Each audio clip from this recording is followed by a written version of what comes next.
Hello everyone, and welcome. Tonight is going to be very, very fun. Which is not to say that the previous streams haven't been fun, but, you know. We're going to be going to the fucking Lacan Festival, so... It's like the week leading up to Christmas. You know, the week's pretty good. You know, it's not boring or anything. But the last day of the week's fucking Christmas. I mean, come on. Actually, I have a question. I just thought of this. Do you guys prefer Christmas Eve or Christmas Day?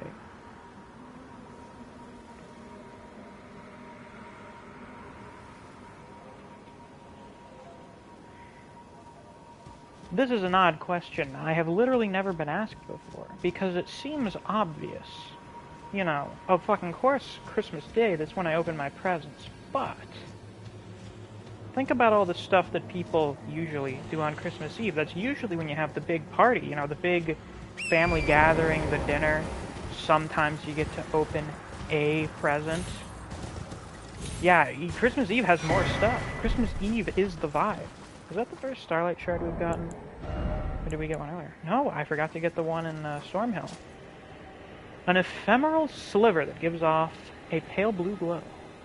What remains of a passing flash of starlight, used to gradually recover FP. A prized item that was once used in the Eternal City as an ingredient in intoxicating draughts. Wow, they used to use fucking starlight to make alcohol. That's amazing. Yeah, Eve, because it's after Christmas is over, I feel empty. Oh, damn, I feel you are. Fuck. Christmas has odd time dilation, and a lot of places are closed. You know what? Christmas does have fucking time dilation. It's strange. Well, see you later, Tater. I did not mean for that to rhyme. Neve says, I was given the option to join the AET session since a player can't make it. However, I like being in stream chat. Well, thank you for being here. It would be slightly more boring if you were not here. Now, we have a couple things to take care of before we do the big man himself.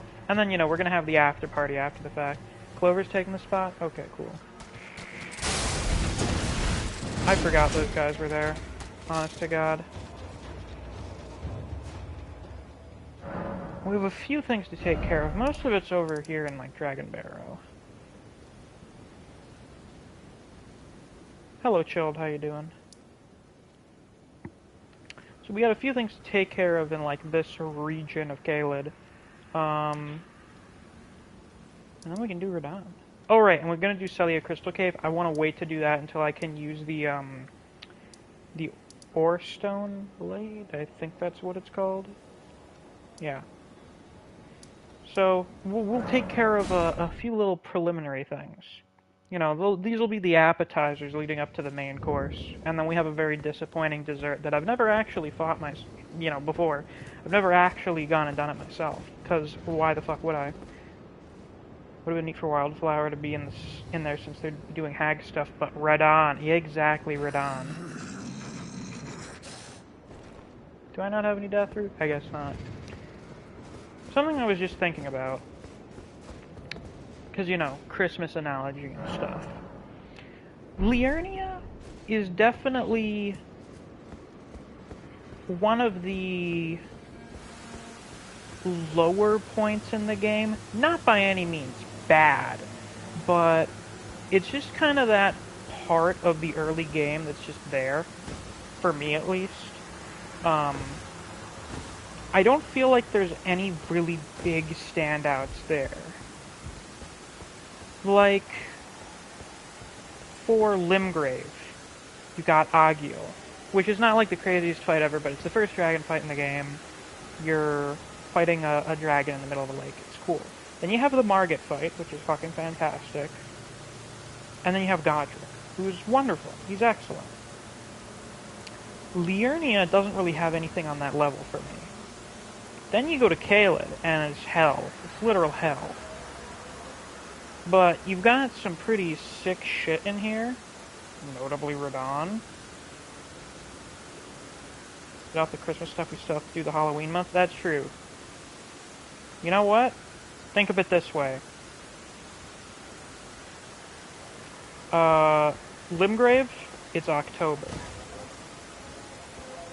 Wait, no, because then we still have Thanksgiving. Well, I suppose for you people who don't live in America, it's October. And then Liurnia is the entire month of November. Can't decide what to be for Halloween? Oh, you dressing up? I don't remember the last time I dressed up for Halloween. Let's see if we can kill this fucking thing. I wouldn't exactly bet on our chances.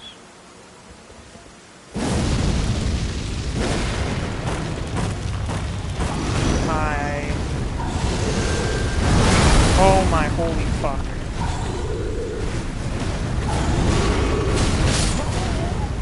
I feel like we're probably a little under level to be fighting this guy.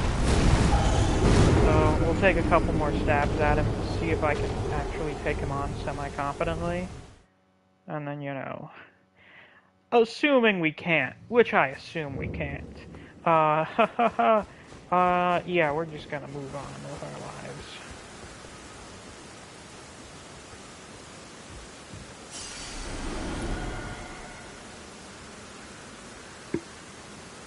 In a few levels you can probably take him? Yeah, maybe.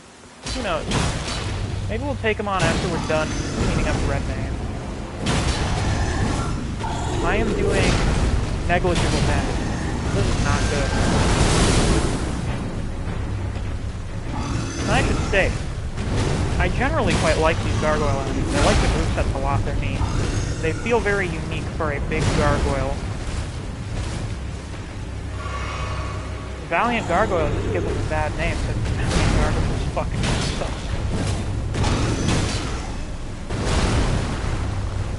Yeah, he's gotta get to Gatenship.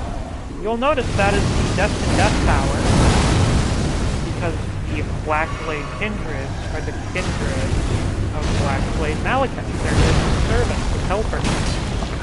So they also use his power, which is pretty cool. I would be pretty stoked if I had, like, a fucking, I don't know, a personal retinue of specialized gargoyles. My mic might be a bit far from my face. Okay. Hold on, is that better now? Damn. Yeah, I don't think we're beating this guy at the moment.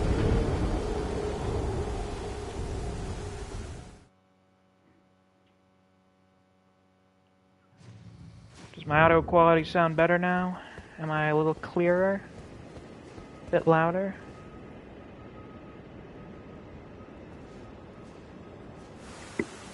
Yeah, okay, good. It was just a little bit too far out of my peripheral. Oh, don't mind me, sir. Oh. No, I said don't fucking mind me, asshole. Don't mind me.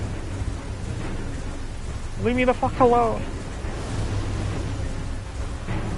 Yeah, I think it's very possible that this place either dropped out of Farum Azula, but given how intact everything seems to be, and frankly almost like intentionally placed, I'm thinking that this was actually built here maybe when Farum Azula was still, like, not floating, because I assume it wasn't always up in the air, because that'd be weird.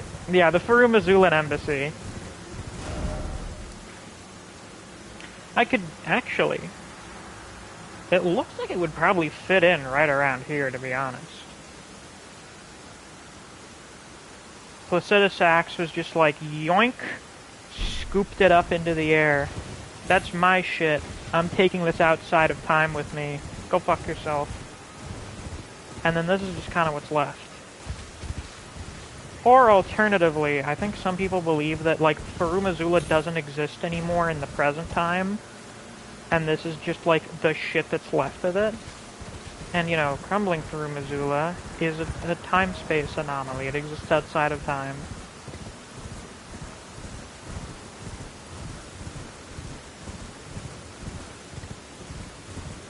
Let's see. Anything else around here? I never really go up here. We got more of these guys. What are they called? Like the Dirty Militia or something? Love being outside of time. It's great. I thought that was an enemy for a second. I also feel like there's probably a catacomb around here. It gives me the vibe. I was wrong! Love being wrong. Also, those guys use the bestial incantations. Clearly they've been learning some shit from Grunk. And they use the death power as well. These motherfuckers trapped the path. That's incredible.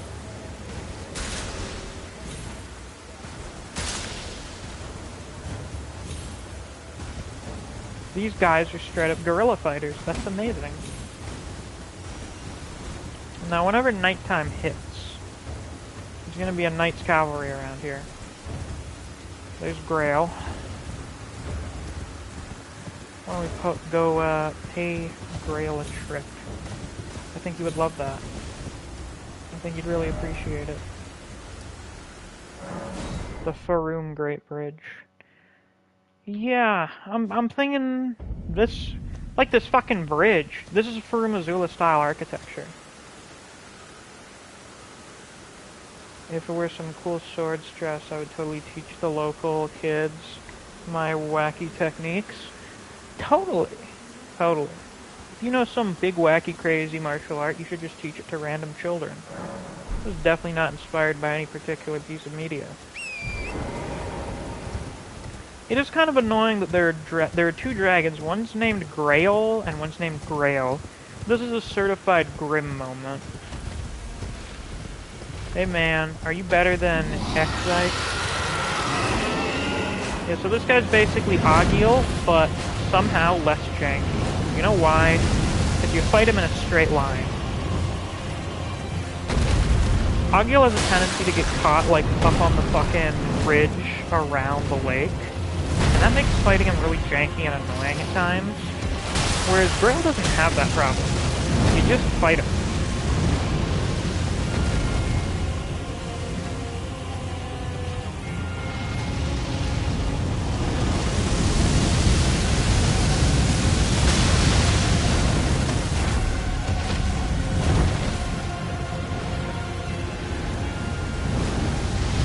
And it seems like there is never a point at which this fire is going to cover the entire bridge. It's very well designed.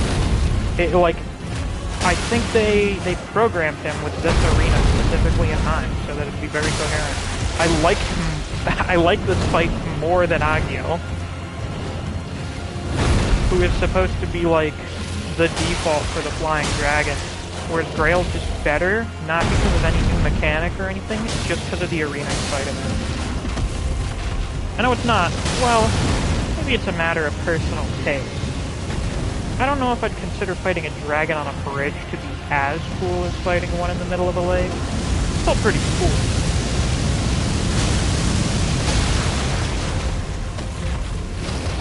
What do you guys prefer?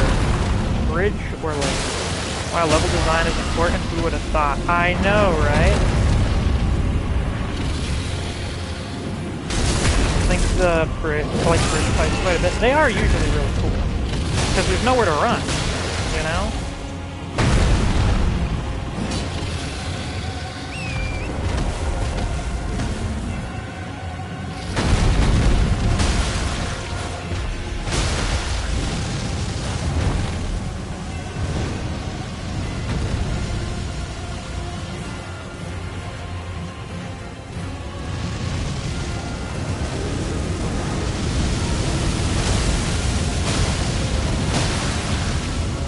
Fuck, I almost just walked into that before it was over. That would have been really bad. A lake fight is more like one-on-ones between humanoids at the end of their character conflict. You know what? That's fair. I'll take that.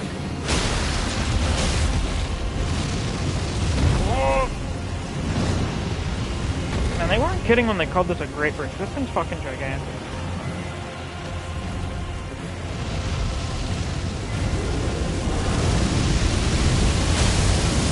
Was an accurate name.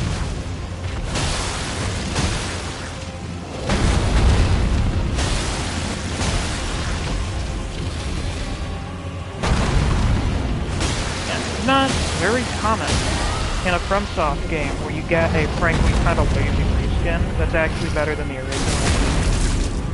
Though, this one's better because it's not shoelaces. There is enough change. That change being in his AI. That was 80,000 souls. 80,000 Caelid is, yeah, definitely scaled for post-Altus. And then we get the TOB bridge fights. Will there be some over giant frozen waterfalls in the peaks of iron? That would be pretty sick. I haven't... Let's see. I think I know, like... I got, like, one bridge fight planned so far. There are a few other fights that are just kind of vague ideas because they take place over events that are, like, way off from now. But I could see them being on big bridges.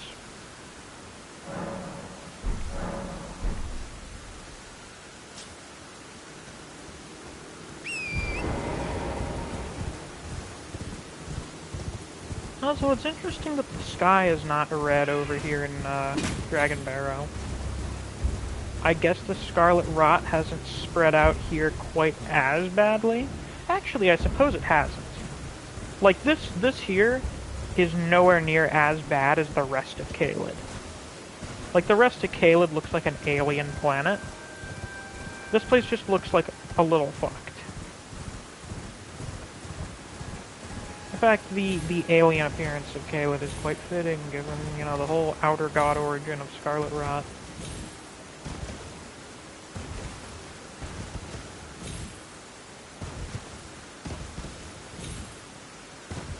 There he is. John Knight. Oh no, we gotta get these fucking militia guys out of here. It's rainier, perhaps it did stuff which made the rot less efficient? Maybe. So it does still rain in Caelid. Oh, you're correct, this place is a little rainier. Actually, is it always raining here? I haven't been paying attention to the rain that much. Oh, gee.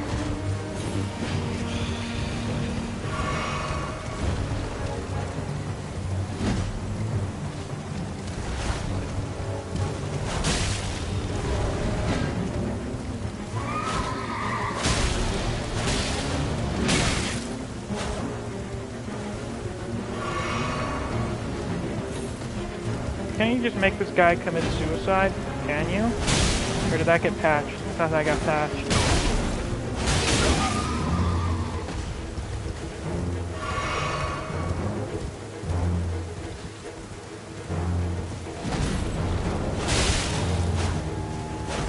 Oh, I just realized I have 93,000 runes on me and I haven't spent those yet. That's a little awkward. Sure it hasn't. So how does it work? You, lure him up here and he goes over the path with all the poison shit.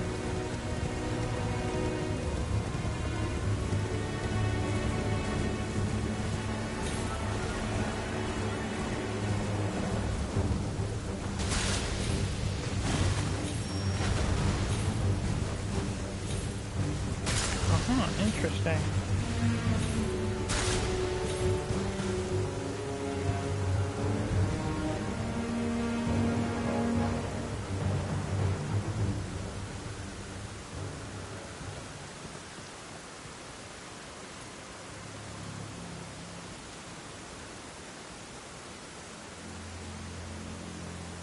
Now the fungus grows in damper places, but I imagine that'd do something against all of the airborne rot? Maybe. Maybe.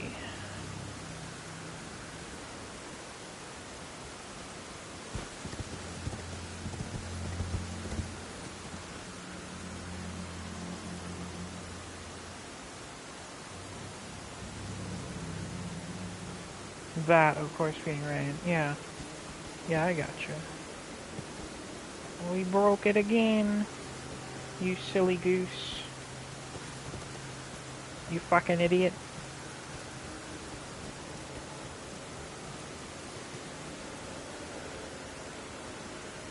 I have to say, this is not very stimulating.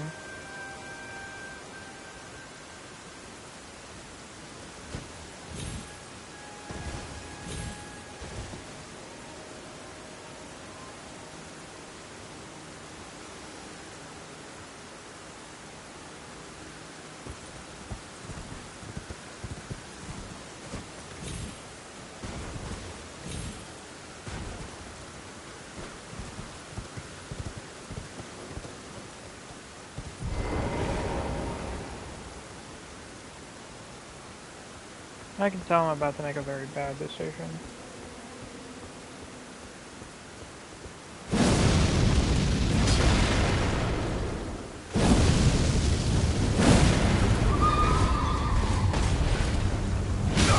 Ow! Oh, well. I was correct! That was a bad decision. That was a bad move. This guy's kind of strong. Is there a State of America here? No, we're going right back to that site of grace. Okay. Now, bad decision made. Lesson not very learned, honestly. I'm probably gonna do it again. But, it's no longer nighttime, so I can just swoop in and get my shit.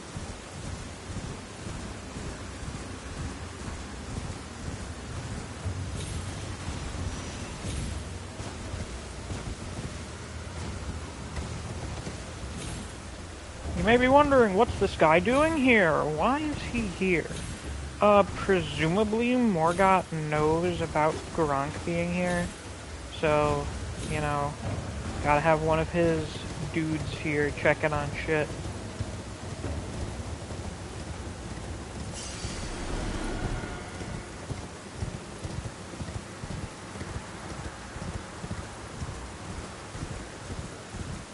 Ah, yeah, you know, this is quite convenient.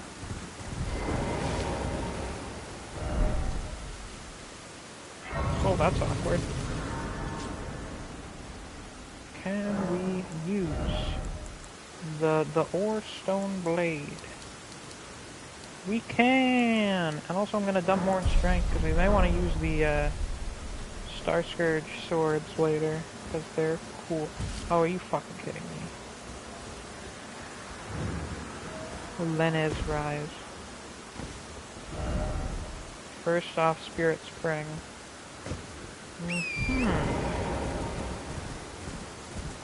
Interesting.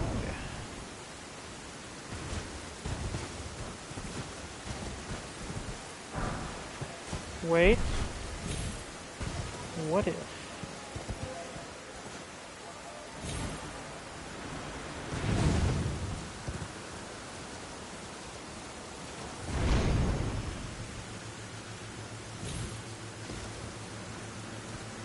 Haha! I don't know what this accomplishes. Behold, I did it. You notice how the gargoyle weapons always have corpse waxing coating the weapons? I mean, I more so noticed that they're just kind of made out of corpse wax. Like the whole thing. The whole guy. You gotta be fucking kidding me. I don't know how to get into Lena's Rise. Does anyone know?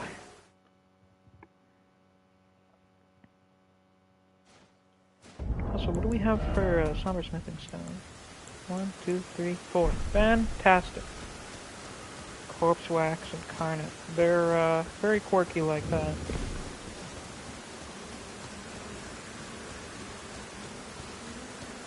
Oh, is it up there? Oh, Jesus Christ.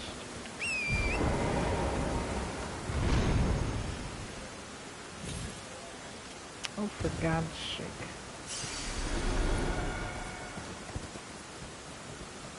Think there are turtles you have to smack? Do you know where those turtles might be? There we go.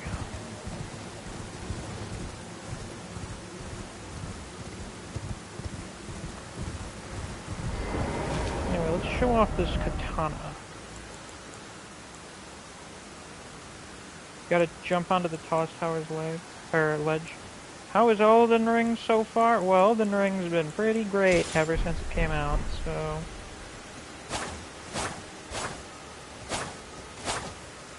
I have a feeling it has something to do with that. Gravitas, that's a good pun. I like that. Kudos.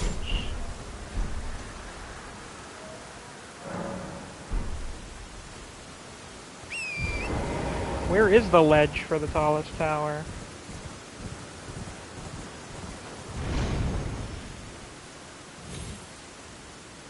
Fuck. Oh.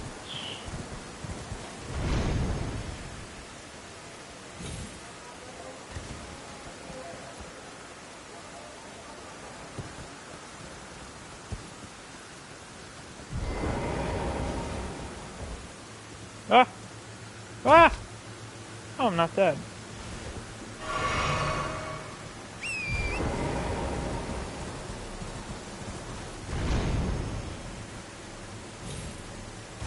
Ah, there we go.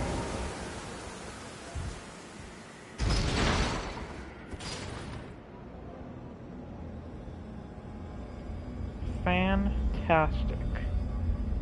I've never been in here before. Thank you. Oh, we got 7 people in here. So if you haven't already, be sure to hit that like button.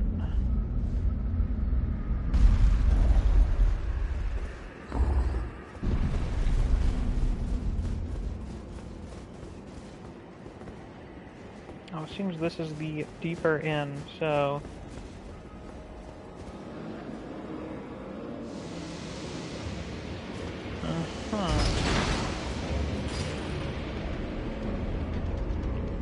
Fascinating.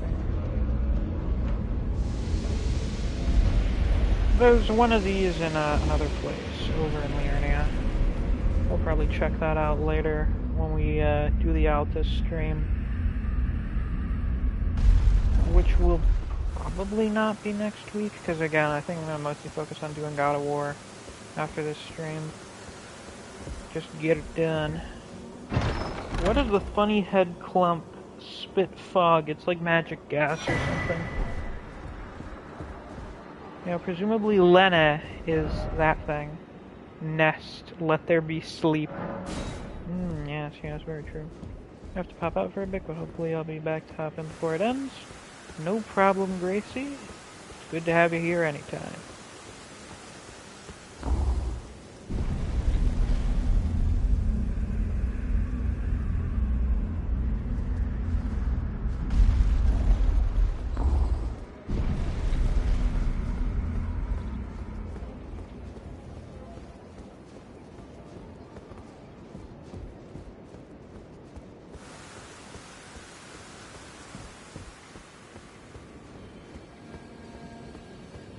Left a like. Good luck with the lures. Thank you very much.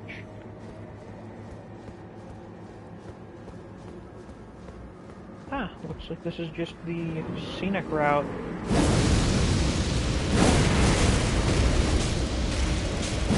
Are you capable of experiencing frostbite, my good sir?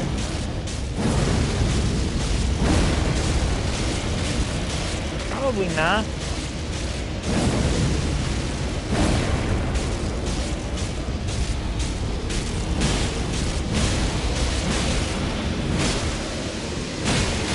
Ah! Good thing it doesn't seem to really fucking do anything.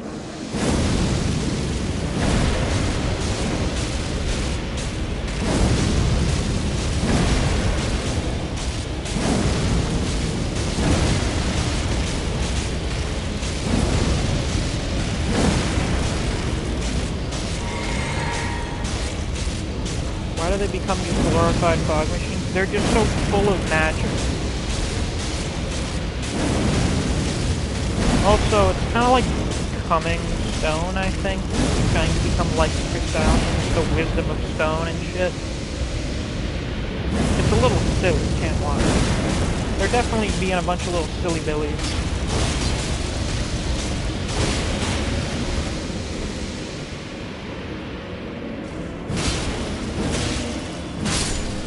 Alright, what do we get from you? Want to become the stars instead? Were it so easy. Oh, there's just nothing here, huh? First off, material. True.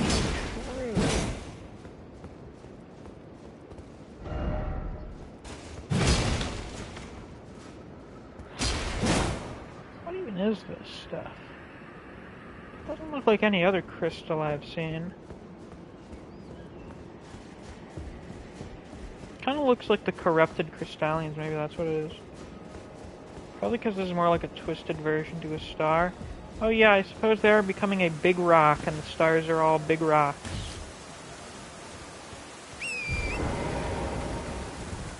Well, that was Lene for you. Kind of a loser.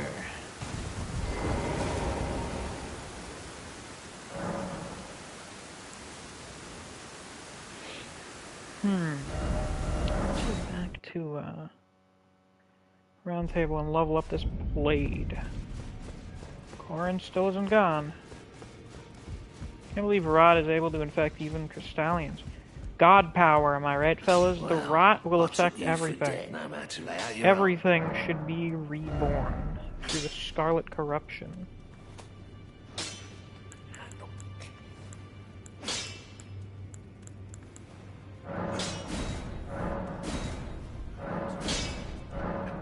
Rocks can erode, that is true.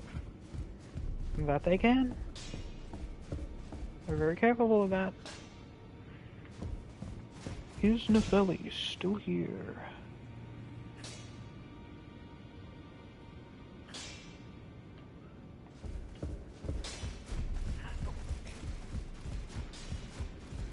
Yeah. In this ash, it reminds me.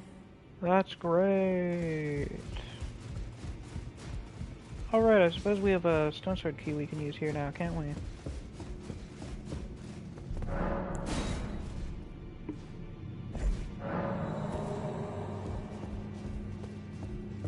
There's a chest, and what's in the chest? Krampus' black key crossbow and black key bolts.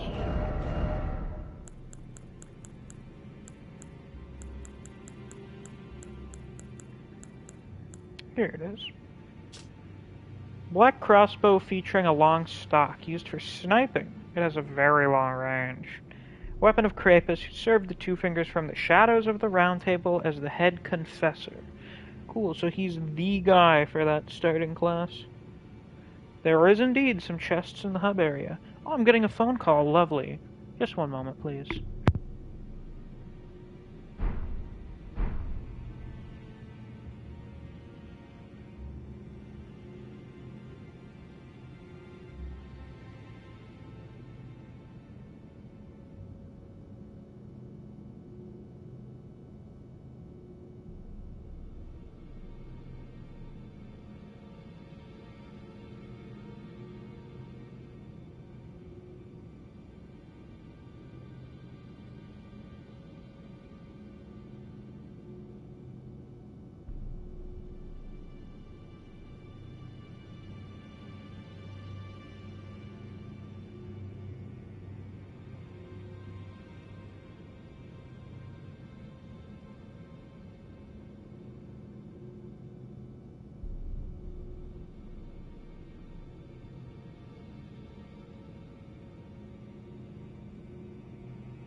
my apologies for the interruption. My mom had to call me in regards to the various things I have to do tomorrow. She has someone coming in to, like, fix the screen on her patio, so I have to be there for that. Anywho, Chilled says, have you done the whole FIA D thing? No, I'm gonna wait to do that until probably next time. Probably next time. Ooh, we got JJK leaks. It looks really cool. I would expect it to look really cool. I assume you're referring to the domain. I expected as much. Though, pretty sure everyone did, so. Just good to be reaffirmed, you know? Yeah, that I am.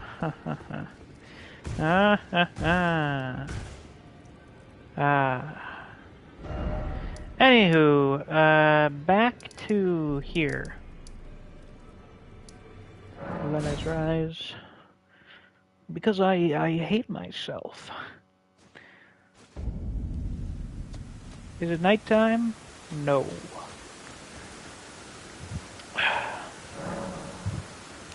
Of course it's early day. It's always early day. Let it be nighttime. Also, I need to find where's the shack that has the other bell-bearing hunter encounter. Yo, asshole! You big dumb bitch! Also a cool name. Neo is, of course, coping in the Roz chat. Why can't he just accept something being cool? Why does he have to be so fucking stupid?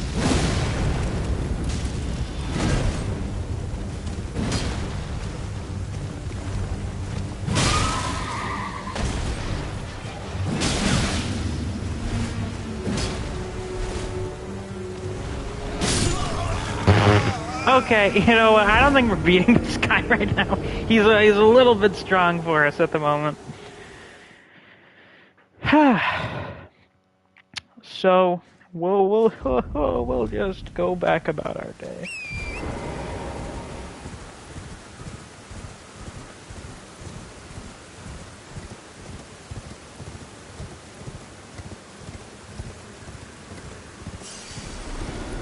Yeah, I'm pretty confident that guy will just keep beating the fuck out of us. Morgoth's strongest soldier is a bit much for a lowly tarnished. I'm pretty sure Morgoth's strongest soldier scales higher than him. I imagine probably either that one, the one in the Forbidden Lands, or the fucking duo in Consecrated Snowfield. Those are the strongest ones. Though if he's in the Consecrated Snowfields, he may not really be working for Morgoth anymore. Or they may not be. Who can really say? I know that's where you get their armor, which I've never gotten before because I hate duo fights. And I don't particularly like the Knights Cavalry, so I haven't done the Knights Cavalry duo fight. In spirit. Yeah, of course. Bear? Strange place for you to be.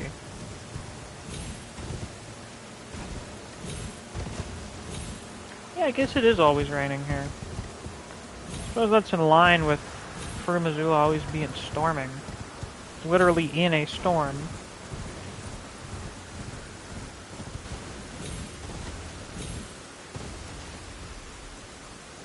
God, I love the Divine Towers.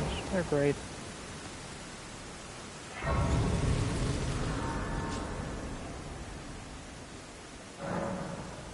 The Dragon Barrow Fork.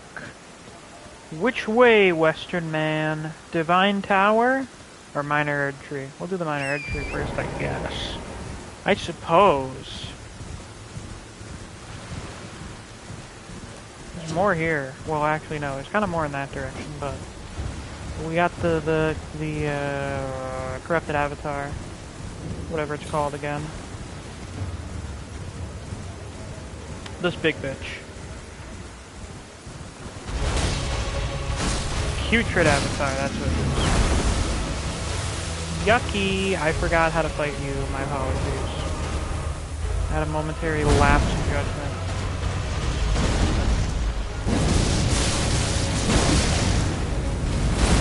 Yes! Fall directly onto the Ghost Flame. Oh shit! They should pay more attention.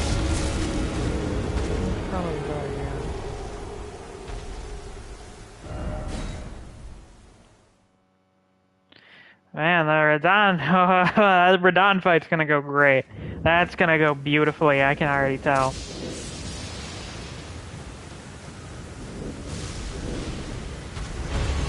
Sir, fuck off and let me get my runes.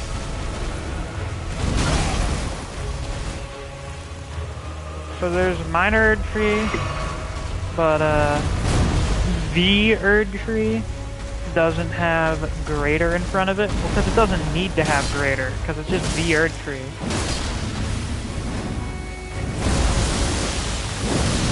The other ones are all minor. Wow, okay. That hit. Okay, what the fuck? You're always supposed to be able to dodge past that. Why can't you do that here? Is it because it's on an incline? That sucks. That's kind of shit, actually.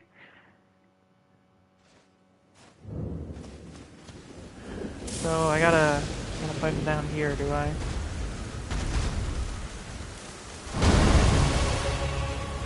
Come on.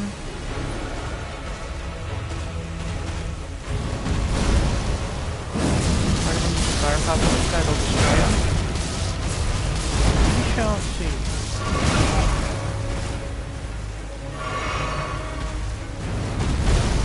This thing's pretty cracked and shit.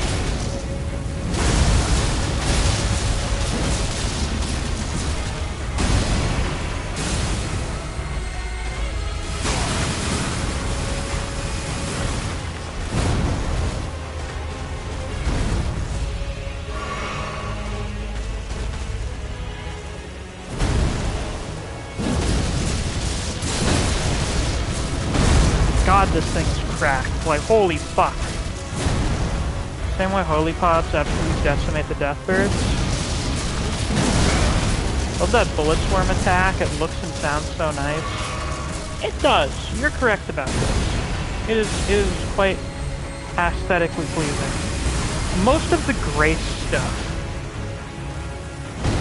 is very pleasant to look at and listen to. We're getting away from this one. I gotta recharge my shit. Oh my fuck. Oh. Oh, you motherfucker. Oh, you son of a bitch. Ah, fuck. Okay. That's fine, because that was really funny. I'll take that one. I'll accept my defeat with that one. Because that was kind of hilarious. Like Grace Erd Tree magic because gold is cool and it's pretty fancy. As a certain dead demigod strapped to a big chair once said, the existence of gold makes all other colors inferior. Not my personal belief, but who am I to question the God Emperor of mankind?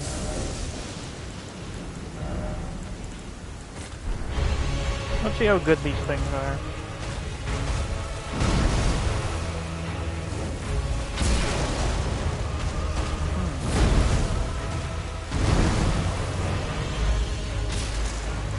Interesting. Ow.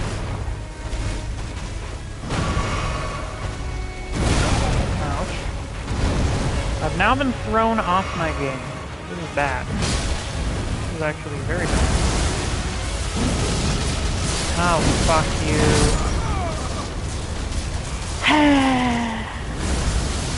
We were definitely gonna beat him last time, too. That's disappointing. So sad. This is why I hate status effect build-ups. Little bastards. They're way above my pot grade for now, I suppose.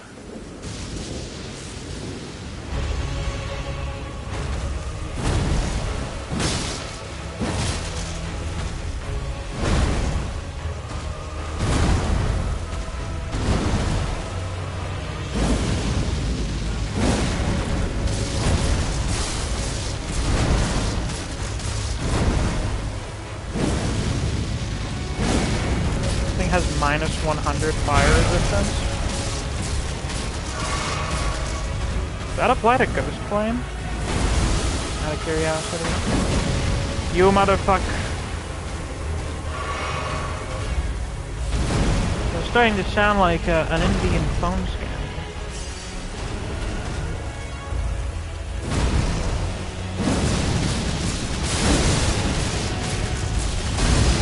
This one is like cold, so yeah. Sadly not. Makes sense. I mean, it is a different status ailment, so like, it's not exactly surprising. And it is cold, yeah.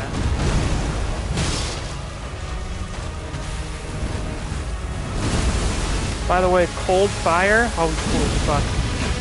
You bitch! This thing's range seems very unclear.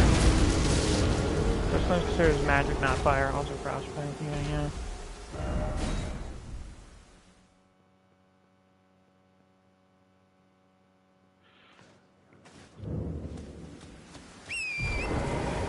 Come on, bitch.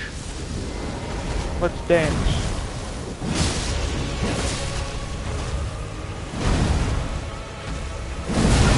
Oh, fuck.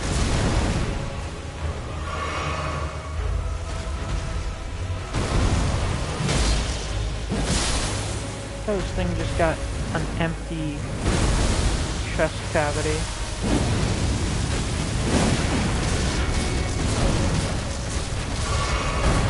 Seriously, I cannot tell how far the range on that goes.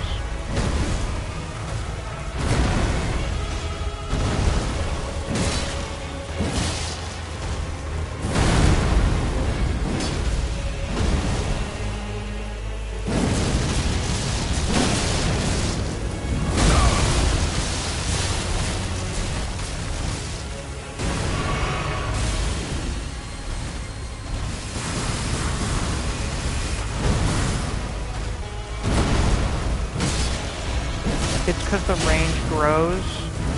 Why does the range grow? Why must there also be enemies around here that can fuck with you?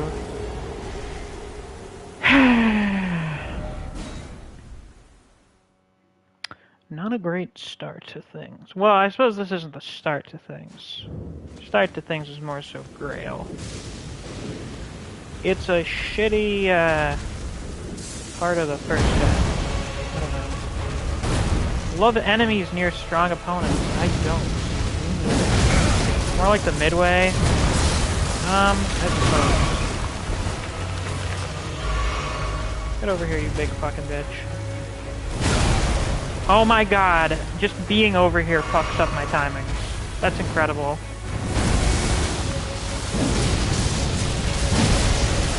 Doing it again? It's not supposed to be. The whole point is that you should stay near you when you do that, but apparently not.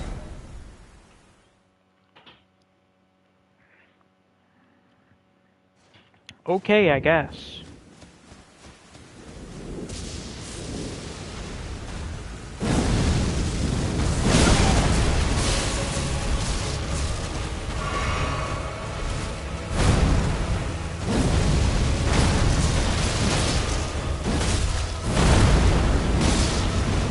Stray demon reskins. I mean, I like these guys in general.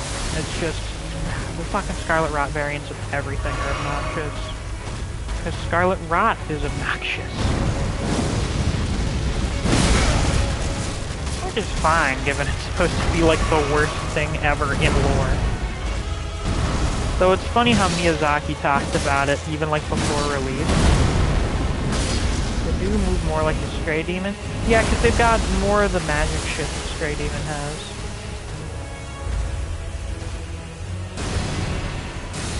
Come on.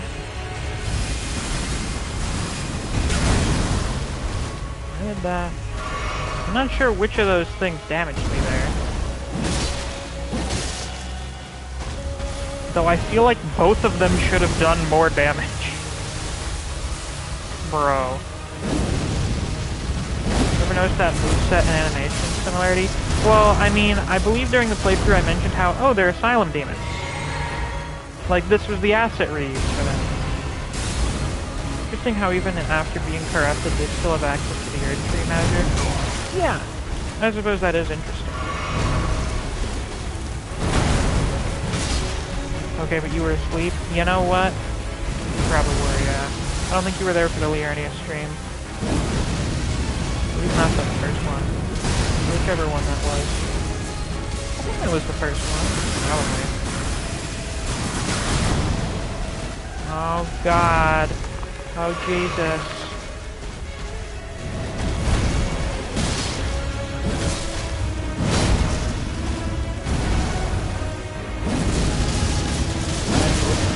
Stray Silence even was. Oh, you know what? That's true. I hadn't done the Dark Souls 1 playthrough yet. And you have. This is why I hate that fucking bullet hell attack.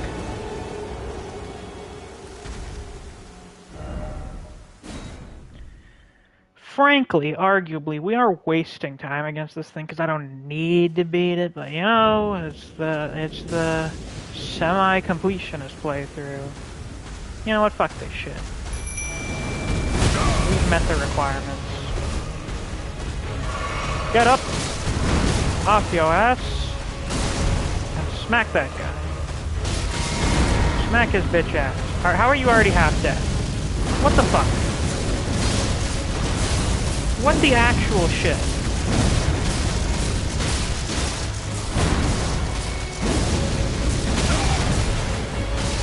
I'm going to commit seppuku.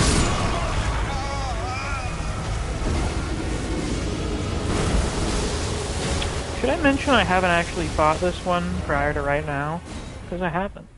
Because why would I want to? It's a putrid avatar. Well, fuck this thing. I don't give a shit about the crystal tears.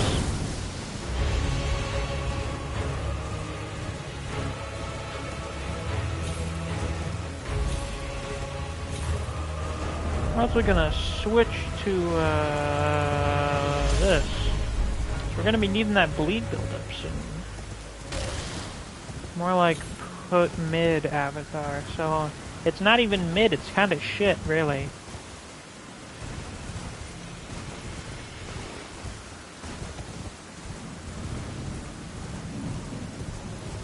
Hello, big lady. I was about to say big bitch. Caught myself for some reason. So this is Grail, the mother of dragons. In case you couldn't tell, she is old as shit. And has a bunch of dragons around her that she can buff when she does a roar. Big dragon time. Are you ready for this epic battle that was originally intended to be a boss fight somehow? Then they were like, nah, we don't have time for it or something. Just cut content. Yeah, the mother of all the modern dragons.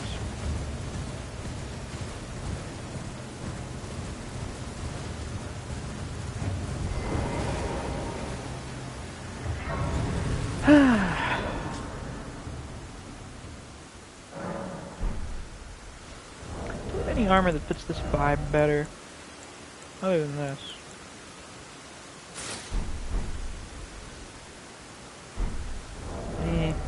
Doesn't really go well with the Banished Knight Helm.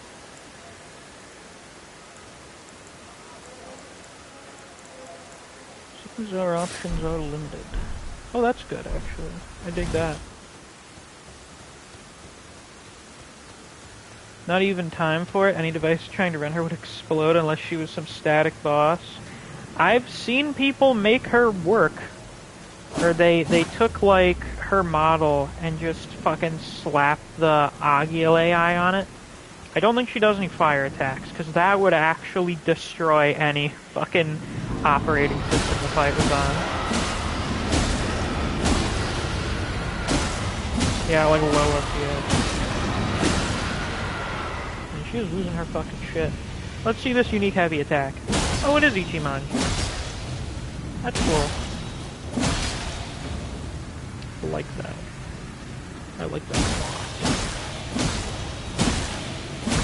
So Grail is either so fucking old that like she is just literally not able to support herself anymore, or that Scarlet Rot is hitting.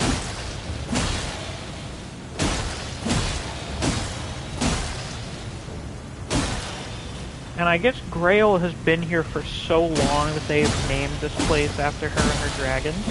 Because, you know, the name of the area is Grail Dragon Barrow.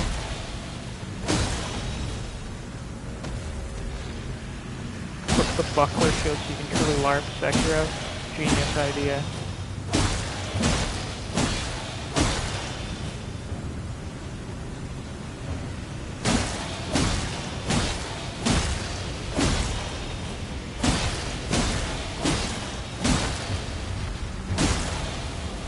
Come on, give me that bleed buildup. Or the bleed, release, I don't know. This with weapon durability would suck. Yes, it would. It'd be really bad. I'm glad that, like, after Sekiro, they were like, yeah, actually not having weapon durability seems pretty great. And it's also just kind of a useless thing that exists to be kind of annoying, I guess. I mean, like, what's it there for? Resource management? So that you have something you occasionally need to fucking, spend your souls on? To make sure you're not constantly going around playing the game without constantly sitting at bonfires? And there's no real good reason for it to be in the game, other than just to add some challenge. And even then, it's not a very interesting challenge.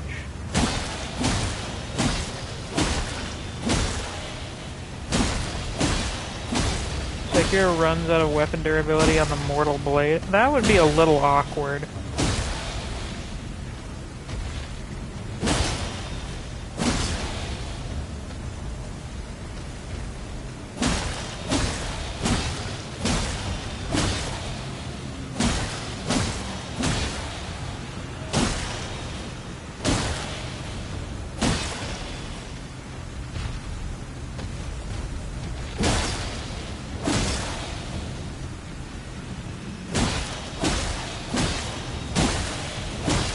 Just a couple more hits.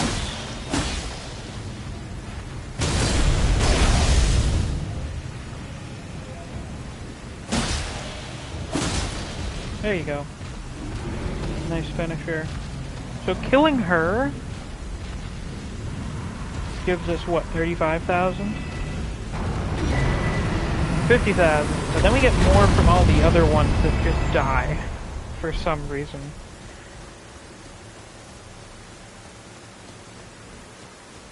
So yeah, that's a thing. And we also get some new dragon stuff at the Communion Cathedral. Since when Grail dies, all the other ones die. Yeah, Isn't it intended to be that you kill all those individually and then she dies? But then you just have this where you can just kill her and then all of them die immediately.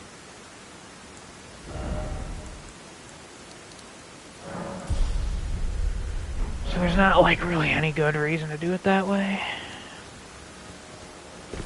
Anyway, this here is the, Fort Faroth. And if you recall, in this thing, the Dectus Medallion, it says the other half's in Fort Faroth on the Dragon Barrow. Here we are. Hello.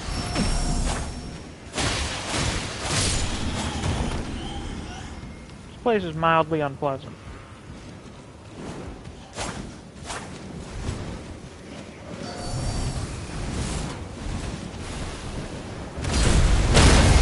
Haha, get fucked.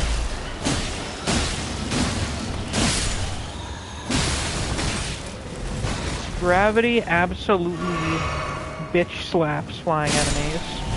Because of course it doesn't. Gravity.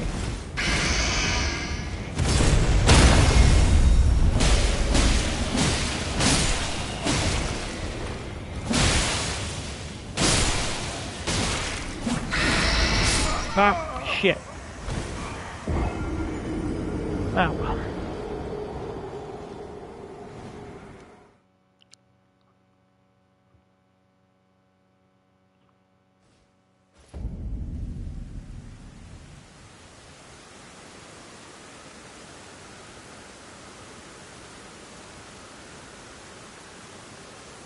Oh, get ready for Friday. Oh boy. Ooh doggy.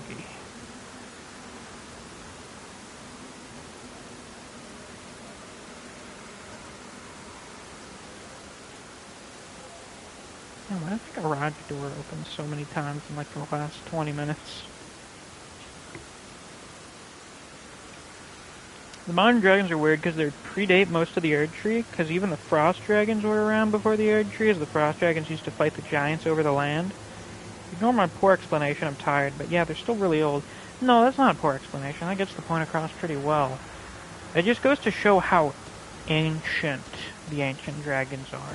Like, they are around from prehistoric times.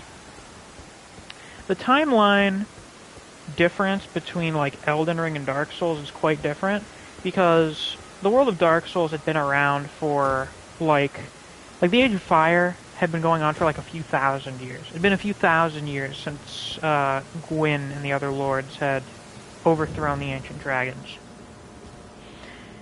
In Elden Ring, we have a reference to genuine prehistoric civilizations and straight-up evolution.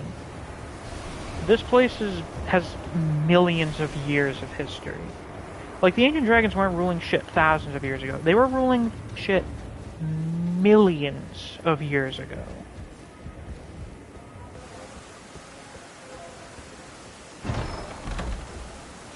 And there's our other half.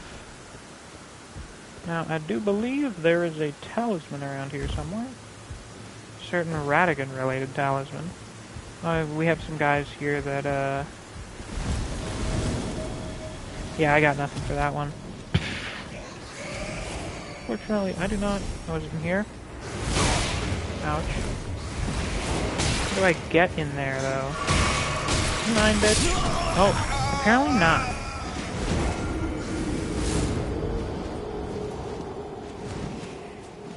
They don't mind.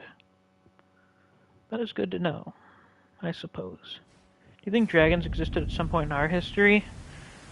There are a lot of cultures around the world. I feel like when it comes to something like that, we probably would have found remains of them by now. Like, fuck, we found dinosaur remains.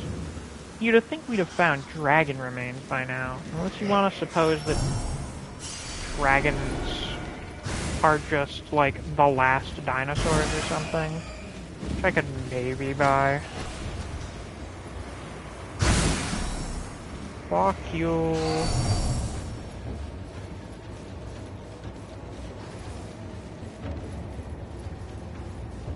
Kiss my ass. Oh ho ho ho ho ho.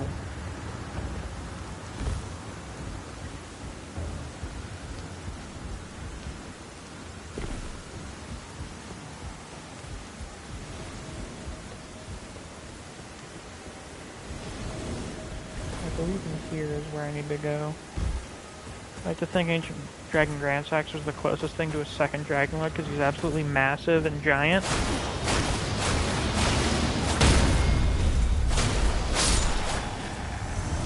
And Placidusax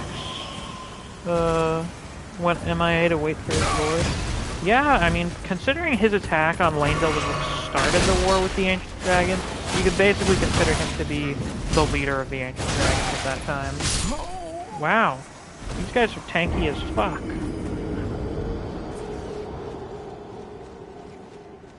I'd say I don't really care about this talisman anymore, but I gotta get the lore. Must have the lore. The lore is essential.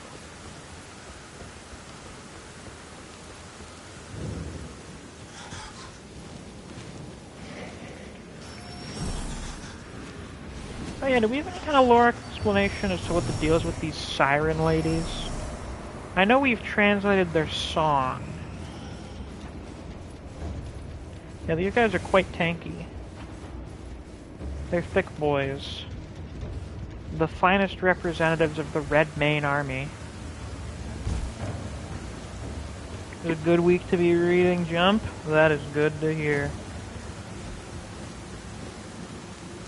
Sure it's not the weapon choice? I mean, I don't think. I can switch back to this and see if it helps, but... We are technically a little under-leveled for this area anyway, so... Yeah, not making much of a difference. Ow!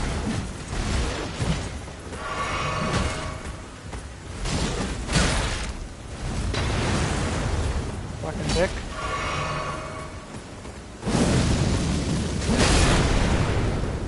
Ma! Caleb's a little scary. You don't say it is. You don't say. Oh, there's a ladder here. I didn't notice that. Thanks for revealing that to me, random guy.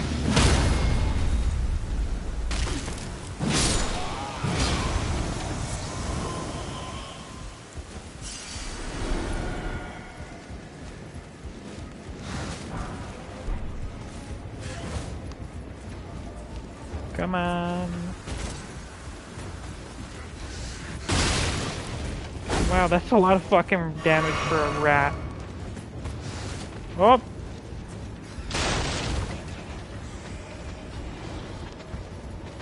Holy fuck. This place sucks. Radigan's Sorcery.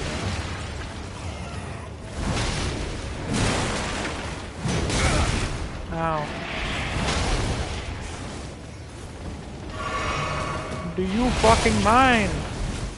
Well, fun fact, it's not Elden Ring related. Well, it's a little off topic, but we're off topic all the time here, so it doesn't matter.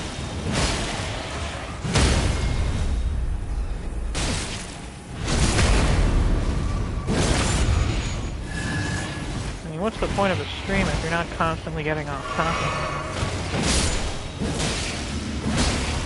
No break for JJK next week? Good, I'd hope not. As much as I appreciate and understand breaks for the author's sake, I don't read weekly series for bi-weekly schedules.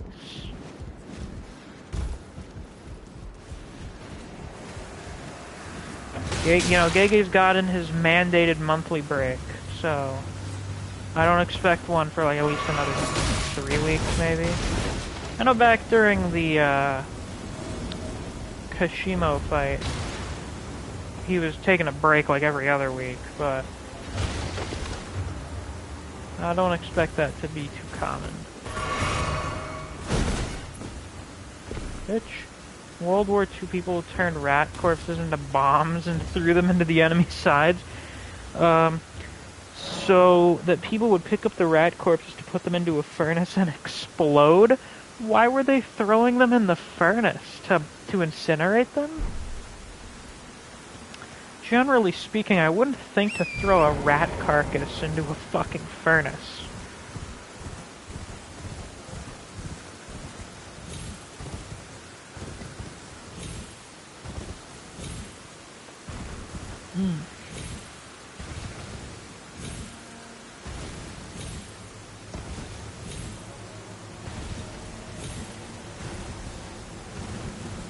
Burn the body so there's less disease. That makes sense.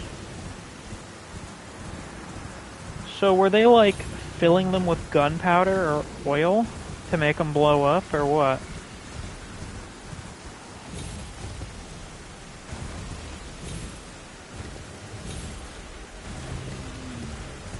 Oh no, pay no mind to the cum pond. It doesn't look that bad at different angles, but at other angles. Oh. Operation Rat. I like it. I'm on board with it. Zam indeed.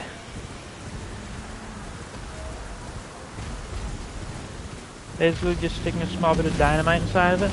That is absolutely fascinating. Give me that.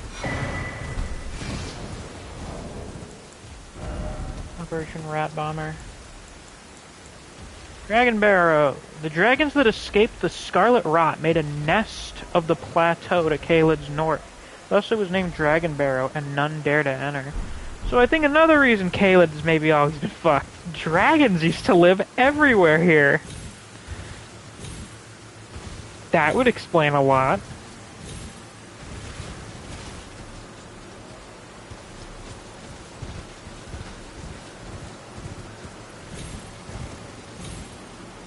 I believe there should be a site of grace around here somewhere. Trailer with a mammoth and many more explosives laced within it. That's such an oddly specific thing, Neve. Why a mammoth?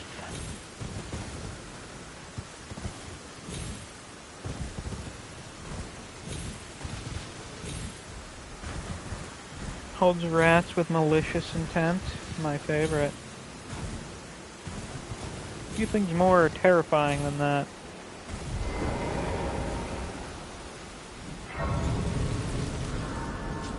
To be quite frank.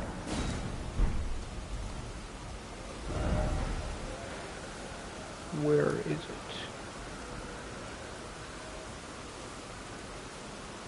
Over here. What about frenzied flame rats? Oh, those are just annoying. Those are just a pain in my ass.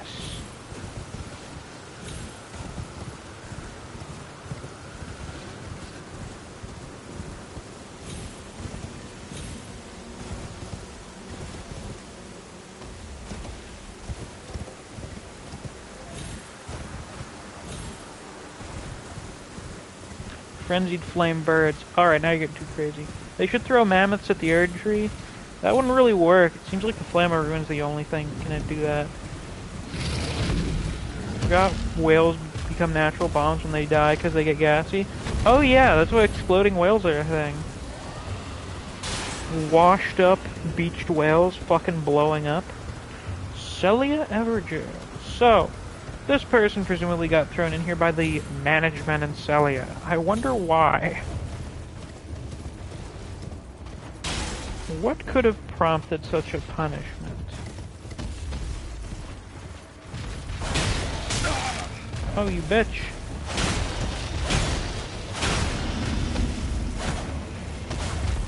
Don't mind me, sir. Ha ha, woo, yeah. Ah, fuck.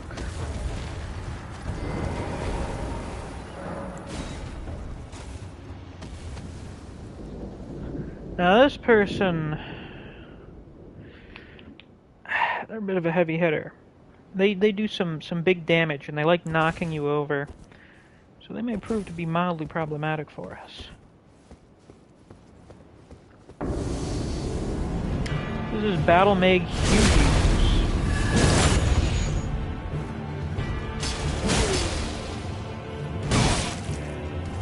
Oh, that's not as bad as I remember. Maybe it's just because I have better armor. Ow! I think we have this shit here. So yeah, they do big explosions. They pack a lot of force. They're big on that.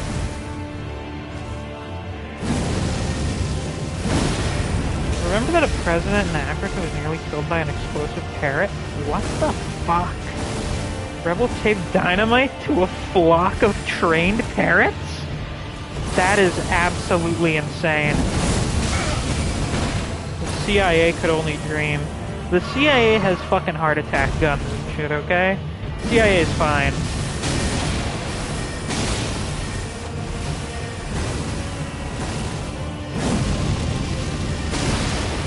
If the CIA wants you dead, you will die in whichever way is most convenient to them.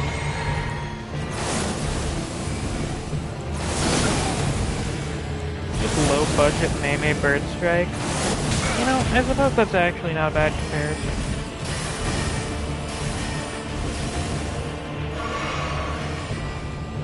Fuck off. God, that range is stupid. Fucking hell. The previous times I fought them, they were just always spamming the hammer one.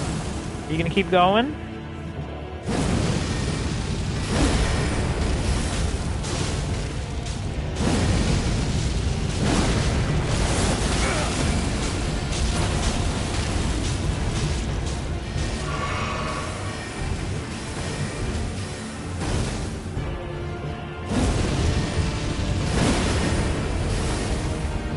Guys, a lot of spell slots. A lot of smell slots.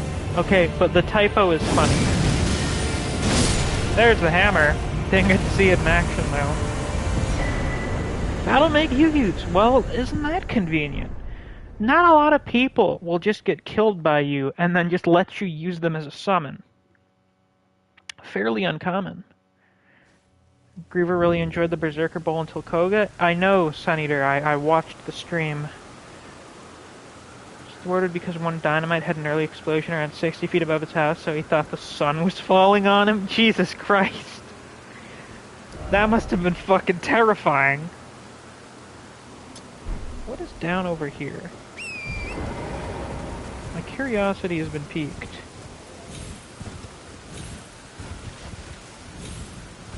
Oh, this is some shit. Down. Is this just Crystal Tunnel?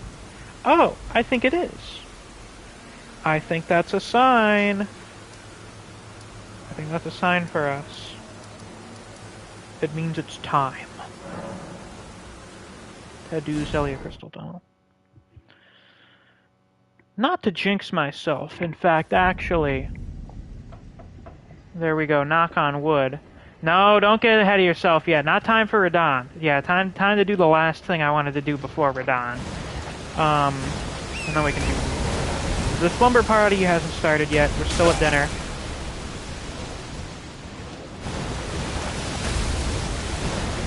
Or, I don't know. No, that doesn't work. You don't go to fucking dinner before a slumber party. The Miscomic ban should implement rat bombs now. We should, someone message him right now. Tell him to include rat bombs. Radon time is just around the corner. But first, one of the few somewhat interesting bosses in Caelid. You do have dinner before slumber party? Or, you know, before slumbering. No, but I mean like going out to dinner. I would argue the slumber party? It's me sleeping before dinner. Oh wait, I do that, yeah. I mean like going out to dinner. When I talk about the Radon slumber party, we're talking the fucking pizza, the movie, the pillow fight, the whole shebang. We haven't gotten to that yet. Everyone's still getting over, you know. Fucking, Lionel's mom, she got caught up at work for a little bit, so, it's gonna take a little bit longer for him to get his ride here. He'll be a little bit late. But, other than that... Oh, you know what?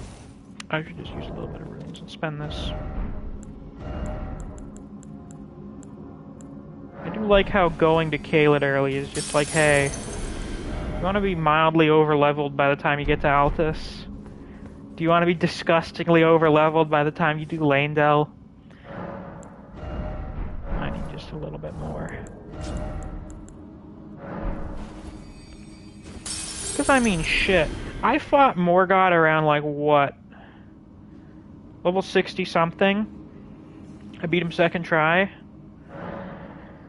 He is... Oh, no. We're gonna stomp him. I'm gonna feel so bad.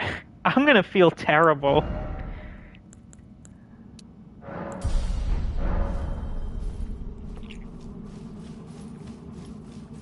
Alright. Time to do this shit show. So, you know, presumably much like the Raya Lucarian tunnel. You are a big liar. Oh, wait, no you're not. You're telling the truth. My apologies. I spoke too soon.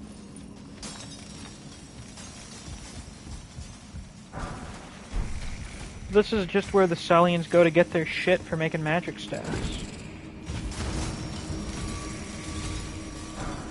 Over there are fucking pests in here. The goddamn kindreds of rot. Those annoying little bastards.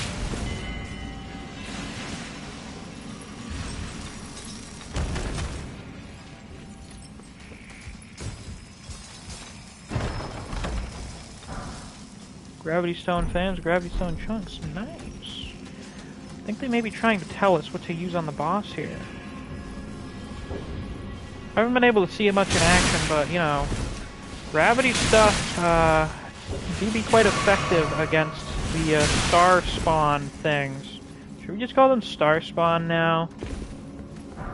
know that's usually referring to, like, the fucking squid people of Cthulhu. But Star Spawn always sounds cool. Oh, I'm not dead yet. I'm about to be dead, though. Or not. Ouch. Fuck you, piece of shit. Faded Erdly flower. Yo, no, miss. There was a plan in World War I to make gun helmets, but had many drawbacks due to the recoil being strong enough to snap the neck of the wearer. What kind of fucking caliber were they throwing on those? I was expecting maybe like a bit of a concussion because it's rattling the brain around a bit. The forbidden headbang. I guess so. Then again, I'm not a gun expert, so I suppose depending on how the thing was set up, it really would take a lot of force to break someone's fucking neck. I am a fool. That's nothing new, of course. I'm always a little foolish. You know, I'm always a little bit silly. I'm a bit of a silly guy. Silly dude.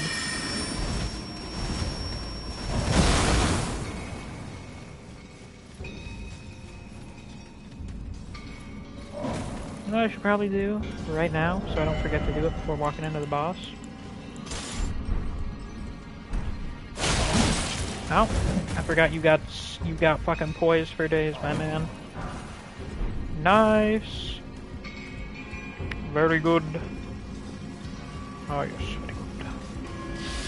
With enough force, you could legitimately snap someone's neck with a rubber chicken. So, a gun seems real easy. That's fair. Sometimes I forget how fragile the human body is. I know a silly gun, Misk. It's a certified wrist snapper. Is it literally like a fucking wrist gun or something? Or is it something that is just like absolutely absurd when it comes to recoil? Some kind of super sawed-off shotgun.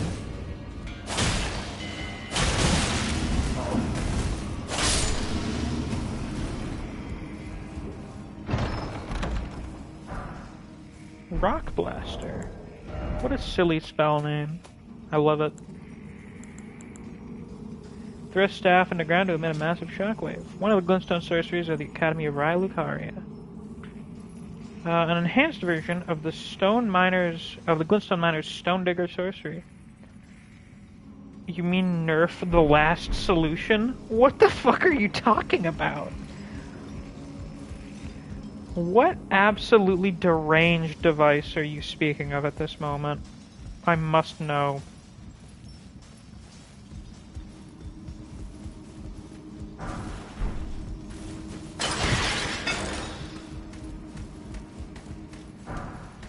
Nice. This place is, stacked.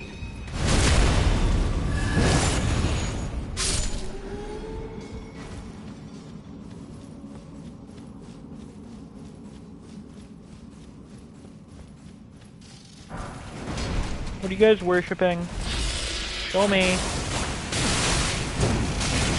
So many crystals. Well, it is a crystal tunnel. You can get its name for nothing. Why did these guys drop faded Erdly flowers?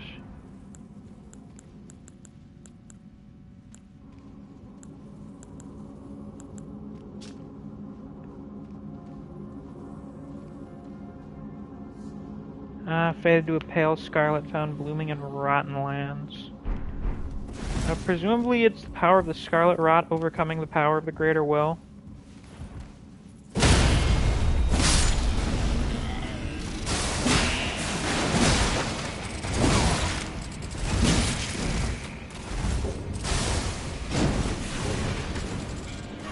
That was close.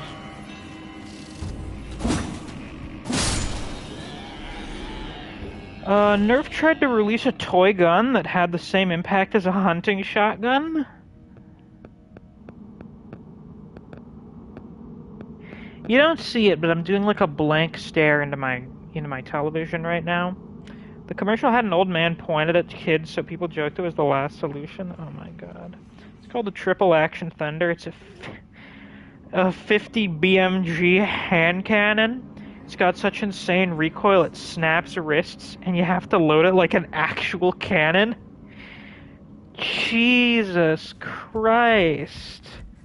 This sounds horribly inefficient and hilarious. Faithful's Canvas Talisman. I don't believe I've ever seen this one before. Rose's Potency of Incantations. That is a bunch of people praying to some kind of higher power. Talisman bearing an icon that depicts a group of masked figures. Raises Potency of Incantations. The figures represent the flock at prayer, their firm belief in the intangible inspiring even the solitary founder of their religion. What is faith if not an affirmation? I suppose it's designed in such a way that it could apply to anyone's religion. Have you heard of Hitler's giant glass death ray plan? No, I haven't. The Nazis had so many stupid fucking things that they had thought up. Like, so many just absolutely ridiculous inventions that they wanted to use.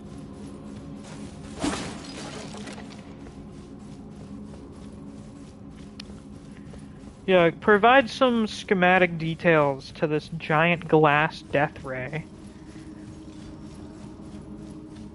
Flock Talisman's best version is on Gowrie? Of course it is. Who else would it be on? I mean, I can probably think of a couple people it'd be on otherwise, but yeah. I digress. Ouch.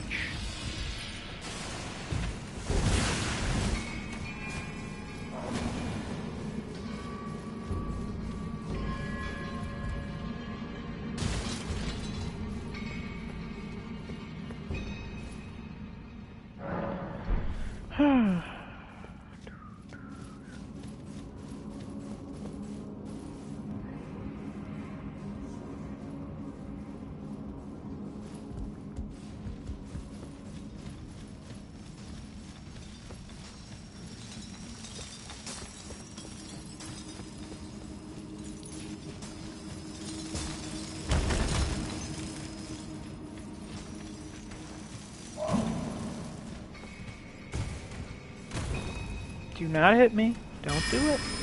Don't do it. So remember when ancient Egypt weaponized a rock by attaching it to sticks and throwing it like a boomerang? Ah, they beat the Australians to the punch. Actually, do the Aborigines use boomerangs? Are they the ones that they originate from? Anywho, here is an interesting creature. The Falling Star Beast. You know what I just noticed? This thing's theme is similar to Astone.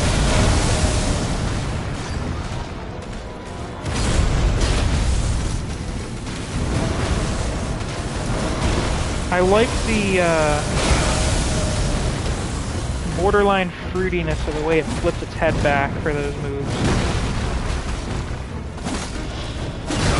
Oh, ouch.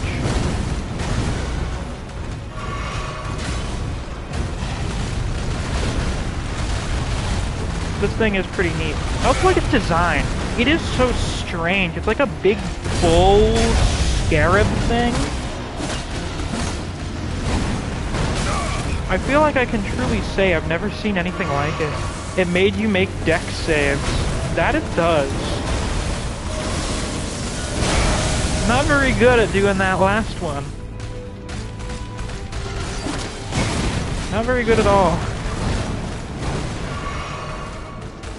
You see, the thing is, I'm not sure if these things are part of the Asta life cycle or not, because their physiology is just so different.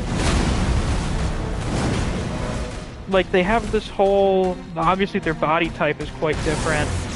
They have less limbs. And then you also have the one at Mount Gelmir, which is called a full-grown Falling Star Beast, which would suggest that is the end of its life cycle. So, maybe these are not necessarily just all part of the same creature's evolution, but rather just they are part of like a similar species or family of creatures. Like, this is just what the void creatures look like.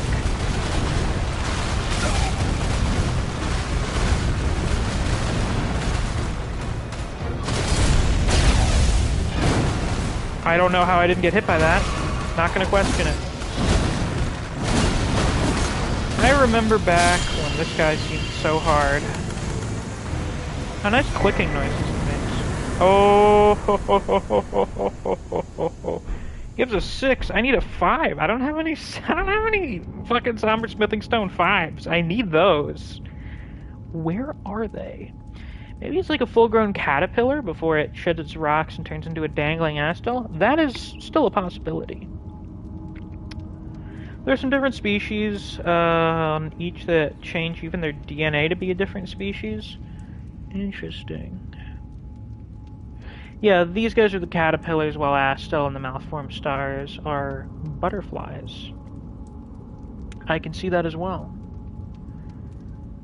All very interesting things to consider. I need to see where we can get Somber Smithing Stone 5s. Because we got a 6 now. Where are the 5s?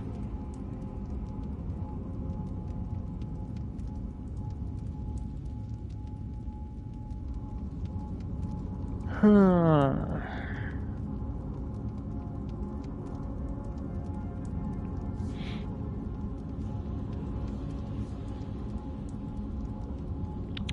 Shit, a lot of them are up in Altus. Wait! Got at least one in Redbane. I think I know where that one is, as a matter of fact.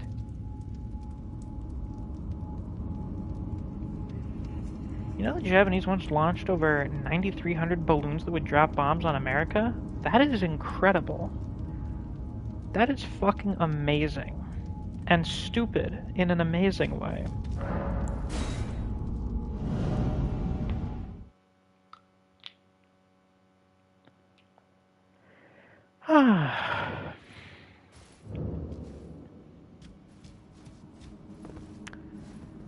Now, let me see where the Somber Smithing Stone 5 is. Actually, have we used a 5 already? I feel like we might have.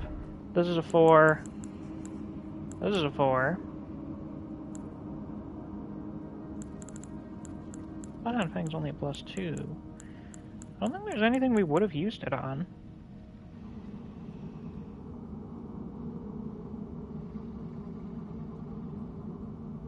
Oh, I know what that is.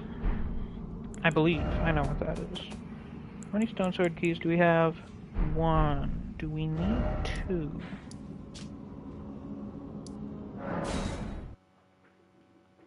We might. It's a possibility.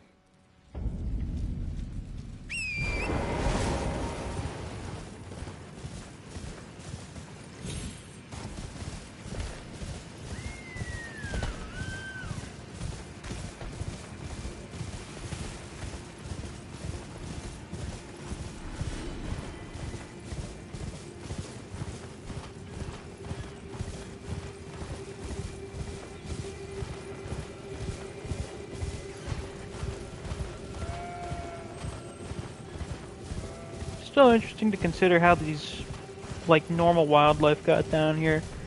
Presumably it really is just, yeah, Astos just kind of fucking teleported the Eternal City down here. And, like, all of this wildlife with it. All of this shit used to be above ground, just got teleported down here.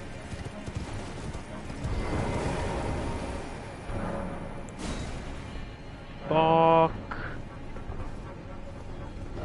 Can I buy one here?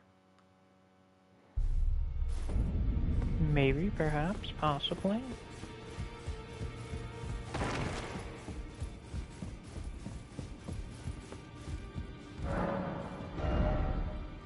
Yes. That is excellent. Beautiful.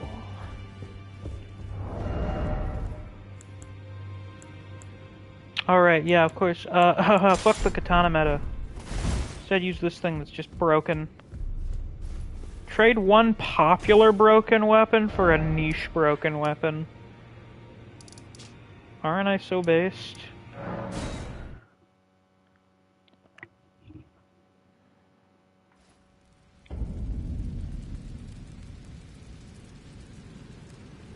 Five and then Radon. 5 and then Radon. Assuming that the thing is here. I mean, if I literally can't find it, then, you know, we're just fucking doing Radon. Love niche broken shit.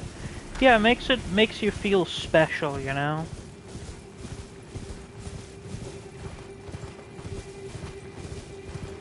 Makes you feel like a real special little snowflake.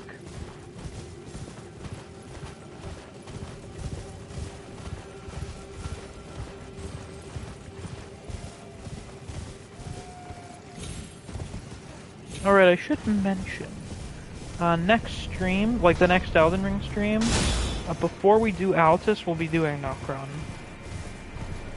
We won't be doing Noxtella until like a little bit later, but we'll be doing Nokron.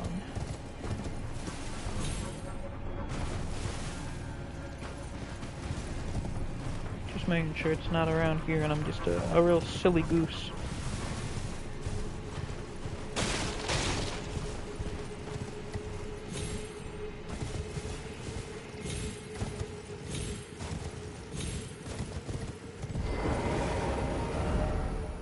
Try attacking. I suppose I am shoving a sword into their heads.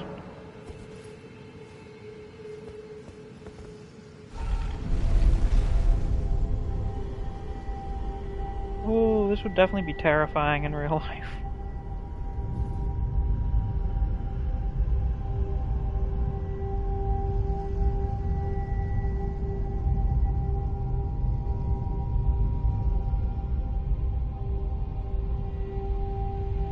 I do appreciate that this is more of an express elevator on the way up. Don't want to take as long when you're getting the hell out of here. Yay, I love being in Caelid.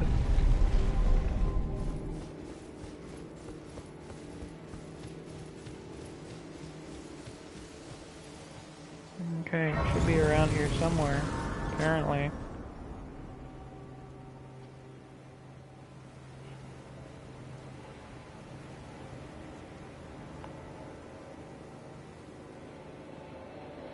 Ah!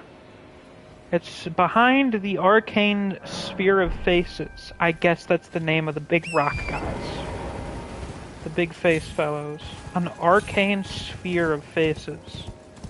That's excellent. That's great, really. Can you imagine how scary it would be if the elevator's magic short-circuited? Would it hover or just fall? Considering it looks like the magic is what's pushing it, it'd probably fucking fall. Why have an express elevator when you could have a nice-looking staircase? Because a staircase up and down from the Eternal City would probably take like a fucking day to use. What the fuck is that? Is that a rune bear?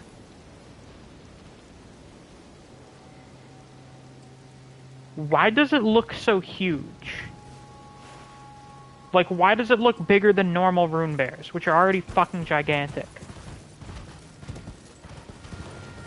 Oh no, it just looked farther away than it is. It's just a normal rune bear. Or, you know, the normal big rune bears. Oh, motherfucker.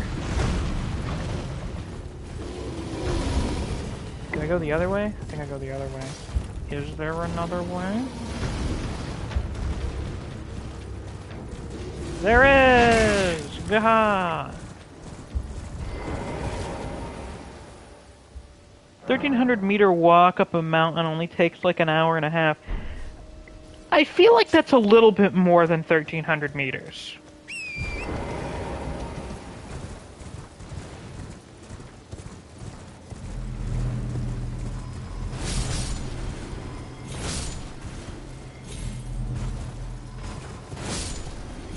Down the hole, that's where it would be? Well, I think I would die if I go down there.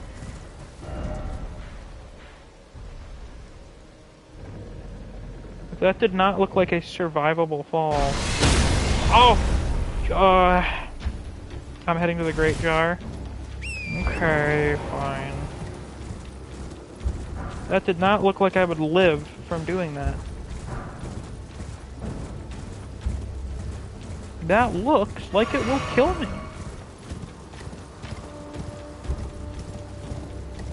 Go by the lake, while you'd have to head north and upwards. You're right, aren't you? Fuck.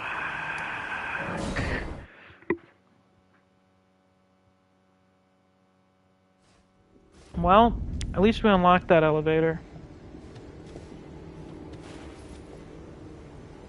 I did not mean to do that. I know, I'm sure for those of you watching, each little individual thing I do that slightly extends the amount of time before we get to Radon is fucking agonizing.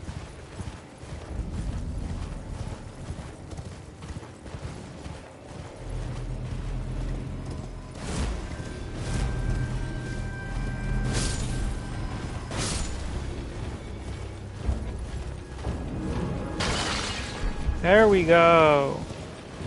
Alright, we're gonna get this bad bitch here up to 5.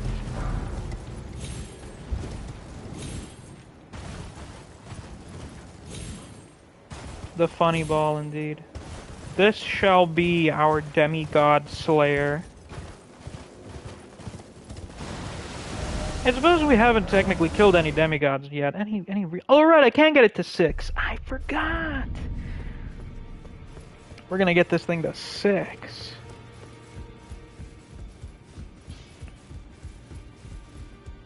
Well, I took you for no now you guys are gonna hate me even more, cause I'm actually kinda hungry.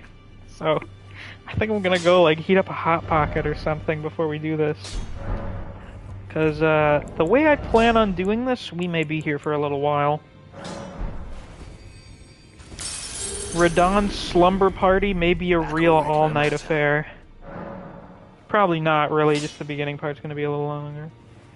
Serenity says I'm not actually a huge Radon fan. I'm just here for the lore. Well, hopefully I won't get too off-topic for your taste. Because I am mildly prone to doing that.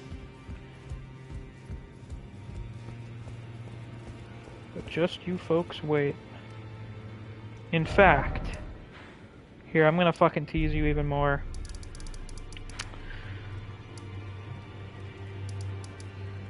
You're gonna hate me. A lot. First things first, we should go here, because there should be a few new dragon incantations.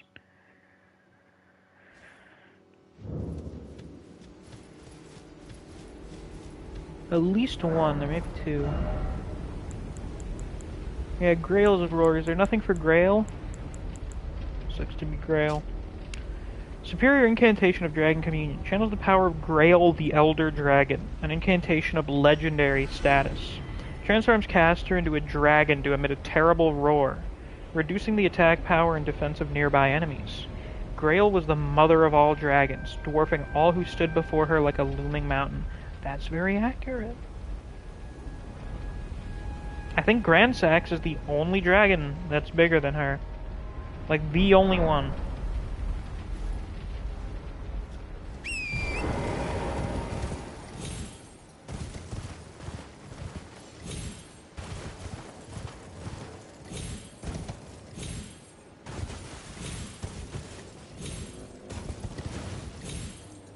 Grand Sax, more like Grand Sex.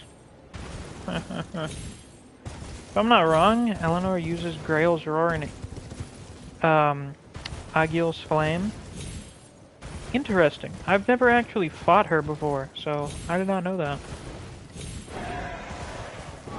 Fuck you! Actually, what if I extended this even longer? What if I were that evil? Because you know what I haven't done yet that I wanted to do before we're done? I wanted to find that other merchant shack. So we can take care of the last bell-bearing hunter.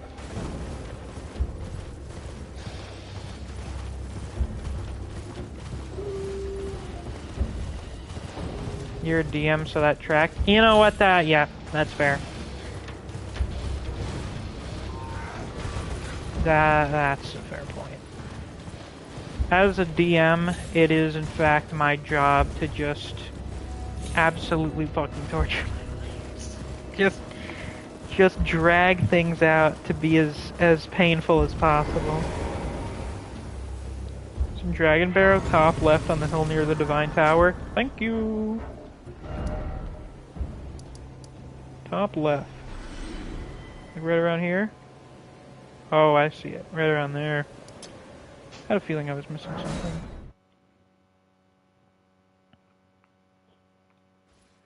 I love it when you guys just tell me shit, because then I don't have to look it up. Dead dragon, by the way. These dudes have been dropping like flies. It's always interesting in these games to consider when you are the one responsible for a species going extinct. Especially, well, really when it comes to like the Lord of Frenzied Flame ending, you are responsible for all life going extinct, so... Should buy the beast repellent torch from this guy. Why this version of Elmer is scaled extremely high, you'll likely have your ass beat badly. Probably. We're gonna find out, because I'm pretty sure I've tried fighting this guy before on another character, and yeah, I kinda got my ass beat. Well, I like your colors, and your mask is weird. Is that like a COVID mask to keep the Scarlet Rot away? Here at the end of the earth. This is a much more accurate end of the earth than that random guy outside Raya Lucaria. Beast Repellent Torch. Torch which burns oil infused with a special incense. The aroma pacifies wild beasts. Torches such as these were used to keep unwelcome beasts away from treasure troves hidden in caves. Fascinating. Lord of Frenzied Flame is just the strongest Taco Bell consumer on a toilet. That is a horrifying description. Have a safe journey. Thanks. Try Knight. Warrior Warrior. Try parrying. I actually haven't tried parrying this guy. Does this shield have parry? No, it has no skill.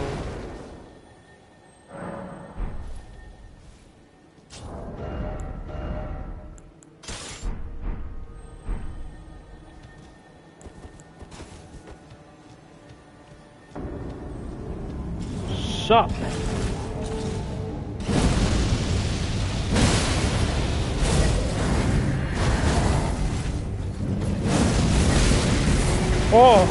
Oh, that is bad.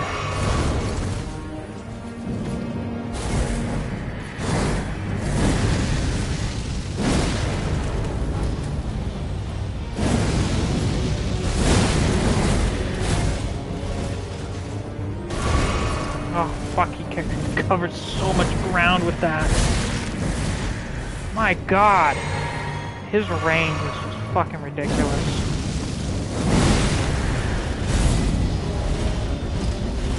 The ball blasting hunter. I feel like that's an accurate description of fighting Elmer. Getting your fucking balls blasted. Ooh! This one kills me a lot. I mean, he's pretty fucking strong. He is quite powerful.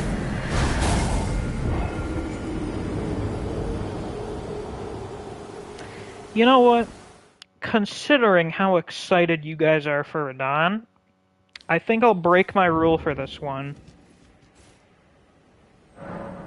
Elmer helps the Tarnish get their beehole blasted, helping a boy out. What? Wasn't that like a Craigslist ad or something? I forget where that's from.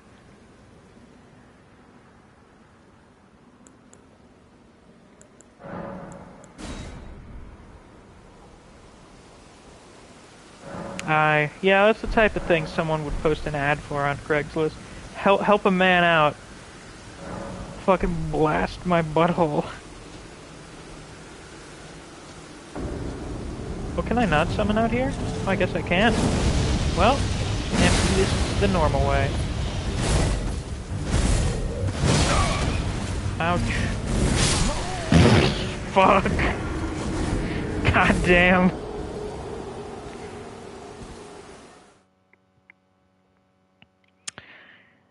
Elmer is strong. He is a cracked individual. Another guy who is, in-game, like, canonically stronger than Godric. It's funny to keep in mind how many people are stronger than various shard bearers. Some of them make sense, you know, like fucking Malekith, Godfrey, Placidusax. But keep in mind how weak Godric is relative to various other beings in the setting. Not even like fucking bosses. Like, he gets his tits slapped by random enemies in various later areas. It's fucking hilarious.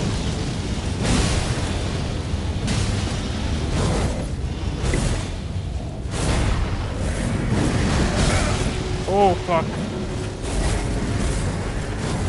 Struggled to this guy more than you did to Radigan? You mean Radigan or Radon?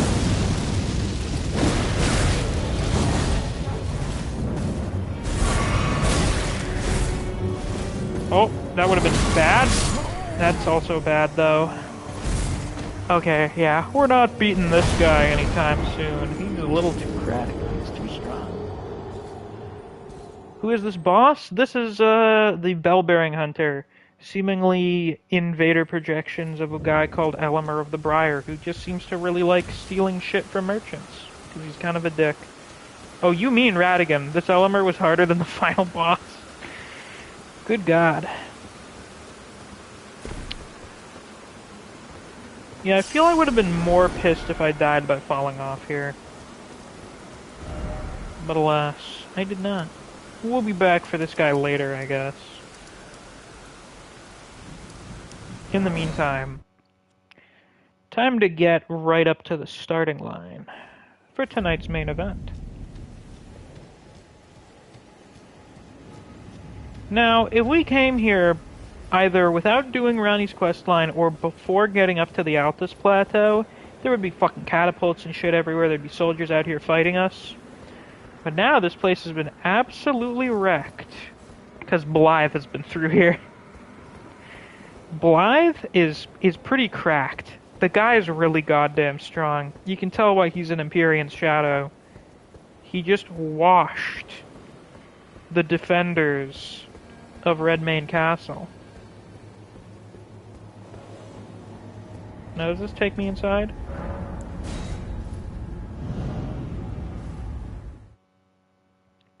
Also, yes, some people are just stronger than some shard bearers. For example, Okina nearly beat Moog, but decided to take his position instead. Seriously? Where is that stated? Elemer is the Craigslist Crusader, the Bing boss, and the Amazon Abomination.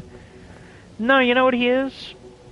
He's just one of those Craigslist serial killers, really.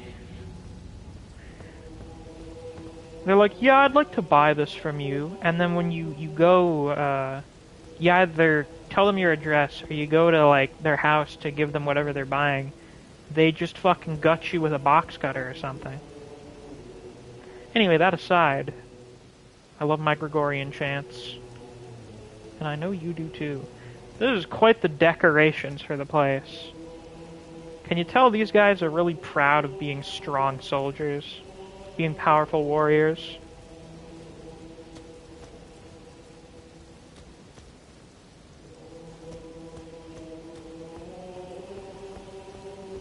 This is straight up Halo music, by the way. Like, come on. Alright. Now, to ensure that there will not be any interruptions with the glorious battle that is soon to commence, I'm going to take a short little break. You know, go to the bathroom, eat something. Not while in the bathroom, but you know what I mean. Because that's disgusting. Then, you know, my bladder will be empty, my stomach will be full. And we're gonna do some shit. Let's see. But before I head out, let's read the chat a little bit. Blast my beehole brethren does sound like someone a Craigslist serial killer would say before he kills you. No, that sounds like the advertisement he would use to lure someone in. Chilled says, Rivers of Blood. When Moog, the Lord of Blood, first felt Okina's sword and madness upon his flesh, he had a proposal to offer Okina the life of a demon, whose thirst would never go unsated. Oh, it never occurred to me, I think, that that was saying Okina fought Moog. Sometimes my reading comprehension skills are really bad. And also, I haven't read the Rivers of Blood description since, like, the game came out, so... But that's very cool. Very interesting. Now then, I'll be back in, like, I don't know, 20 minutes or something. You people at home should also take this opportunity to, like, go to the bathroom, grab a snack, grab a beverage. Don't take 50 minutes, please. Wave, I'm not fucking sick. I'm not gonna take 50 minutes, okay? It'll be 30 at the very most, and that's very unlikely. Yeah, I'm not gonna be shitting my innards out like last time. It's not gonna happen. Schultz would probably be asleep, but he doesn't want to be. That's the power of hype, my friend. So, I'll be back. You folks sit tight. Or don't. Just try to be back. Are you sure? Yes, I'm sure. Your scones just got done? Excellent. Go get your scones. You're gonna have fucking scones for the Radon Festival. This is gonna be so good. By the way, time to cook up some potatoes? Exactly. If you guys are in here and you haven't already, hit that like button. How many likes are we at right now? How close are we to 10?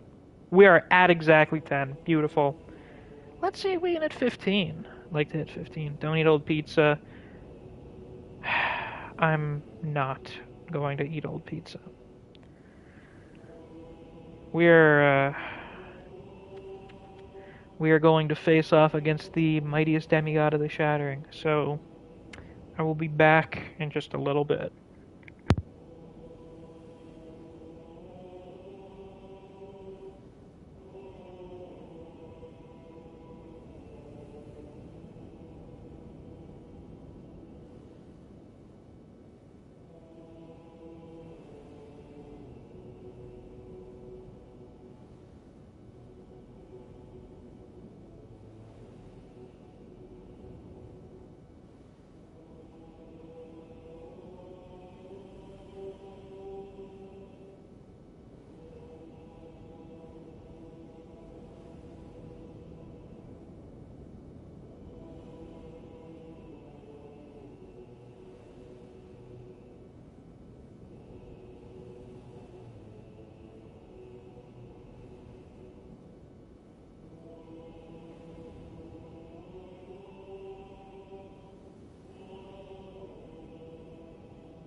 Why are people being consumed in the chat? Stop eating each other. Let's see here. Haven't had scones in ages. I should change that. Fighting Radon is one hell of a way to spend the 21st night. Oh my god, I forgot it's the 21st night of September.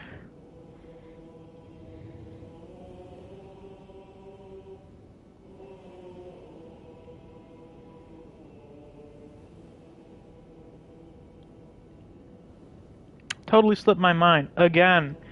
Found it out. I totally forgot last year, too. I keep forgetting, like, every year, actually. I haven't even fucking listened to shit. I should have been listening to that while I was gone. I haven't even listened to that song today. But yeah, certainly quite the way to celebrate the occasion. Too scared to raid the fridge, it's 3 a.m. Do you live with other people or something? I don't know if I've ever raided the fridge. Usually I just have like one thing in there that I like to snack on, and I just grab that, snack on it for a bit, and then throw it back in there.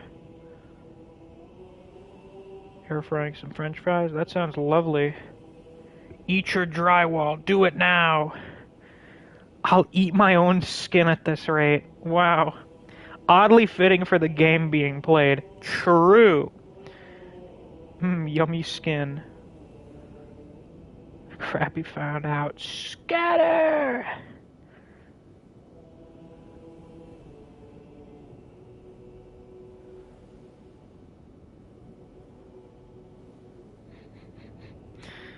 Well, well, well. 22nd, I'm living in the future, miss. Yeah, but you're British, so that kind of offsets it if you ask me. I will delay it no longer.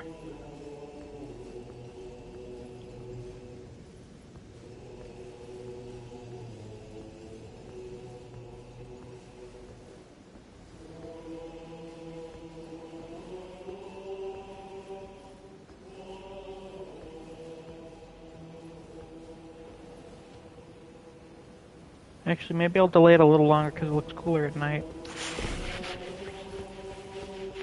Run? But that's not as atmospheric. It's late day.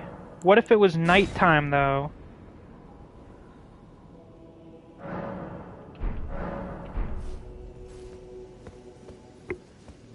I will delay it no longer. Turns off stream. Oh my god. I would go insane if, like, the game crashed or something and it ended the stream. Fortunately, my games always seem to wait to do that until inconsequential moments, generally speaking. Yeah, it's nighttime because we're here for the slumber party.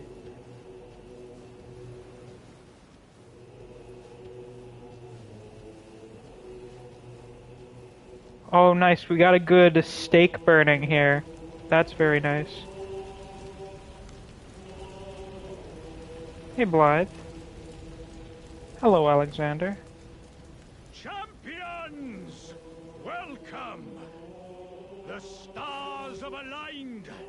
The festival is nigh! General Radon, mightiest demigod of the Shattering, awaits you! Champions! Prepare for battle! Defeat the General, claim glory, and grab that great rune! A celebration of war! The Radon Festival! Man, Jaren's really good at this whole announcer shtick. They should hire him for more events after this. Hello, Finger Maiden, who doesn't talk for some reason. Thanks. Blythe, what's good with you? Can I take a seat on this? I'm gonna try.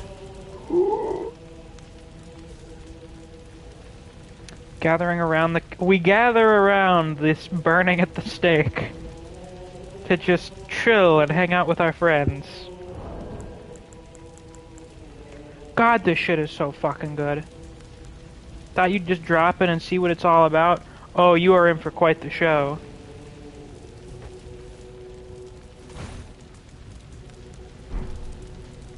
Oh, can I not do... Oh, son of a bitch.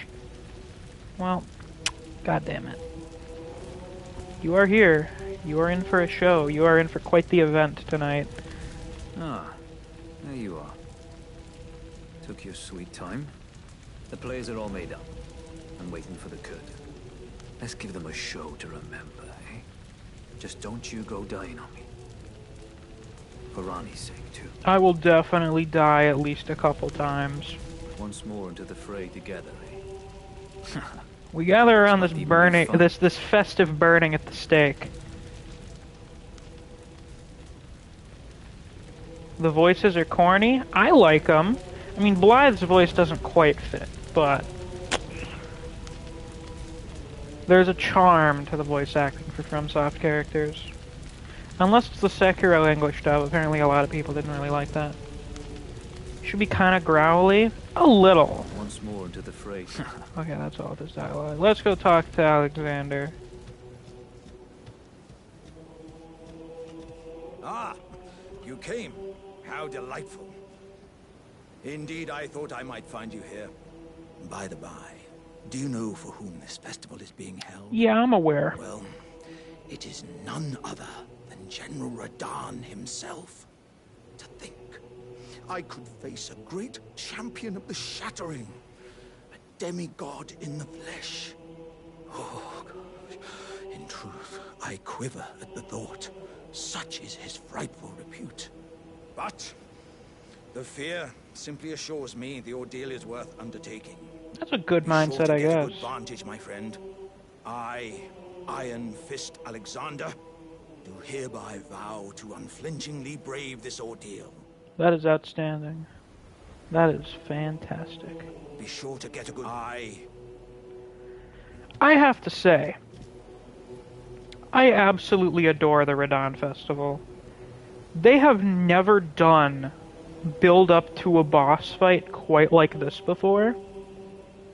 The integration of various different NPCs who have different quest lines and stuff. Like, there are never NPC quest lines that overlap like this.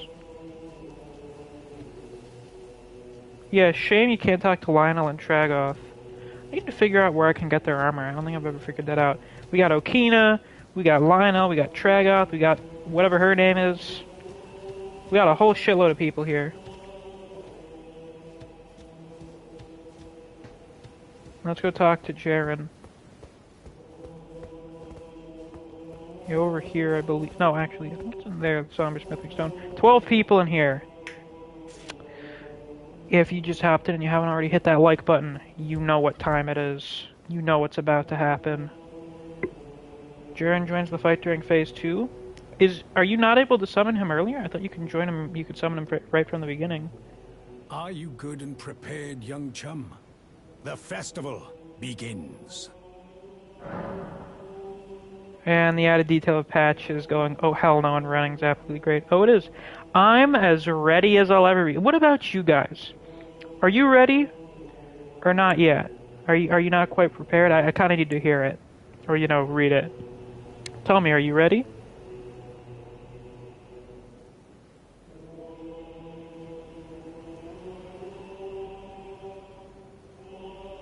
Of course we're ready.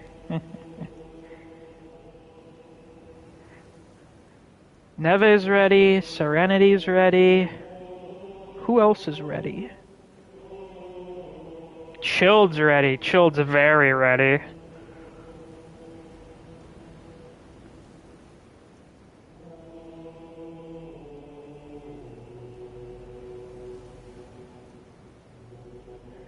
I think, we got a few people here. I think they're prepared. Their seatbelts are buckled. They've grabbed onto their butts. I think they're prepared. And we are as ready as we'll ever be. Before we begin, allow me to paint you the full picture.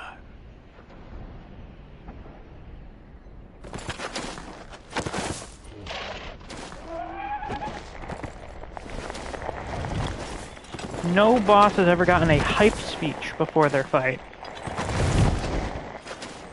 General Radahn is cursed ever to wander.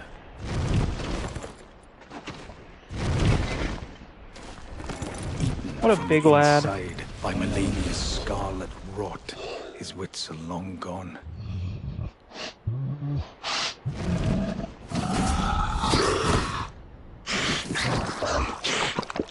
Now he gathers the corpses of former friends and foes alike, gorging on them like a dog.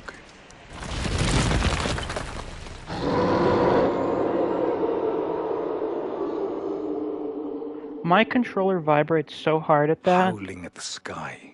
that it sounds like his roar. But now, we must make Oh yeah, time to get all cheery after that one. Gathering of champions, the revels begin. The celebration of war. The Radahn Festival. Hell fucking yeah, man.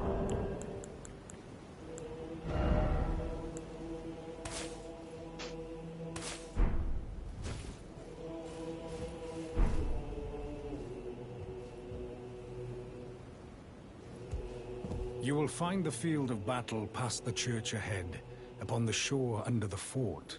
General Radahn is there, even now, divested of his wits, devouring corpses, and howling at the sky. Horse is a little too silly for Serenity. I think when you're in the heat of battle, you don't even notice it. You don't even notice Leonard.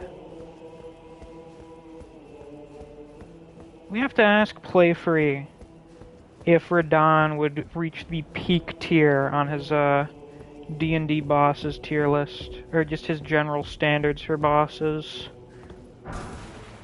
based on the criteria I'm used to him giving. +5 not here? Out here. I think it's out here. There we go. Radahn doesn't have feet. That's true. He has no feet. Presumably it's because of them being ground down, just being dragged across the sand.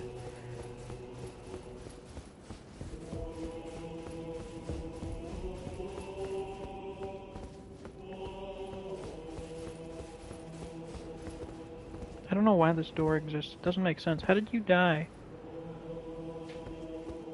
Oh. Okay. Alrighty. I like how they have the Lanedale banners there. That's where they're from.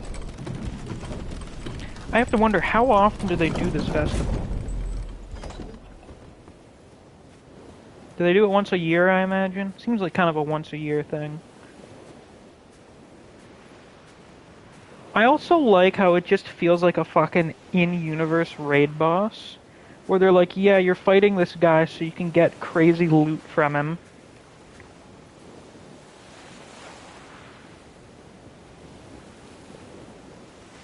I think he's using swords, but he's beating our asses in with his peg legs.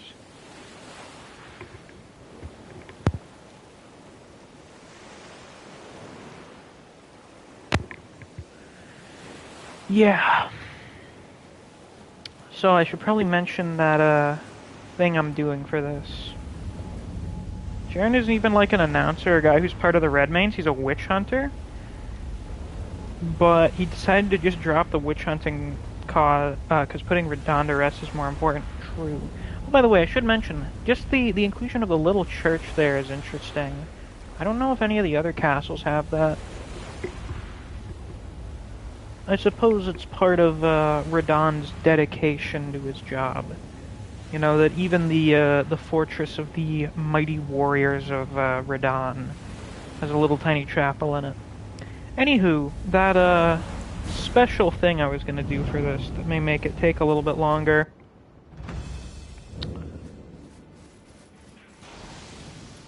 It's nice that we can lock on from this far away.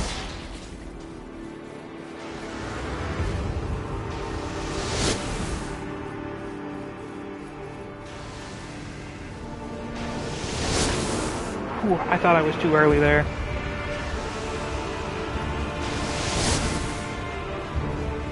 I'm not doing the funny. It depends on your definition of the funny. Oh, shit. You little asshole. Now I should mention, I have never seriously attempted to solo Radahn, so I'm not super familiar with his moveset. But I'm gonna try to solo him for the first 5 attempts.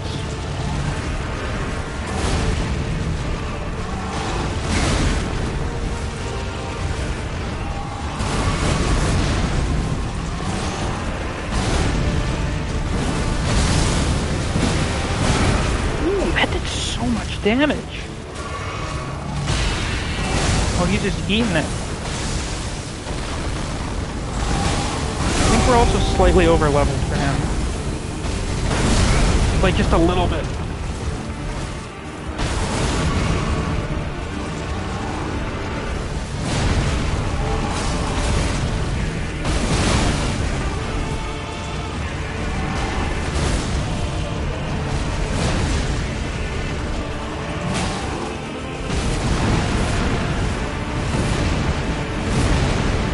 His moveset seems much more manageable than I remember. Not cracking open a case of Radahn with the lads. Would you prefer I do that, actually? What do you guys want? Do you want the guys in here? The dudes? I really just kind of wanted to see if I could solo Radahn. Of course we would. Alright. Well, this attempt isn't going as well as I thought it was, because I just realized how little flasks I have left. Radahn such a lovable guy that Rykard still keeps painting of him up in the Volcano Manor. Yeah, fucking Rykard of all people. Okay. Okay, alright. Alright, if the people insist, I will, neglect to, test my own ego. And we'll do this the way it's intended to be done. Well, at the very least, now I know that I know his moveset, so...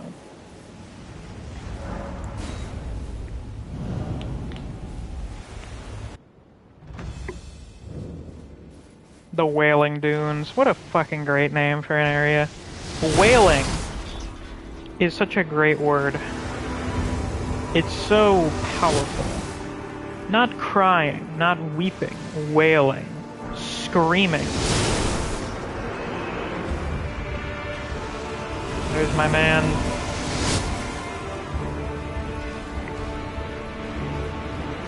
Go, my soldiers!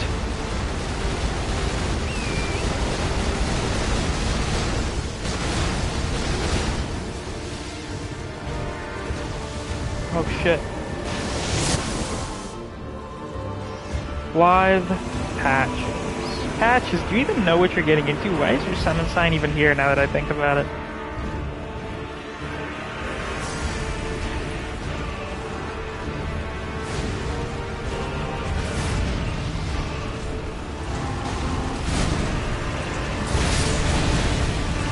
Oh, Kina's already down. Damn. And Patches is like, fuck this shit. Oh my god. You know, I have to comment on something. How good the Demigod boss fights are in this game. Like, you know, you guys know I have my problems with Melania. But she's at least good. Oh, my sheer excitement seeing this for the first time. That is one of my fondest memories with any FromSoft game, in all honesty. Like, it just felt so surreal. If you guys know me, you know I love the Burnt Ivory King. And I love that you basically fight him like a raven. You know, you're bringing in an army of allies with you to fight this guy.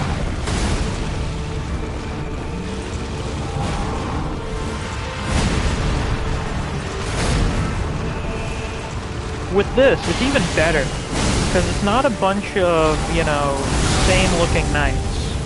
It's a variety of NPCs that you might already know. Actually, you probably should know at least a few of them by now. You know, obviously, you know, Blythe and Alexander. Ooh, Magic Pixel.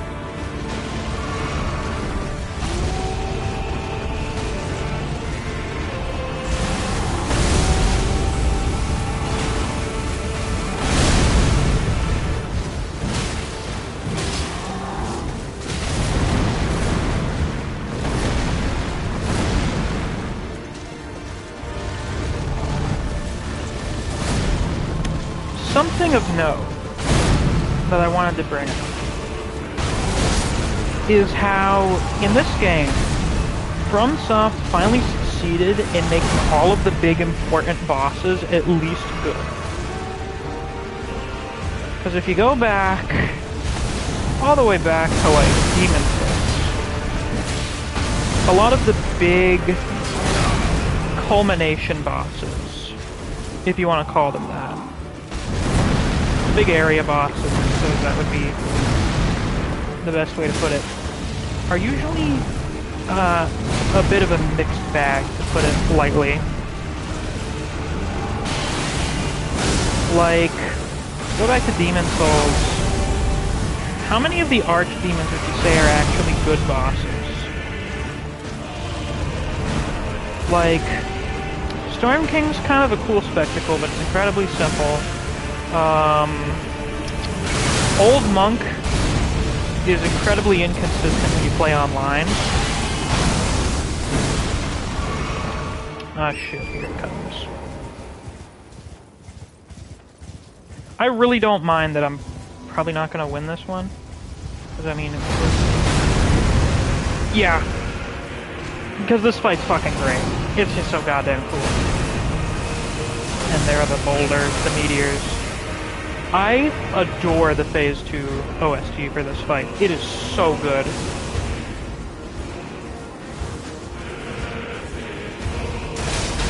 Like, just appreciate it for a little bit.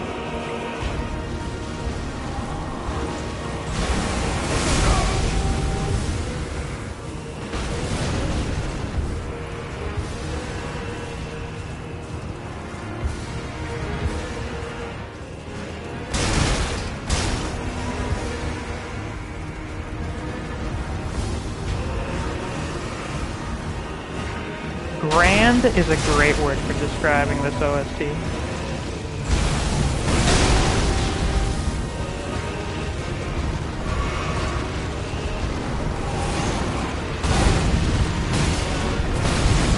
What did you miss? I had one failed. Yeah. Oh my god, that attack is so good. Oh, fuck.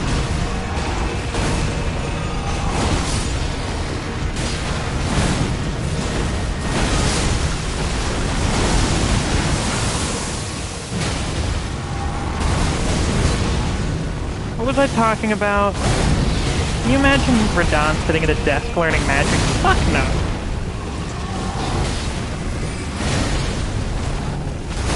I totally forgot whatever I was going on about. It sounds like the grand finale to a tragic orchestra. Ooh, this one's hellish initiative. Oh yeah, combat initiative for this? Disgusting. Each combat round for this takes like half an hour. How many attempts? This is only the second attempt.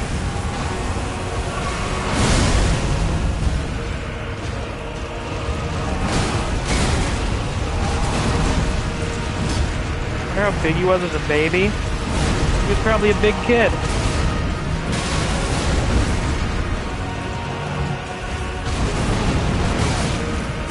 Nope. We're not doing it this one, I don't think. Not quite close enough, it seems. Nah! Wait!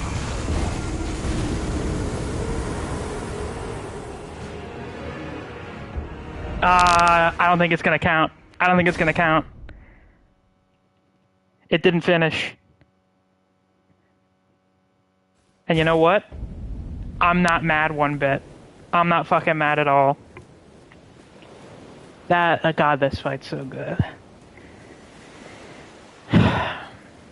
What was I saying earlier?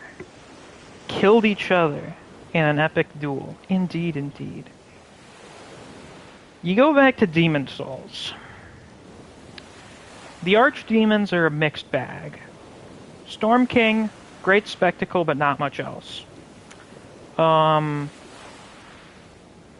Actually, let me do them in order.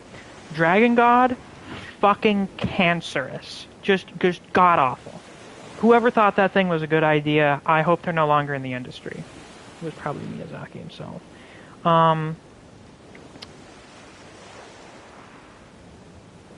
Storm King, cool spectacle, but very basic. There's not really much else to it other than that. It's a Storm Ruler fight. The first Storm Ruler fight, so you know. Old Monk, neat but inconsistent. Oh wait, I forgot Old Monk goes before Storm King. Well, that's just because I almost always do Isle of Storms second. Yeah, my second fight with the Old Monk was fucking hilarious. That guy rage quitting was great. Maiden Estrella is really good from a story perspective. Like, she's a really good narrative boss. But there's barely anything to the gameplay of the boss fight. There's a little bit of mechanical complexity in that you can just snipe Estrella and not fight Garl Vinland. And then you have Old King Allant, who's great. He's fantastic. But they're a very mixed bag. Then we go on to Dark Souls 1. The Four Kings are good. They're pretty cool, at least, though they're a bit of a DPS race, which you may or may not like. Seath is very boring. Nito's neat. The Bed of Chaos, the worst thing ever. And then you have Gwyn, who is another one who's, like, pretty cool, but more so from a story narrative perspective, because he becomes really easy when you're good at parrying him, and when you're not good at parrying him, the fight's a bit, Dark Souls 2. The old ones are all pretty meh, if we're being really real here. Lost Sinner is like an okay humanoid boss. The Old Iron King's just boring, and the unnecessary hole in the arena makes it kind of shit. The Rotten's like okay, I guess. Like, it's alright. And then Freya's just meh. None of them are particularly good. Dark Souls 3 has the best in terms of the ratio, I suppose. Do they? Because, like, the Abyss Watchers are great. Aldrich is alright. You know, he's pretty good. Yorm, spectacle, but boring. It's better when you've done the Sigurd quest line. But, you know, whatever. And then Lothric and Lorien are fucking peak. I love that boss a lot.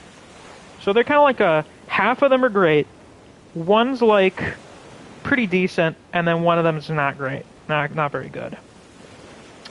Here in Elden Ring, I would argue all of the demigod bosses, all of the shard bearers are at least good. They're at least good. Godric, he's great. He's a fantastic early game boss. Renala, I don't care for that much, but like the whole spectacle of her fight, at least in the second phase, you know, the arena for it's very beautiful. It's very nice. This fight, well, you guys are watching it, so yeah. Morgott, I could fucking gush all day about Morgott. Like, he's a grudge match. You're pissed off. You want revenge. You have the spectacle of fighting before the Elden throne right at the base of the Erd Tree. You've got all the stuff with Morgott's character. It's fantastic. Rykard, their first great gimmick boss. Not to mention the spectacle for him in Phase 2 when he goes, like, super bullet hell mode is ridiculous. It's fantastic. Moog, wonderful from a mechanical perspective. His character is very interesting. The arena you fight him in is wonderful. And even Malenia, I would say, is at least good. I don't think I would say Malenia is a terrible boss. She is very difficult, but not for reasons that I would say are fair. I think Malenia is an unreasonable challenge. But I must accept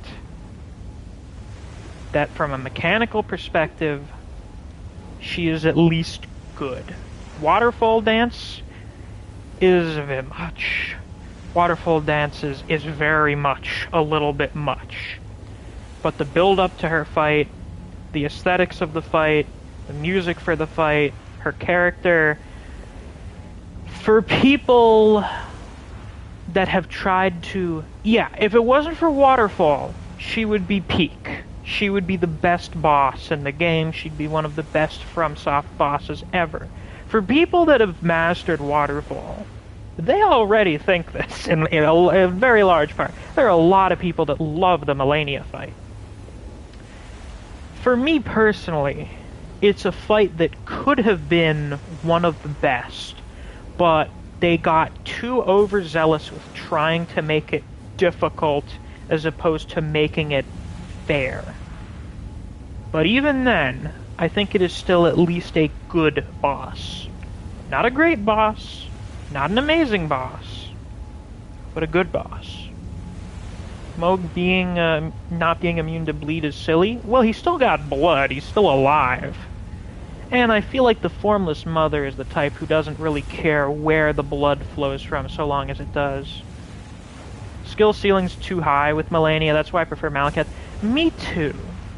Me too. I really just think Malenia is just too much of a challenge. I think she demands too much from a player to be reasonable. Ishin is a reasonable challenge. Gale is a reasonable challenge. Freed is a reasonable challenge, but she pushes it a little bit for me.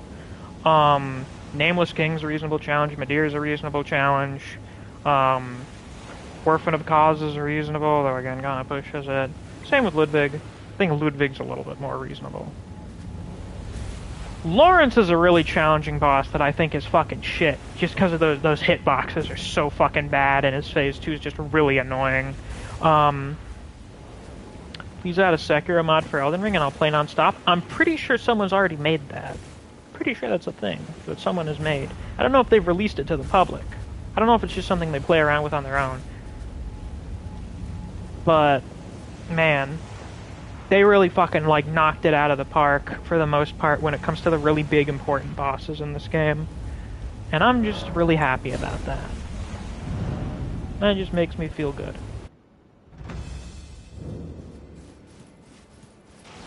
Now that we've had that brief intermission for me to gush about how much I like many of the bosses in this game,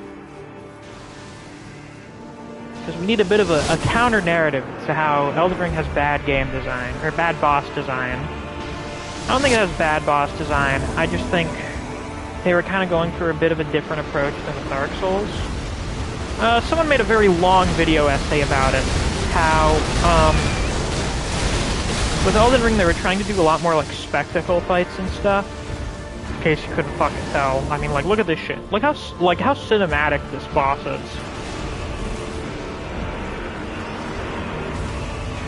I didn't really mean to summon patches again, but anyway.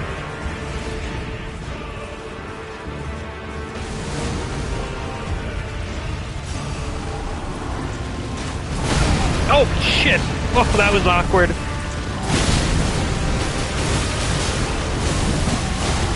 Oh, we're stomping on him. We're hitting him. We're ganging up on him. You gotta get back in the line. Come on! Oh yeah, I know I was gushing about the Phase 2 OST, but this Phase 1 OST is still fantastic.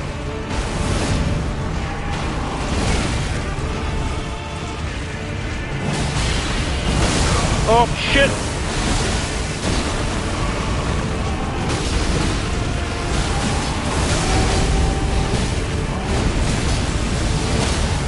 Woo. Thanks, Blythe. Ooh! Holy fuck! There you go, buddy. Get out of here. You silly goose. Haha, where is he? There he is! Coming in from the stratosphere!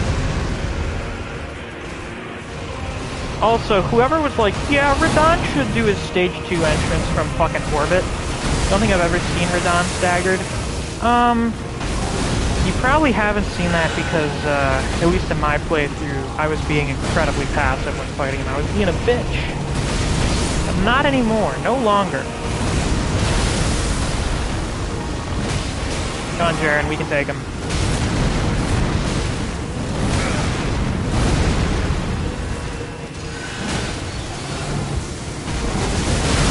Your hatred of Radahn is lessened. The fact that you had any hatred for this man in the first place, deeply disconcerting to me.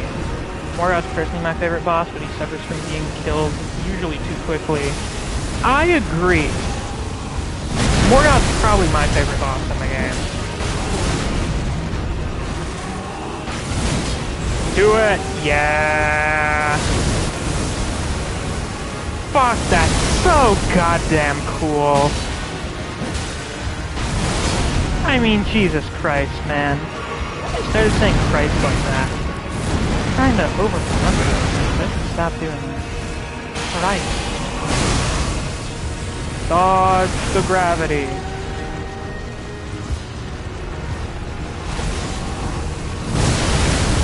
Literally never seen that move before? That's hilarious. I've actually heard from other people that are like, I never fucking seen him do that.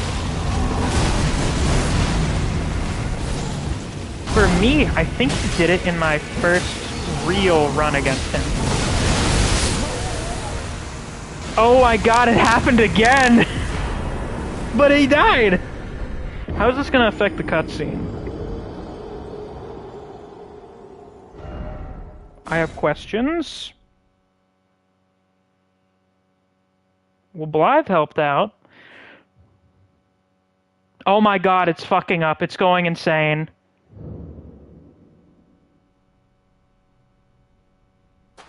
I guess I'm just back here immediately. Okay. Alright. Thanks, Blythe.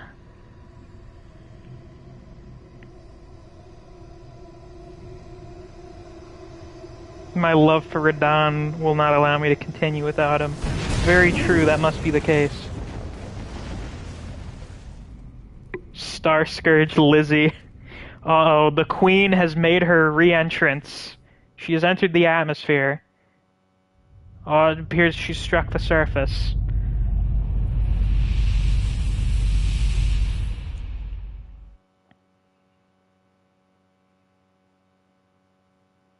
Oh god, it has the... Oh fuck. Red mark was made on the map. You don't say. Where am I? Where the fuck am I in this area? Where is everyone else? This is such a good game. I know, right? You know... There are a lot of people. I would argue a lot of contrarians.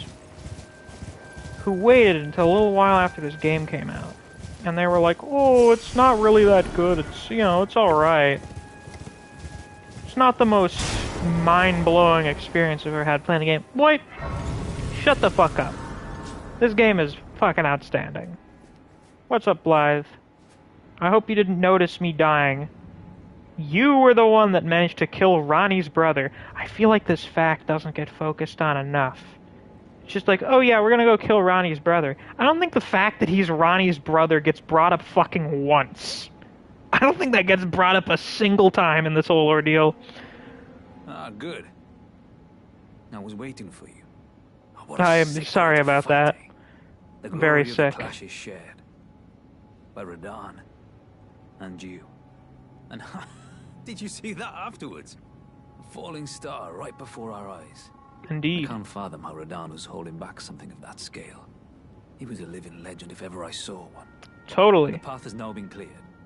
Rip to that guy. Where Ranni's fate will be decided. That'll be for next time. Star bit the earth. We'll take up our swords once more for Mistress Ranni. Kind of silly that they didn't put that mark in the original release for the game. Like, we had to patch it in, I guess. Oh, is Alexander gone already? Because I fucking died. That's annoying. Or is he down over here? Why do we keep missing the Alexander encounters? God damn it.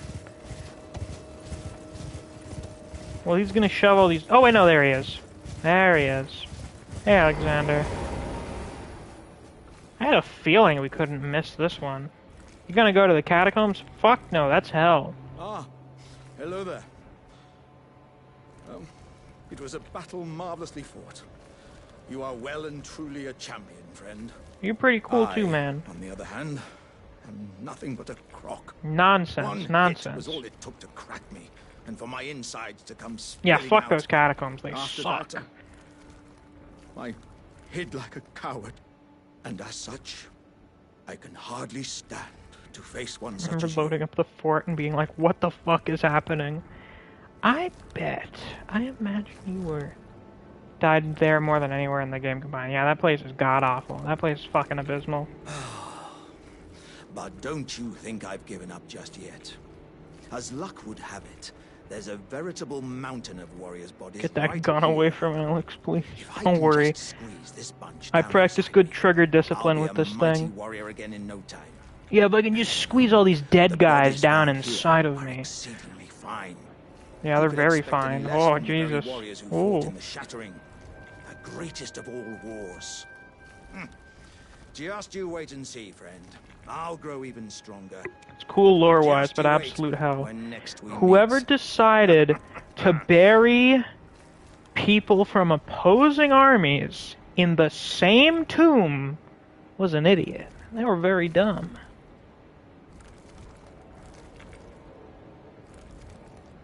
You'd think Alexander would eat Radon pieces. You would think that, but because he's a boss, he just kind of dissolves into mist. So, no parts for him to eat.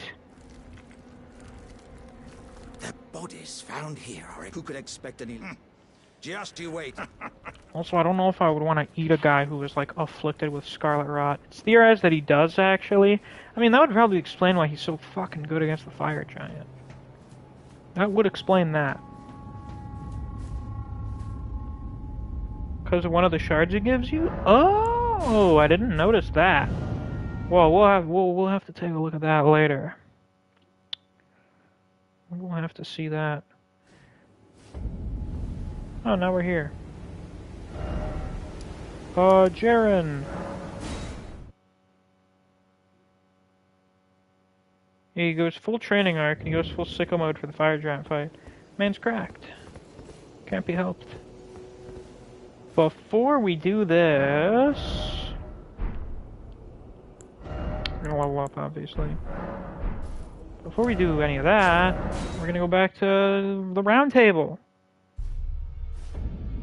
His final gift to Talisman is a piece of Radon's armor. Oh, I've never noticed that. I've completed his main quest line once. Kinda wish he helped in the Malekith fight too, it'd be so cool. That would be cool. I do wish that more character quest lines had more than one possible ending other than just, you know, not getting the ending. So.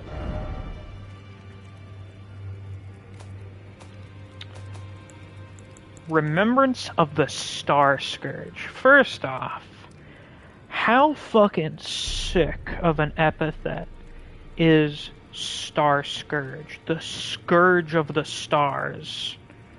That's sick. That's great. That's fantastic. Remembrance of Starscourge Radon hewn into the Erd Tree. The power of its namesake can be unlocked by the Finger Reader. Alternatively, it can be used to gain a great bounty of runes. The Red Lion General wielded gravitational powers which he learned in Celia during his younger days. Also, he would never have to abandon his beloved but scrawny steed. What a man. What a Chad. Have you gone over the pot lore? Sorry, I've been bouncing about. I think I've definitely gone over it a few times, at least a little bit. You know, I've mentioned that, yeah, we took some warriors who were, like, dead and we threw them inside some pottery to do, like, guard jobs and stuff. I also have made the theory that based on all of the dead ones around the Minor Erd trees, is that they were used to protect the Minor Erd trees prior to the Shattering, which then caused, you know, the Erd tree avatars to crop up.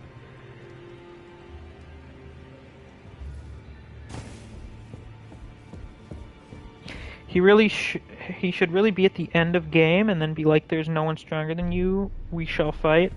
I mean, at the point he encounters you, you're not gonna get that much stronger. You're gonna get, like, maybe 10 more levels from there, which is not that much relative to where you are at that point. So he's facing you at, like, almost the height of your power. Hey, Anya. You have returned. What is it? A few things of note. Radahn's training in Celia. Why was it there? Well, a few things to consider, maybe. It seems like the area around Celia has a bit more focus on, like, gravitational stuff. So presumably it's like, yeah, Radahn's like, I want to get my master's degree in gravitational magic. You know, you go to the Celia campus. That's a possibility. It's possible that Rennala knew that, like, you know, they had the Alabaster Lords there and stuff. I should send Radahn to go learn there. 'Cause, you know, that's the kind of privilege you get when your mom is in charge of the big magic college. Secondly, it's in Caelid. Caelid is the land of the big, huge badasses, and it seems like Radahn, from a very young age, wanted to be a big, huge badass. So he was like, oh, I can do magic and be in Caelid? Fuck yes, said no one else before or after the fact. Radahn, you need to go to college, or you won't go anywhere in life. Undergrad Radahn. Oh, this is good. This is great. It's possible that Radagon is from Caelid. I know he's presumably descended from the Giants. That's what I personally believe. I know some people think it was a curse from the Giants or something. But I think being related to the Giants would also explain why his kids are so fucking huge. Because, I mean, it even seemed like Rykard was pretty big relative to Ile back before the whole assimilation thing. And Radagon's a little on the taller side, generally speaking. And the inherited red hair. Considering that Radagon was part of the army... Oh, fuck, I forgot to read the description for his talisman. I should do that right now. We're gonna be all over the place right now. Radagon's Source Seal. This legendary talisman is an eye engraved with an Elden rune. I cannot tell which one. Said to be the seal of King Consort Radagon.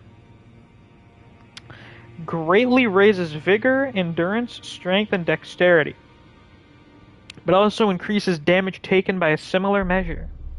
Solemn duty weighs upon the one beholden, not unlike a gnawing curse from which there is no deliverance. This follows up with a theme from the Scar Seal. The seal represents the lifelong duty of those chosen by the gods, which it seems like Radagon was to an extent. Radagon has like this fucking obsession with performing his duty, doing what is called upon him to do. When we fight him, he is not called Radagon the Second Elden Lord. He is Radagon of the Golden Order. I mean, he's like the head of the Golden Order fundamentalists. He's big on religion and loyalty and obedience. Because, you know, Godfrey's animal is the lion. Radagon's animal is the wolf. A very loyal beast that serves the pack and its alpha. Which I guess in this case, if the demigods are a fucking bunch of pack animals, obviously Marika is the head of that. That's why he would, like, give up on his happy family to go and do whatever's called upon him by Marika. He's kind of, well, I suppose he's not necessarily weak-willed. Because it would probably require quite a bit of a strong will to give up your family for your boss, who is hot, but still, it's your family. He's not so much weak-willed, he's just got fucked up priorities. I still think he's kind of a dick. I think he's quite the dick for that one. Me personally, I prefer Godfrey. Godfrey is my Elden Lord. There was a coup against him. He was thrown out unjustly. I do not recognize Radagon. Just look at his title. They don't call him Elden Lord Radagon. He's called Radagon of the Golden Order. Not even the game recognizes him as Elden Lord. Anyway, I figure Radagon probably grew up in Caelid. The giant connection there gives me even further certainty in this. I don't know. It was said that Radagon, he practiced sorcery when he was part of the Carrion line, and then learned incantations when he was part of the Golden Order. So maybe Radagon even learned some sorcery in Celia, so he's like a fucking alumni. And because of that, it's like, oh yes, actually, my dad went here. Oh really? Interesting. Well, some schools are like that. Schools like legacy applicants and stuff. Whatever the exact term for that is, legacy students. People who come from a long line of students at a school. They like that. Was there anything else I wanted to say about him attending Celia? Oh, right. It's funny that Celia seems to be a place that focuses largely on, stealthy assassination magic. And Radahn is just like, yeah, I want to use gravity magic to ride my small horse, and also, fucking heave giant boulders out of the ground to throw at people, and also hold the stars in place in the cosmos. He's not exactly fitting in there, Power from Remembrance. Starscourge Greatsword or the Lion Greatbow. Curved greatswords of black steel. Those don't really look like steel. They kind of look more like some sort of stone. Just based on the texture of them. But whatever. Steel. Wielded by General Radahn. A pair of weapons decorated with a lion mane motif. Radahn earned considerable renown as the Starscourge in his youth, and it is said that it was during this time he engraved the gravity crest upon these blades. So he became known as the Starscourge in his youth. Does that mean that he started, stopping the stars really early on or something? That was something that he started from a young age? Upstart Radahn was holding back the stars? Jesus Christ. Lion Greatbow. Greatbow of black iron wielded by General Radahn, decorated with a lion mane motif. Imbued with gravitational power of the Starscourge. When used along with Radahn's spear, it becomes a true weapon of a champion. We are getting this one. What are the stats for it? 38. Oh god, it's even higher than I thought. Oh shit, oh fuck. Equipment of champions. Radahn spears. Great arrows used by General Radahn during the Festival of Combat. These are in fact the many spears which he was stabbed by the Clean Rat Knights. Imbued with Radahn's gravitational power. So for starters, they stabbed him a lot. Holy fuck did they stab him a lot. He was firing hundreds of these. When he was doing the airstrike flurries, there was fucking hundreds of these things. So many. Also, being able to use someone's spear as an arrow because you and your bow are just so fucking huge. Oh my god. Oh my god. Radahn's red mane helm. Helm of the Golden Lion with flowing red hair. Worn by General Radahn. Radahn inherited the furious, flaming red hair of his father Radagon, and is fond of its heroic implications. I was born a champion's cub. Now I am the lord of the battlefield's lion. That goes kind of hard, can't lie. He is indeed a true Chad. It's true when Neve is saying stuff that's honestly, at this point, calling someone a Chad is fucking almost Redditor behavior, unless it is a character such as this, who, like, undeniably deserves it. Radahn is an interesting fusion of both Godfrey and Radagon, because he's a direct descendant of Radagon. I mean, he's literally his son. But he is very clearly influenced by the cultural impact of Godfrey having existed. You know, having been Elden Lord. Could have been stuff he started doing stuff like catching stars before stopping them altogether later on. That's a possibility. That sounds like a pretty decent starting place. Oh, look at the catching star. Why the fuck did it just stop in midair? Oh, that's just Radahn practicing.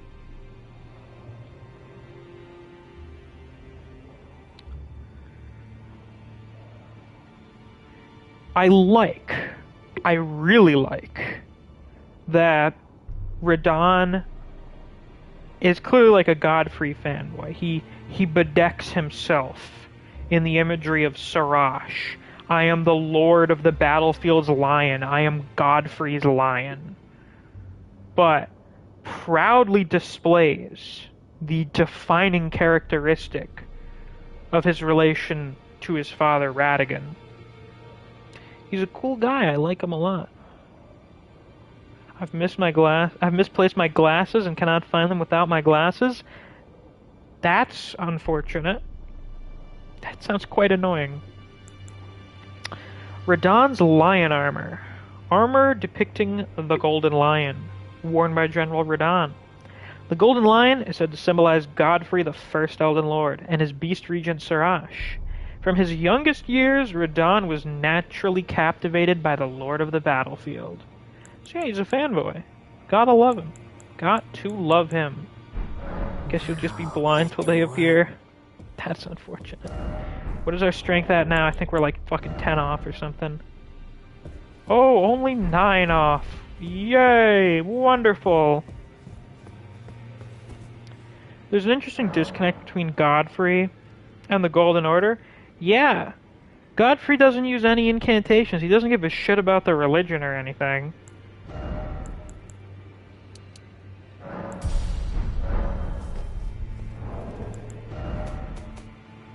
Yeah, you know what? We may have to do Leyndell, like, relatively soon, just so that we're not stupidly overleveled for Morgott. Because I really don't want to steamroll Morgott. I like him too much. I love the guy. I don't want to steamroll him. That's disrespectful. Shit, I'm still fucking over encumbered. Oh, Jesus Christ. Do I have anything lighter?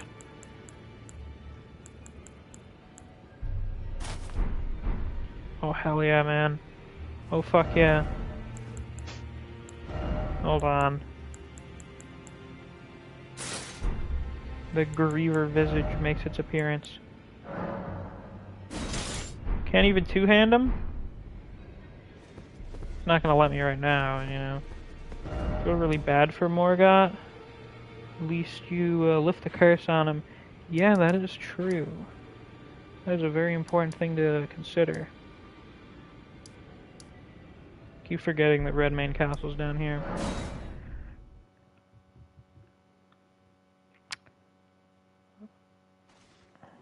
Am I able to two-hand these yet? Or is this a weapon where it doesn't matter?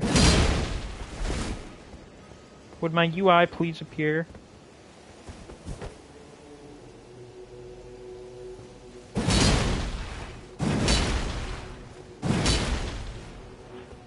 Please? Nah, it still doesn't work. Sad. We're gonna have to invest a lot in being able to use those. I really want to use those because I've never used them before. And I know a lot of people have used them because they're fucking cool.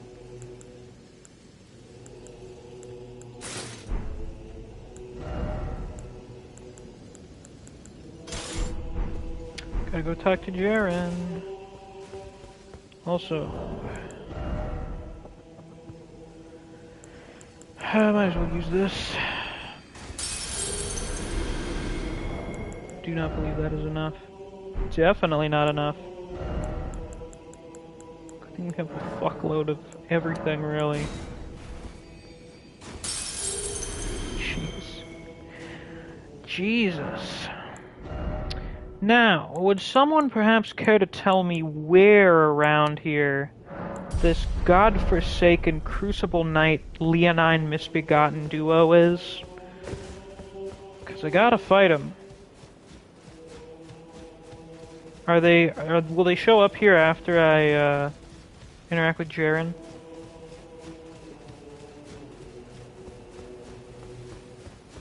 Literally in here? Okay, so after I'm done with Jaren, area resets, boss shows up, gotcha. Hey man. At last, the war festival has ended. Brave You have to leave after you interact with the dude? I figured. Have our gratitude. The celebration was spectacular. General Radahn is surely pleased. I imagine he is happy to be fucking freed from his terrible suffering. All he wanted was an honorable death. And we gave it to him, or Blythe gave it to him, really. Finally, my work is done. I'm no longer bound to this fortress. I have a task in mind.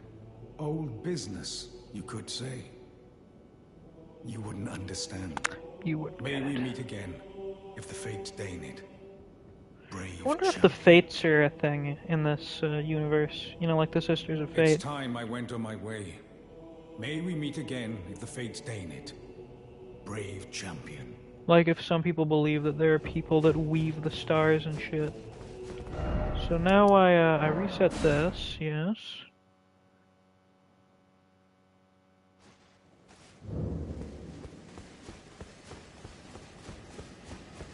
Aha! How convenient. Nah, you guys know the policy. They're a gank. And the ganks get no respect. Not from me. They can rot in hell for all I care.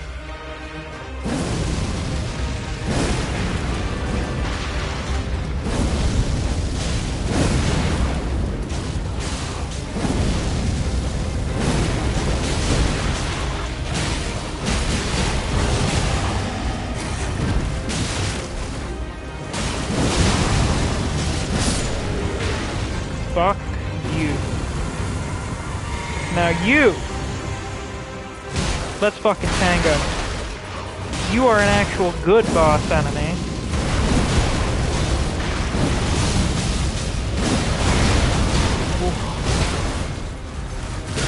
Oh! That damage. Oh, what's he gonna pull out on us? Your main weapon is from this boss fight. Is that the big gravity sword? The big gravity rock?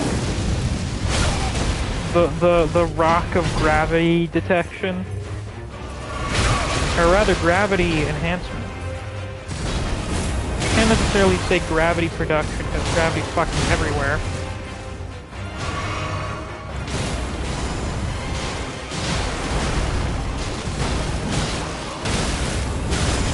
Ouch. Oh, sir. Could you stop? Big old piece of Farumazula architecture. Magnificent, isn't it?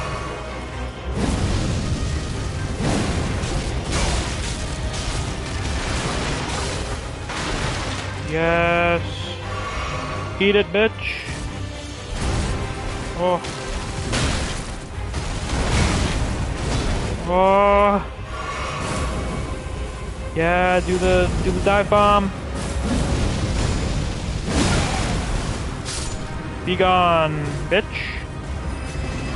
You filthy, lazy gank bosses. Get out of here. Get the hell out of here. Bitch, are you for real? My Ruins Greatsword. And this very reasonably placed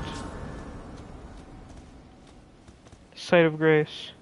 Radigan, more like, I'd rather be gone. Apparently.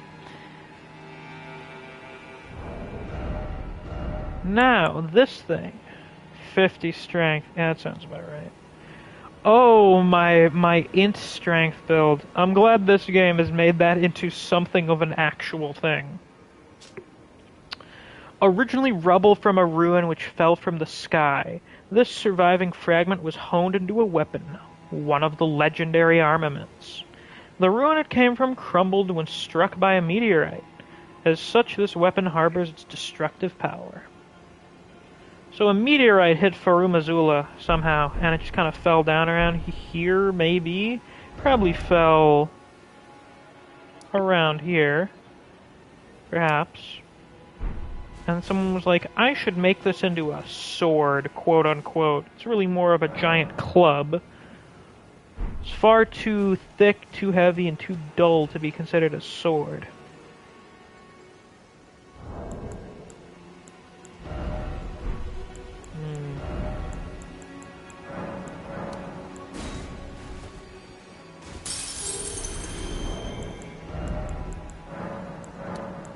I don't even start using these. It's got an edge, so it's still a sword. I suppose it does. I suppose it does have an edge. Do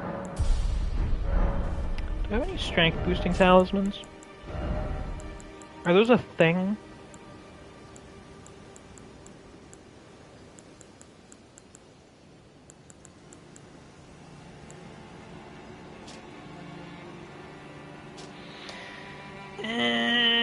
I don't think I want to use Radigan's shit. I don't think I really wanna. I don't like that damage increase.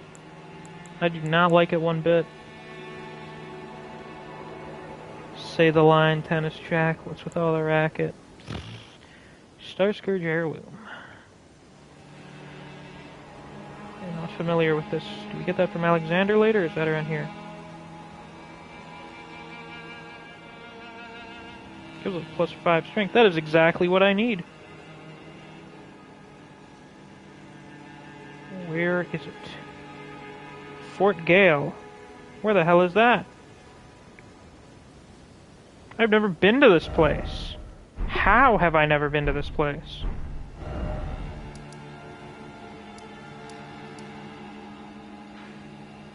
It's right around this ass end of Caelid. Yeah, I'm thinking. Well, I didn't know because you guys mentioned he had some kind of. Whatever. Not important. Not remotely important. It is presumably the structure. How have I never gone in there?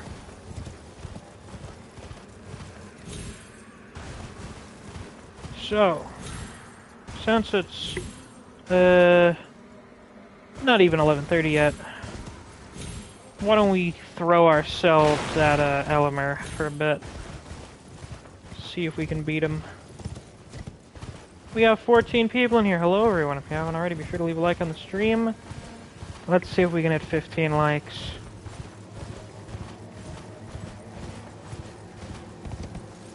For those of you who just hopped in, you missed it. We just beat Radahn a little while ago. But you know, you can always rewind the stream. Or watch the VOD when we're over. Oh my god, they copied the Carria thing. You know Radahn definitely got that from there. So it seems like this is an actual person firing a bow. Now that, maybe they more so copied from Radahn. Do you mind?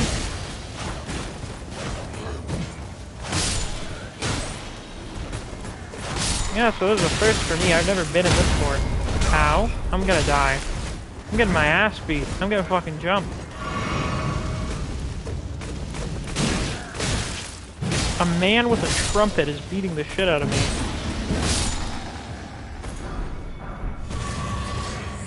Oh, nice.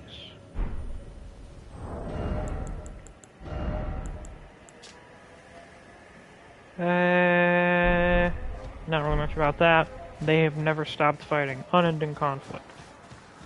Fun times for the whole family, am I right, fellas? Where is the site of grace that's gotta be around here? Have you gotten the Eternal Darkness spell? You have to fight a Bloodhound Knight in Caelid. Who's guarding the tower? I didn't know that. Live Manga gave me $5 Australian. Hey, if you had to choose what universe would you rather be in, Dark Souls, Demon Souls, Elden Ring, or Warhammer Fantasy?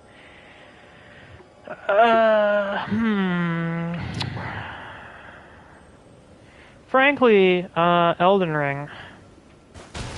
You know, when the shattering wasn't happening, seems like things were somewhat pleasant. And there's the rest of the world outside of the lands between, so... Oh, fuck.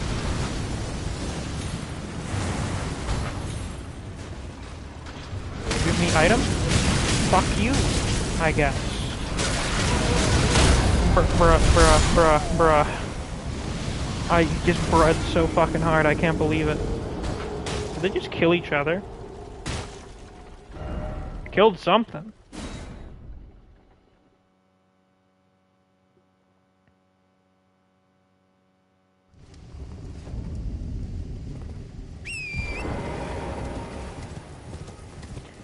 Oh yeah, I went over this a little bit last stream, but I'll go over it again.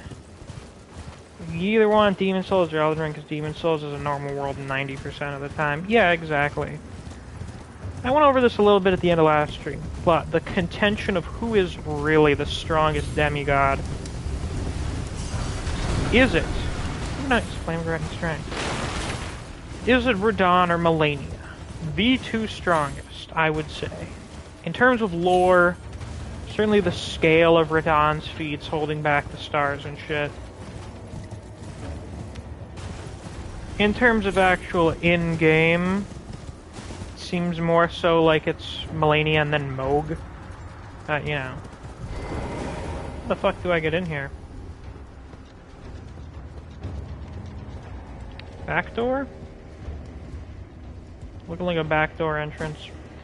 I think Radahn's title as the Mightiest is mostly in regards to, like, his sheer physical strength and the scale at which he's able to exert his power in the immediate term. Because, I mean, when you think about it, theoretically, this whole fucking place, this whole shithole, Caelid, this entire region, this is all a scale of Malenia's feat. Even then, you could argue, you know, fucking, the reaching into space and stopping the stars is more significant than cancerifying a whole region. So that's where this thing is. Interesting. Radahn is the most powerful. Malenia is the most skilled. When it comes to, like, prowess in combat, I think most people could agree that Malenia is pretty unmatched. You know, because we fight her. We have experienced it with our flesh.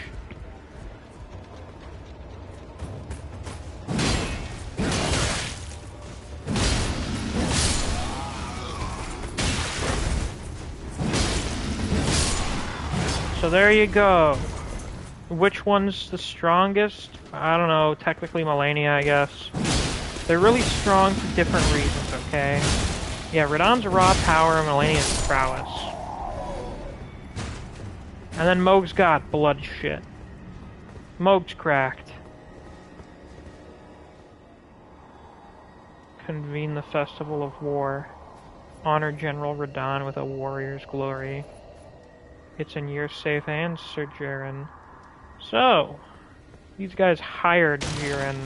These guys here, specifically, are the ones that hired Jaren to hold the festival. Give me that heirloom. Give it to me.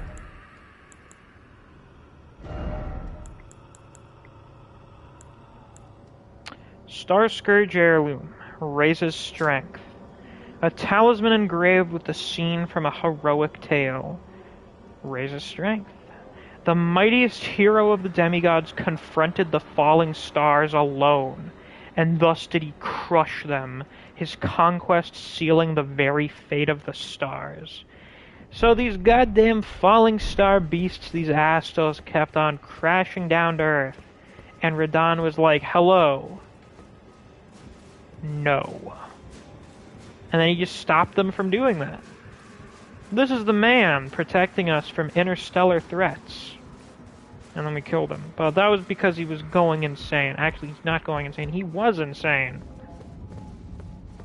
And definitely suffering. We put him and his dog, I mean horse, out of misery. Most powerful demigod is Miquella. He's known as the most fearsome. Why?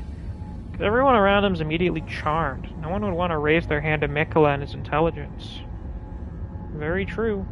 I suppose that would make Miquella the most dangerous of the demigods. All of the demigods have different shticks going for them.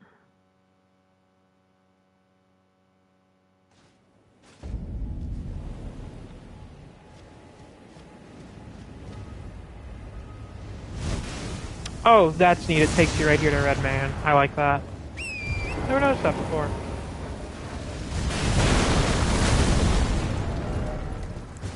Alright, now how could I forget? Ow!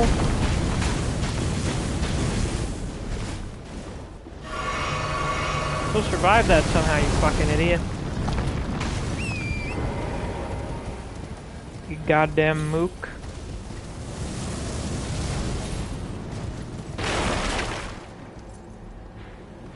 Put Ishin in the Radahn fight.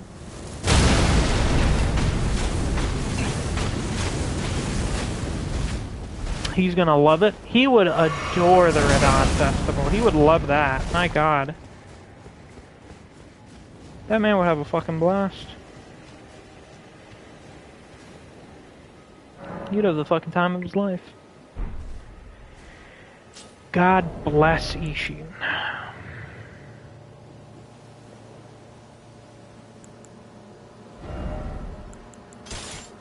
Now I have it. The strength.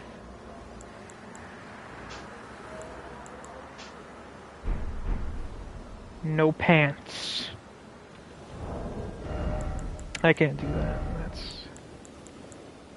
That's a bad look. What if we re-equip our samurai shit?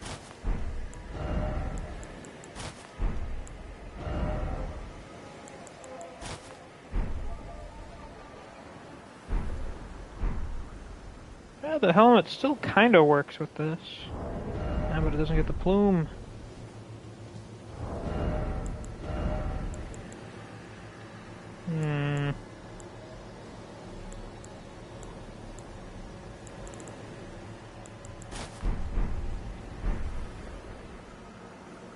And sent a few messages in the Torgo thread. Let's get a look at this. Let me guess. I'll get around to it. He watched the DBZ and One Piece special. It was nice to recognize all the characters. I'm gonna shoot him. I'm gonna shoot Band.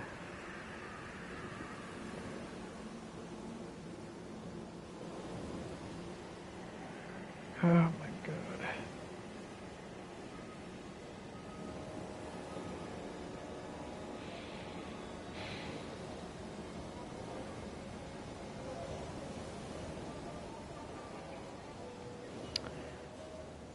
Oh, another $5 Australian. Thank you very much for your generosity, Wave. Hey, if Elden Ring demigod characters went to Record of Ragnarok, would they be on the human side or the god side? Probably the god side. Because they're basically the gods of this world. I know we have the outer gods and stuff, but the demigods are effectively the gods of the mortal plane. They're fucking Greek gods, you know? They're just going around doing shit. They're doing whatever they please.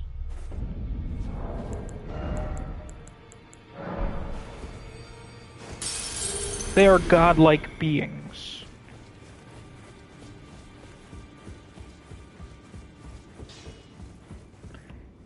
Hey man. Well, I took you no matter to lay out your arms then.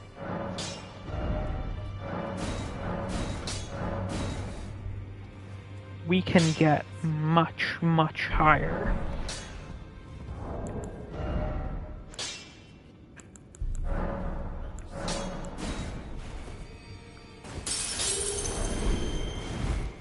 Back already, no matter. Just a little bit.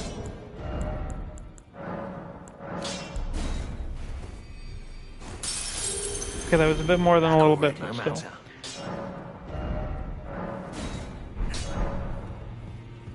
I think I'll pay a trip to Bach. Get rid of the plume thing on this armor. And then, he's still here. He's still present in this place.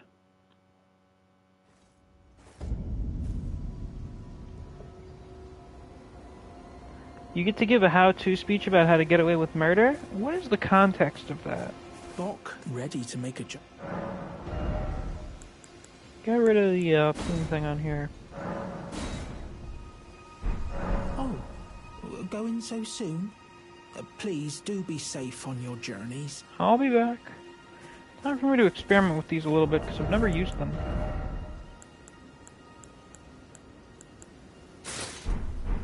I intend to greatly enjoy this, just so you know. Oh, ooh, yeah. Oh, I can rock with this. This works. 2 weeks from now, it's a speech and communications class. I figured if I had to give a speech about being pro-eugenics the other day, actually that was today. Yeah, that is one of the things that a lot of college speech classes will have you to do.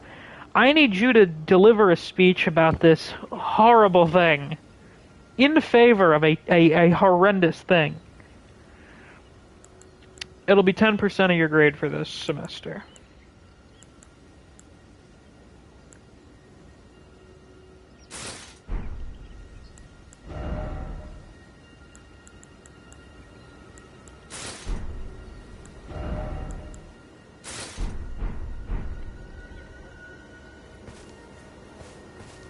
You notice how the Dragonkin soldiers got a gaping chest cavity just like the trolls do? Yes, indeed, I did point that out. I think a possibility of that... Well, there are two things. Yeah, Five's professor's getting a special trio outside your door.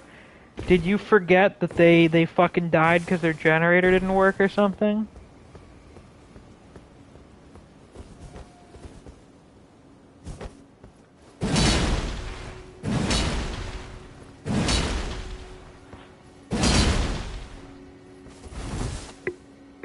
They entered phase 2. Oh, I see.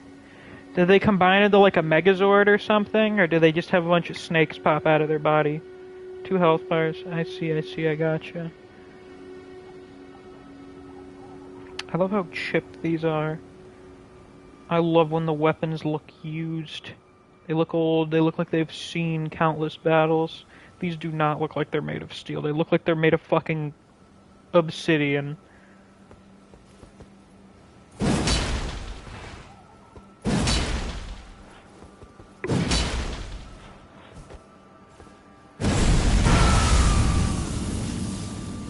Oh wait, hold on. Follow up. I don't know the combo for this.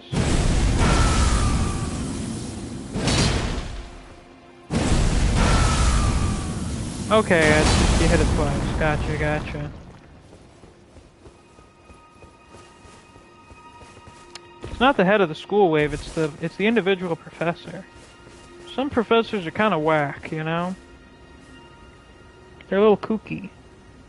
A little crazy. The screams could be better. I can't help that. I mean, I technically could, but I'm not going to because I'm lazy.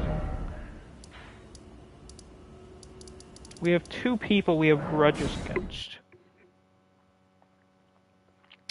They sprout wings and have disturbing changes to their faces. Interesting. But yeah, the Dragonkin soldiers.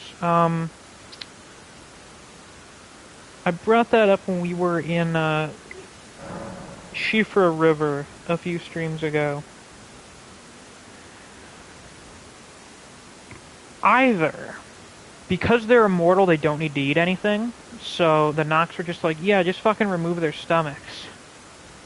You know, just remove those and, you know, they'll never feel hungry. Alternatively, it's possible that they're some kind of hybrid between giants and dragons.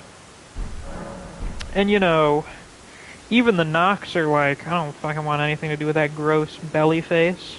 So they removed them. Maybe the same reason the trolls don't have stomachs, because they had to remove the big face. Yo, dipshit. I'm gonna test this thing out on you. It's probably gonna be a really ineffective test, but still.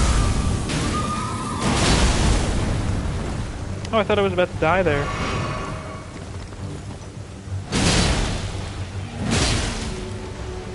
Fright's cavalry. Eek! They are quite fearsome. And I do not like them due to my experience with the one in Limgrave during my first playthrough. You can go and watch, like, the fucking hour I spent fighting that guy on the bridge.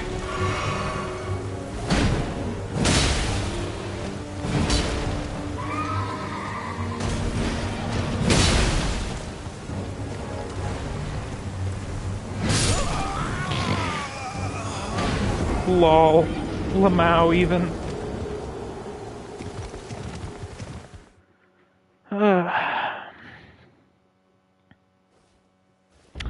had a question. How many larval tears do I have? Any, really? I might have one. Yeah, I got one. I'll get some more in the future. Because, you know, fucking 38 strength. I don't know how much we're gonna use that. Probably a bit. Probably use it a little. But we're probably gonna reorganize some stats occasionally for the purpose of trying out different weapons.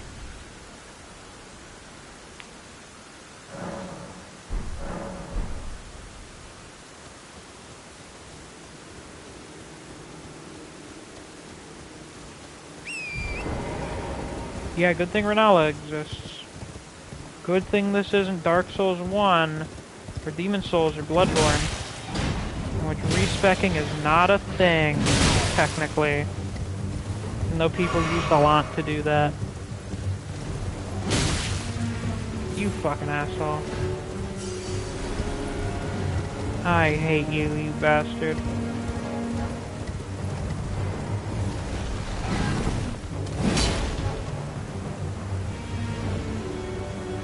I hate this music of yours. It's not even that good.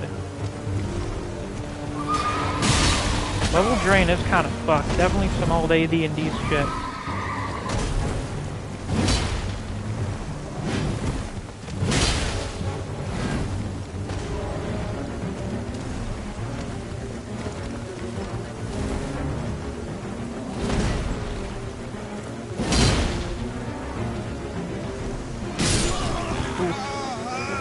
Alright, let's see how good the death poker is against this guy.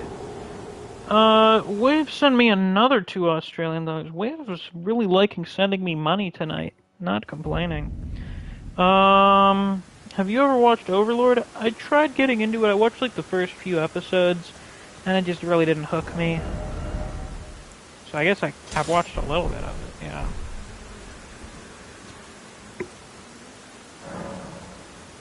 Imagine level drift stuff hangs out in Duskfell. Who can say?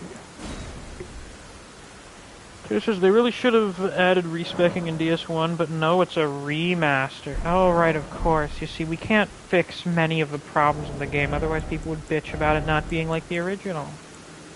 Because of course. You can. I was about to say I can. Got to season 2, and the CGI Lizardmen threw me off, so I stopped watching. Yeah, CGI Lizardmen will do that to you, I do believe.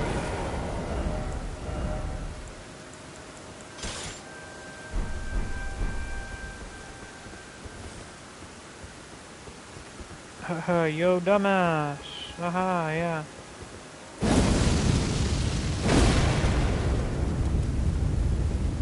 Get over here! This is why we should kill people?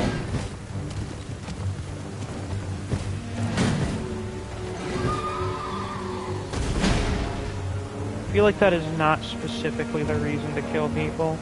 Overlord was my one anime per year for 2019. Interesting, what did you think of it? I know a lot of people love Overlord. A lot of people think it's quite peak. Probably a lot of people who read the light novel. You liked it. Well, that's good to know.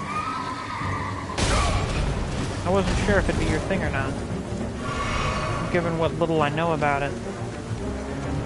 Not for any particular reason. I was just like, I don't know if Neve would like this. If it seems kind of mid, kind of basic. I don't know. There we fucking go. Took forever. Jesus Christ.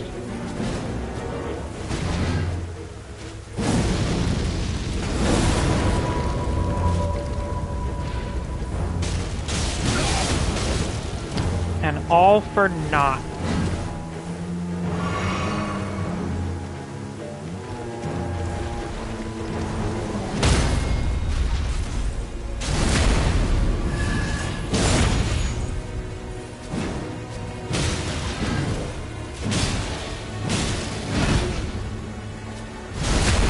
Oh my god, you can backstab him? It's amazing.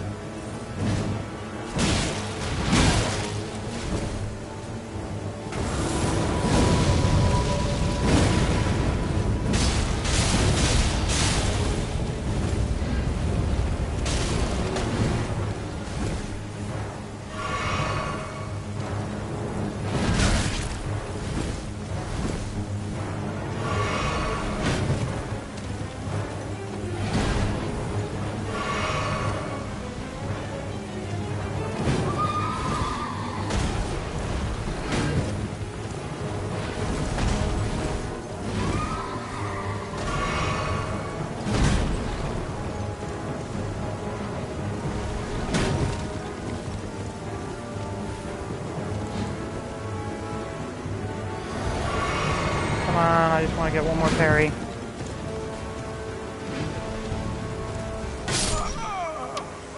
Damn. That was going quite well.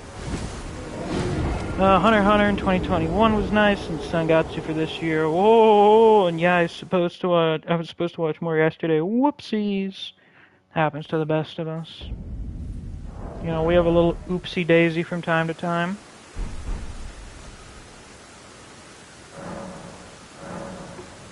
Another 5 us. It seems Wave is quite intent on giving me a lot of money today. Giving me a fuckload of money. I forget, what's the day YouTube monetization likes? Is it the 20th? Wait, no, that's when you get paid. All they give a shit about is it's by the end of the month. So never mind.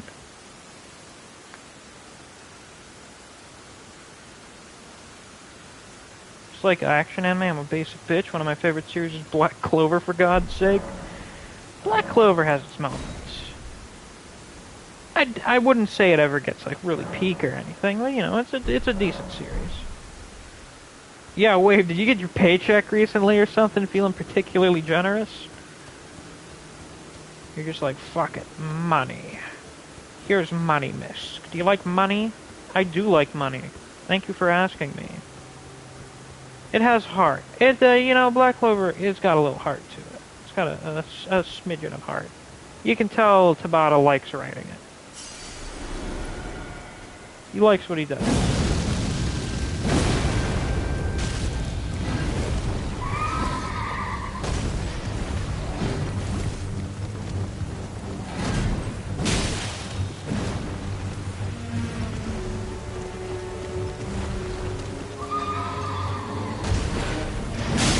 What I can't say about other series. That's fair. Like One Piece. Whoa. Whoa! Hold on, you're gonna get me killed here. Okay, whoa, I was about to say, One Piece doesn't have heart in it. Are you smoking crack? Whoa, whoa. Oh, that was... Oh. All things over an 8 have heart. Wouldn't it be interesting if there was like a fucking 9 out of 10 series, but it was just like the most machine-produced 9 out of 10 ever? Just utterly devoid of soul? Yeah, I was about to have a fucking heart attack. And I'm not even like the biggest One Piece fan ever. Like, I like One Piece. I'm not like a super fan of it. But to say it doesn't have heart would... I'm very glad to hear that was a joke. If Griever was here, he would have fucking shot you. You know, Wave, you don't have to send me money with every message. You don't have to. You don't have to keep doing it. $5 Australian. Black Clover is better than My Hero, and I just got paid yesterday. I see. Yeah. I would probably agree.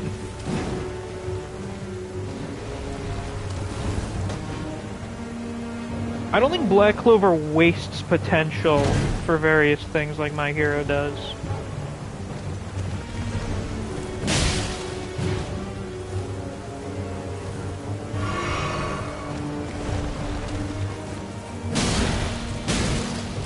The one thing I don't like about One Piece is the character design. That I understand. I get that. I really like My Hero, but I haven't read the manga. Well, that's fine, I guess. I really like the earlier parts of My Hero. And I like a lot of the characters in My Hero. You know me, I fucking love my guy Mirio. Want to save 1 million people, you gotta start with one person. Yeah, I summoned Griever in the, what was it, part 5? Just because I mentioned Star Wars like 5 seconds after he entered the stream. Or no, we were already talking about it, and then he fucking enters, because morphogenetic fields, I guess. What's your take on Overlord, if you even know about it?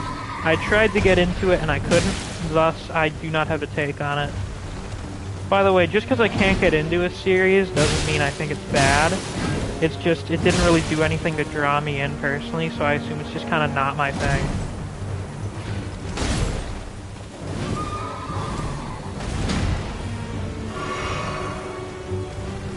Yeah, we were talking about how much of a shit show Rise of Skywalker is, and how embarrassing it is that various family members of mine really like it.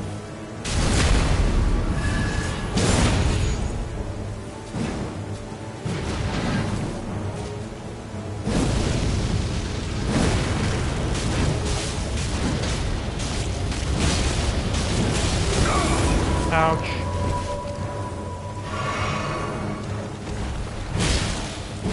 Come on, you big fucking bitch.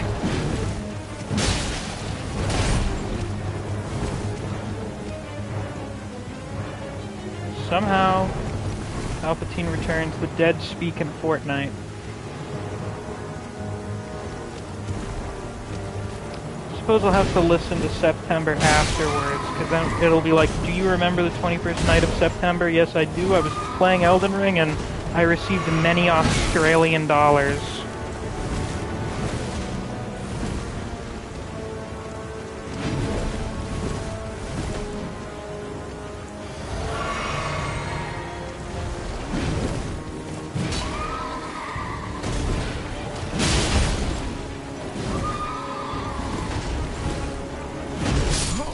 Oh my god, I'm gonna go insane.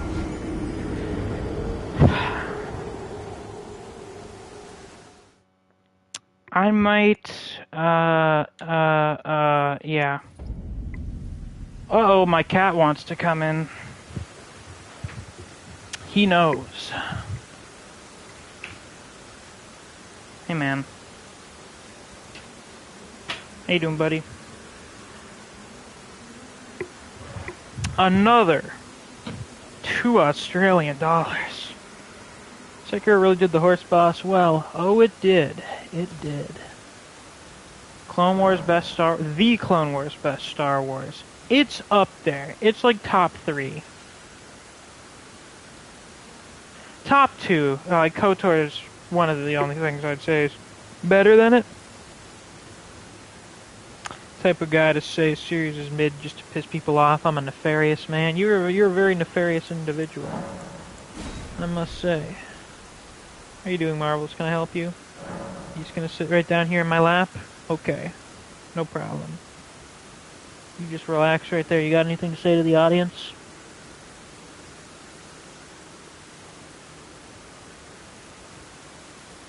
No, he's just purring. He do be purring. He's having a blast. Not a critter, though. I don't know. I was thinking about calling you an interesting critter, but I'm not sure if it's warranted. By the way, how many likes are we at? Because Studio YouTube Mobile doesn't fucking update it anymore. The bastards. Interesting critter is a good... Yeah, interesting critter is a compliment. You are an interesting critter, bro. 16 on your end? That is outstanding.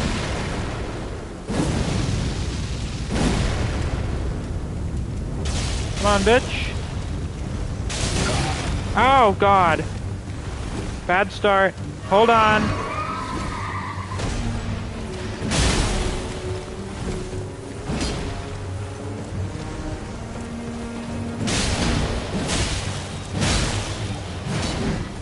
Oh, I don't know how that missed me.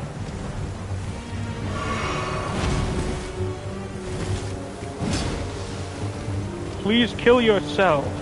Jump off this bridge. Now. Oh, Jesus. Fuck.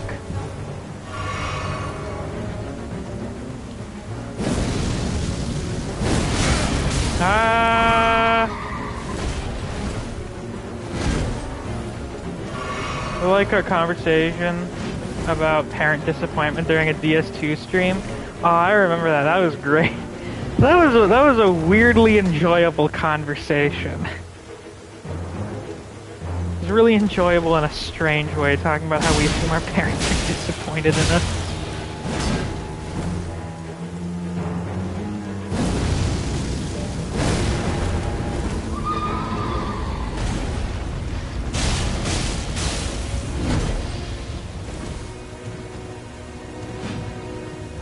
That was a time, undeniably an event in the great chronological sequence of events.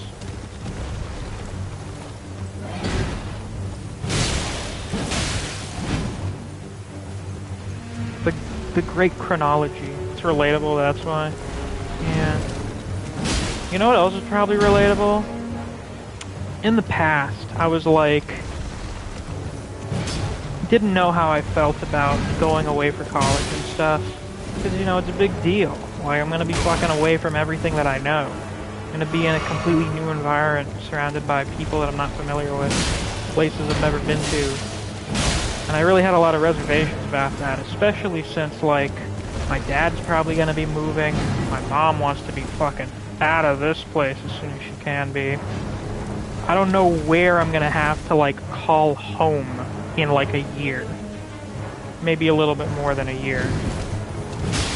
And now my feelings on that have softened just because of how unbelievably fucking annoying all of my family members have been within the last few months.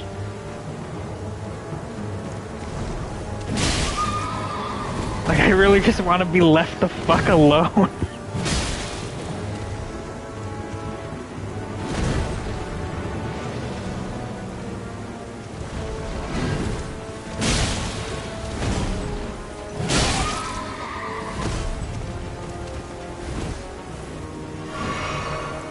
I hate the thought of moving out, honestly. Do you still live with your parents? I don't know how old you are, actually.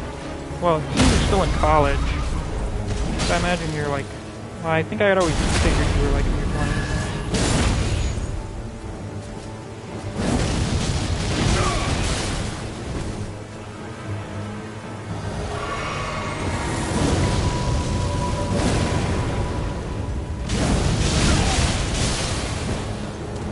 If I die here again, I'm gonna be so fucking pissed.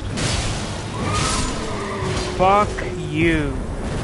Miss college content? I mean, I'm in college, but I'm only in community college and online, so I don't really like being in college. Ash of War Bloodhound Step. There you have it, folks. The most cracked Ash of War. We're going to use that on Melania, and Melania only, probably.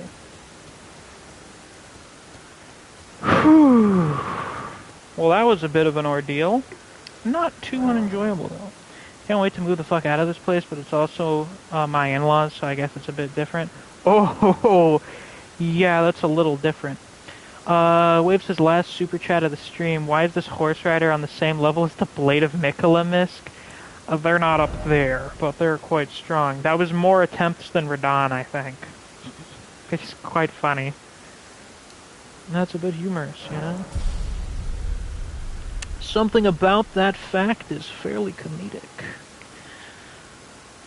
If you don't have a place to cook, then your roommate will be one lucky fucker. I mean, I cook when I find a thing that I really want to make. I don't just cook all the time. Also, cooking is a little expensive. But even then, I don't think they do. I think you can have, like, a microwave. I would have to get, like, a little fucking, a little stovetop.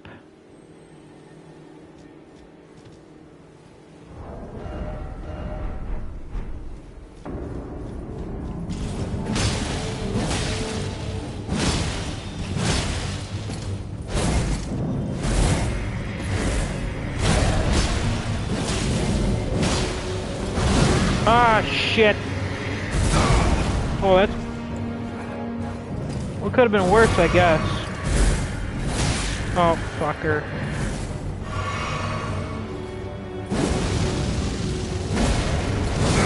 Man, why do you gotta have this shitty generic music, too?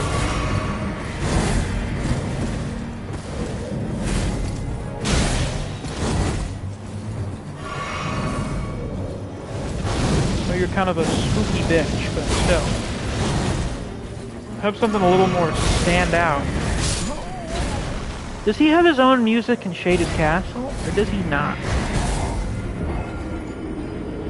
Living in a city will be such a change of pace. I'm really excited to move into a dorm after next summer. That should be great for you. You seriously need to move into a place that has, like, more human contact.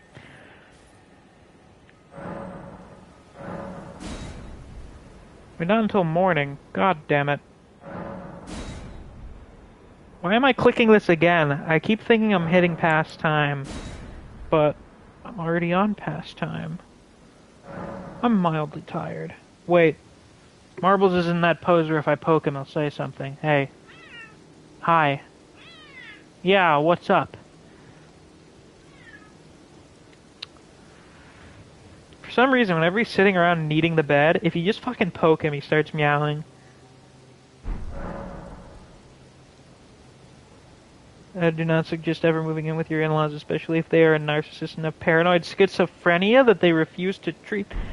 Okay. Alright. I'll keep that in mind.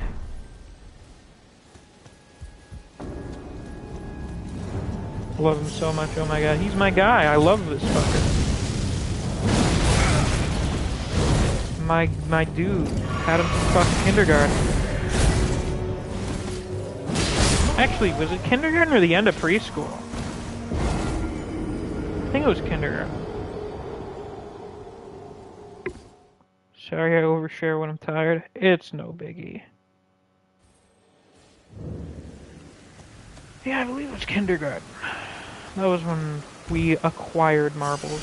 Also, having a job in town's over will probably provide me with good real-life contact. Probably. Do you plan... Or having a job, I misread that. Yeah, I wouldn't expect you to have more than one job right out the gate. Like, I would not want to work at more places than one. Frankly, I don't want to work more than I already do, and I only work like fucking 12 hours a week. I don't mind this dynamic here. I don't mind only working like 12 hours a week. That's fine for me. That's okay. I got no problems with it. Gives me plenty of time to do everything else. Don't think you'll be able to survive in a city without having money prepared? Yeah, you're gonna need to have a bit of money. Though it's probably a better idea to just have some kind of job.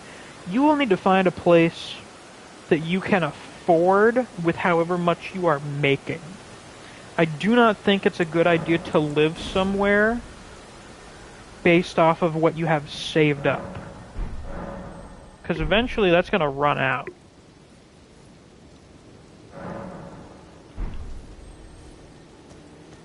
It'll take a while, maybe, depending on how much you have saved. But it'll run out. Of course, yeah. Whoa! I haven't seen that combo before. That's a new one. Jesus fucking Christ. That tackle! Ugh. He's getting more ruthless. He is becoming stronger. How does he accomplish this? I like that we have Elemer as kind of like a final challenge in each region, to an extent. Fully intend to find some form of work in wherever I end up. Oh, of course. I mean, I don't imagine you wouldn't. You don't strike me as the type to just sit around in your apartment forever without a job. Especially because I don't think you get, like, any kind of, money from the government or whatever. Whatever equivalent you have over there. I don't know what it's called. You know, like, a fucking social safety net. My cat's claw has gotten stuck on a little fabric from my blanket. There you go, Marbs. You're good. Your toe is no longer stuck. He's just sitting here, cleaning his belly.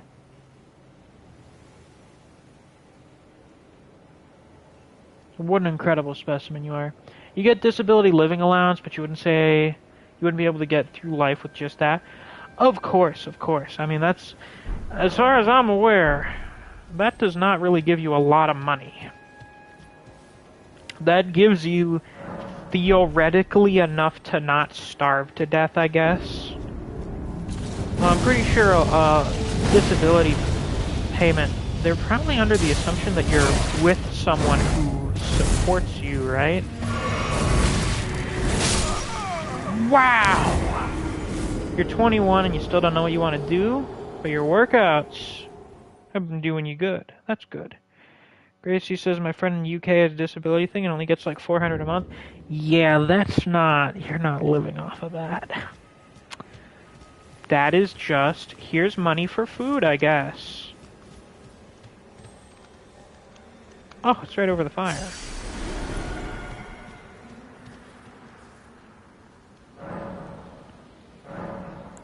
Yeah, it's not even a month. It's 40 days. Ooh. 26 and I still don't know what I want to do. Alright, that's probably not great. That's probably not the best. I'm sure it's a nice benefit to have. Still got bills too, so barely enough for food. Yeah, fuck.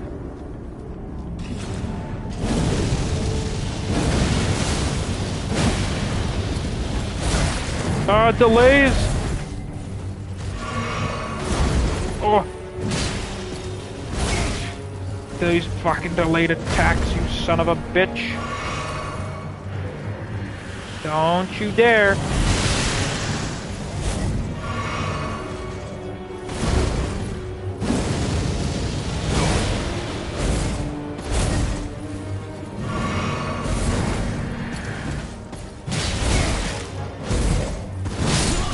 I knew that was gonna kill me. I want to do art and stuff, but it's like everything you wanted to do besides that got thrown out the window because of health and disability. Yeah, that sucks. That's really unfortunate. Cause like when that happens, I don't know what you can do, really. I mean, I can't imagine just suddenly kind of losing the ability to do the things I want to do. Like, what are you even supposed to do at that point? My lot in life, yeah, fuck. It's just stuck in limbo, pretty much.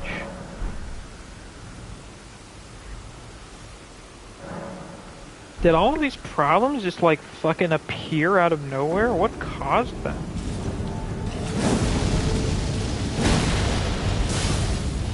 Like, I know you mentioned some various, like, inherited conditions. Wow, that was fast.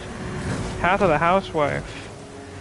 Well, I don't know, because even then, being a housewife still requires doing quite a bit of work, presumably. I mean, like, if you have fucking kids, it's gonna be a shitload of work, but even then, basically taking care of a house all the time still requires a lot of stuff. You're basically doing chores all day. It's the only thing you're fucking doing. Unless you got, like, a really small house or something. By the way, big house or small house? Yeah, and this is like a general principle. Which do you guys prefer? They started at 16, got progressively worse, and when popped up randomly in the past 3-ish years. The seizures are likely from COVID because I got brain damage? Jesus Christ! Holy fuck!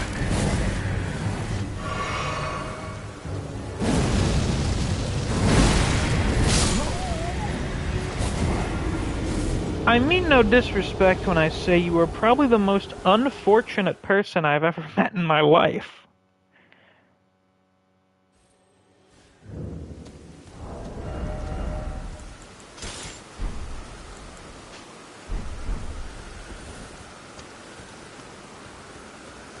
Small house. Clover prefers a small house. Hello, Clover. How you doing? How is D&D? I understand you guys encountered a hag of some kind. Also, Marbles is here. Say hello to him. He's curling up to take a nap. You know, napping, as you do at 12:15 a.m. Now, when it comes to big house or small house, I prefer a small house as a non-homeowner. One, because a small house is definitely way easier to maintain. Like, there's literally just less there. Second reason, being in a big house by myself is spooky. I don't like it. Even being in these smaller places by myself is mildly unsettling at times. 3 rooms sounds good. I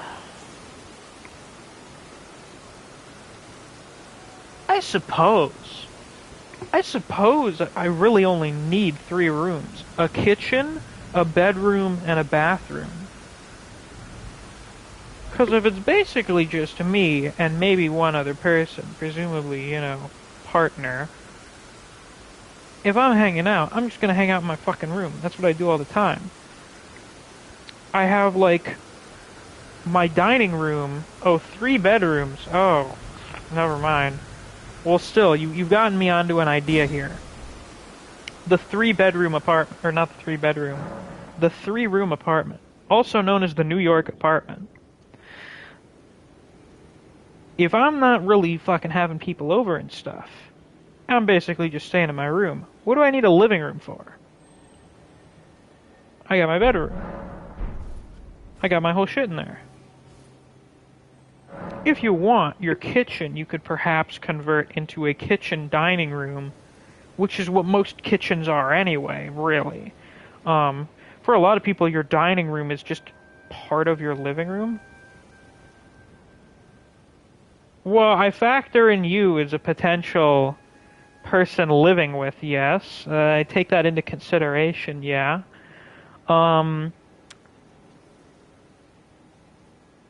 Your kitchen can also be your dining room. Dining room, almost always either just a part of your kitchen or a part of your living room. So you don't fucking need that. You can eat in your kitchen. Or if you're a fucking... I'm not going to be accusatory of anyone. I'm making sure you make more real-life friends in college. You will be for a living room.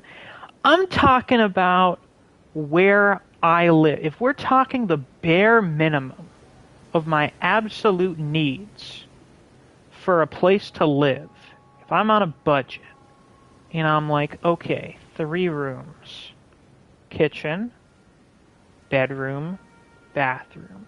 If we're going to spend a little bit more money, yeah, we'll bump it up to 4 rooms. We have the living room. But the living room, depending on what kind of resources are available to you, it's not an absolute necessity.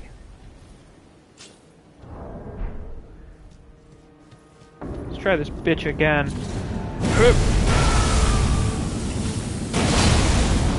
That is really not that much damage.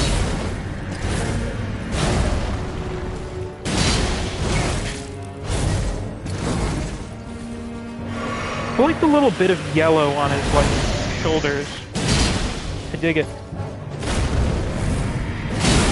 Oh, that fucking ground explosion.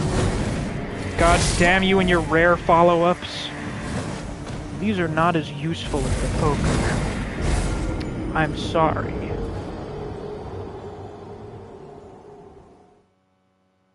Gracie says, no, Clover, you're always gonna have separate places even when you're married. Of course, of course.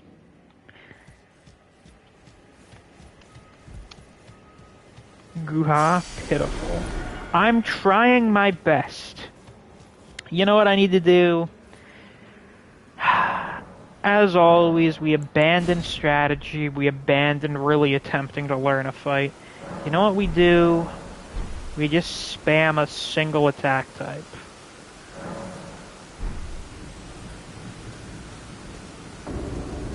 For starters, we just open with this and get the opening for it.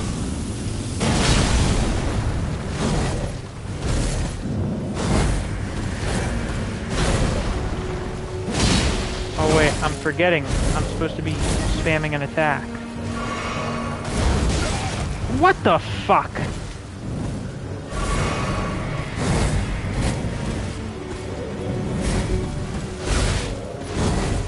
Holy shit, this guy's combos are nuts.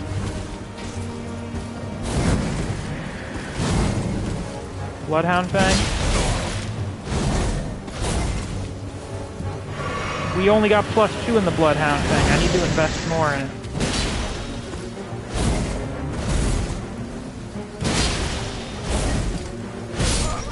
Oh, he does so much damage. I know the one in Altus is going to be a fucking cakewalk compared to this guy now, because we're just going to be getting our asses beat against him so much.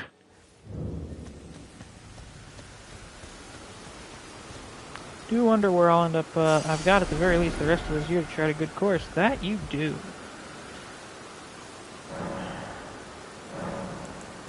That you do.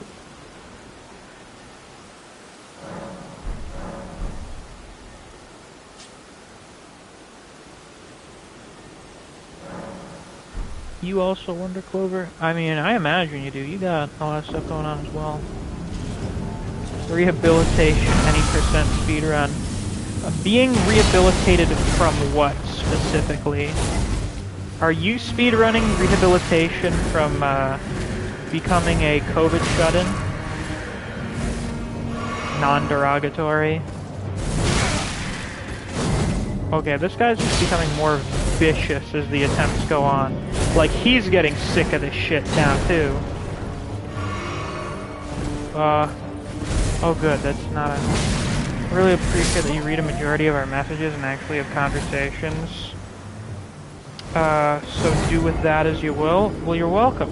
I enjoy doing that. I mean, that's part of the, for me, that's part of the appeal of doing a live stream. I mean, first off, one of the big appeals of having a YouTube channel is getting to interact with people. You know, getting to share ideas and thoughts on things with people. And then a live stream just lets you do that in real time. It's great. It's fantastic. Terminally online neat to functioning human being who loves life. Ah, yes. Yeah. That will be quite the transformation. That much I'm certain of. See, how's the Kengan reaction doing? Oh, my sub count has decreased even more. That is great. That is always a good sign. COVID shutting before COVID was a thing. Listen, for me, COVID was not the worst thing ever. Basically, it let me do the things I enjoyed doing more. Those things being a fucking shut-in, to an extent. staying up late playing video games. Oh fuck, watching YouTube videos. The first stream you were here for was the DS3 one against Gale, so you were here for the last DS3 stream. That is quite the stream to have been here for, because that was a fantastic stream. That was fucking great. I mean, I had my rematch against... there was a guy. I'm pretty sure we basically... No, we did Dreg Heap in the second to last stream. Then we got to the Ring City in the last one, I think. First video was the Yuta versus Itadori chapters. Very nice. Actually, I think I remember your comments from you catching up.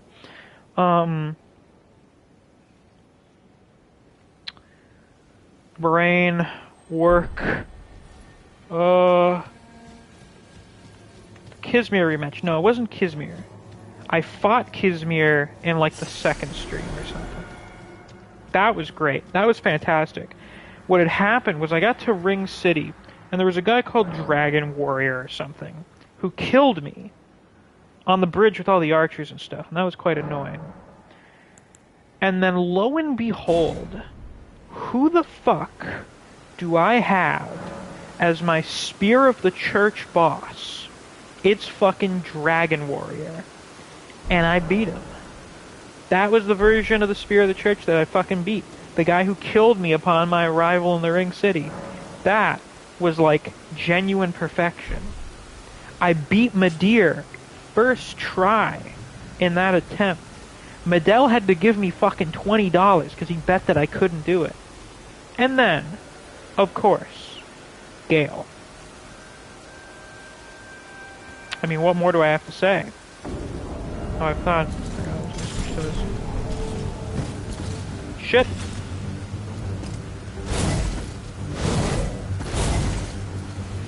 Yeah, I didn't think so. You bitch!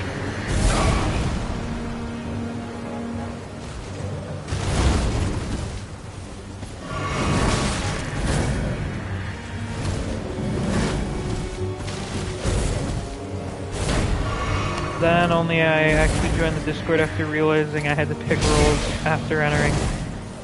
Happens to more people than you may think. Took half a year, but I did it. Don't tell me that was half a year ago. First video was the first JJK reaction. Stalked your channel for a bit and then popped into the Discord a few JJK chapters later. I started those reactions at literally the best time. Remember when you got turned around and a bunch of wolves appeared? That was funny. I think it was the Kyoto group when the Kyoto group pulled up. Yeah, I think it was around then. It was like January of 2021. That was right when the first, the big boom for the channel happened.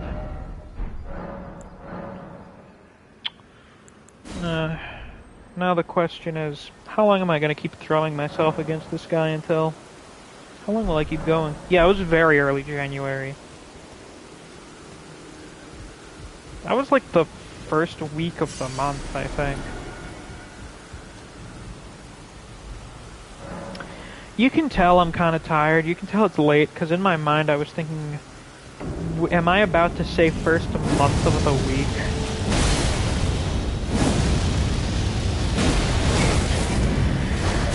Oh, no siree. Oh, damn. Tragic. So sad. What I have to do, right? Your biggest contribution to the server was the Mightiest Bible. Yeah, that thing is a fucking work of art. That thing should be put in some kind of digital museum. Actually, it's probably not the best place to keep something stored. They should print out a physical copy of it. Put it in a museum of some kind. The Museum of Dumb Internet Bullshit. The new addition to the Smithsonian. They're gonna add like a new building in the square. The Smithsonian Museum of Dumb Internet Bullshit. That thing will be like one of the centerpieces there.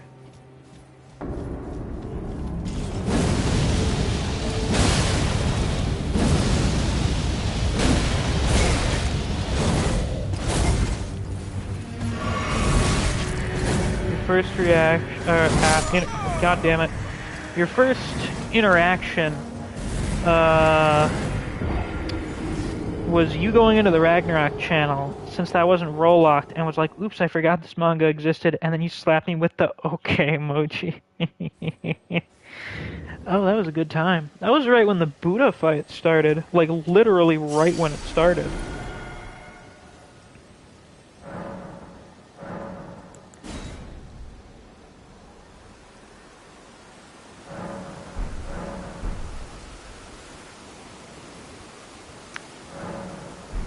You know, you can tell Elmer is a good boss because I'm not getting tired of fighting him.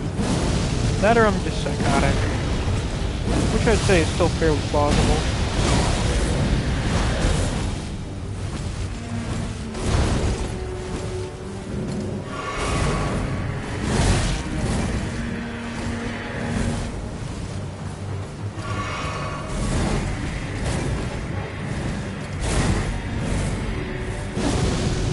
Monster Girl Encyclopedia is an abomination and defiance of God. I believe Danny owned that at one point or another. Because of course he did.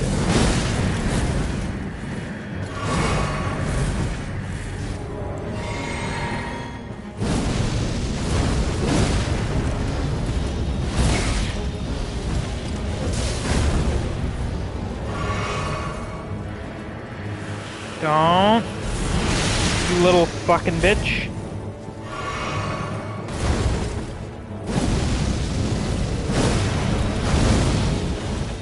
Kiss my ass, you fucker. The range.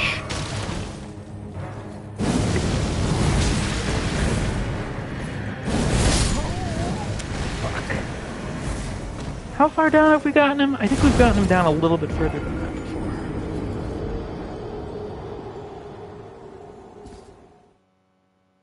I'm gonna try something stupid. Something dumb. Like, really, really dumb.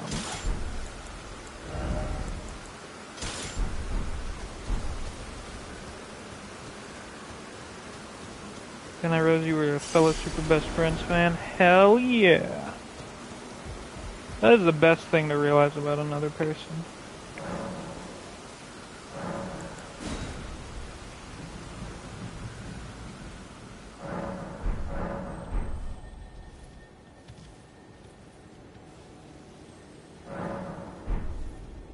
Actually, try it out with this first.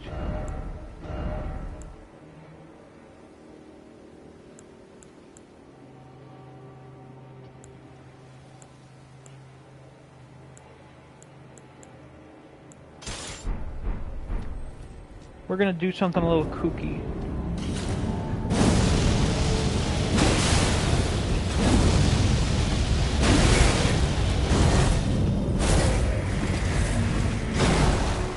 First video there was Cabela's most dangerous hunts, and I cracked up so hard.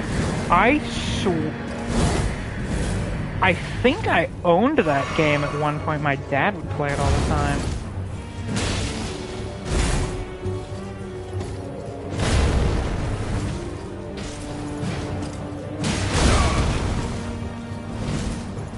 That was like the only video game my dad would play.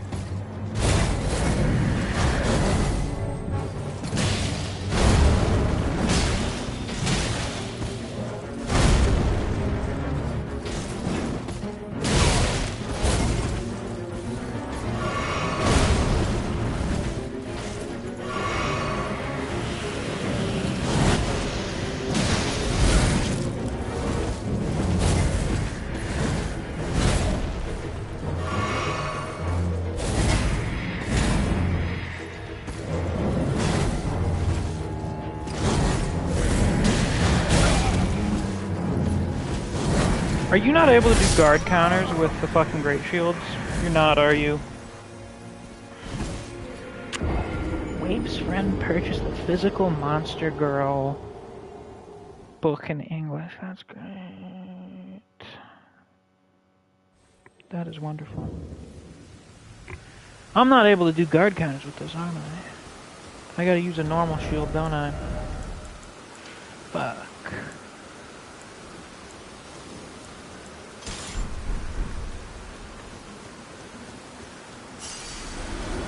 It's weird using a great shield. I like never do it, so I'm very... Something about it feels very strange to me. It feels unnatural. I've never been much of a shield guy. Not ever since my first playthrough of Dark Souls 2. After which point, it occurred to me that, wait, you're actually supposed to dodge in these games. Holy fuck.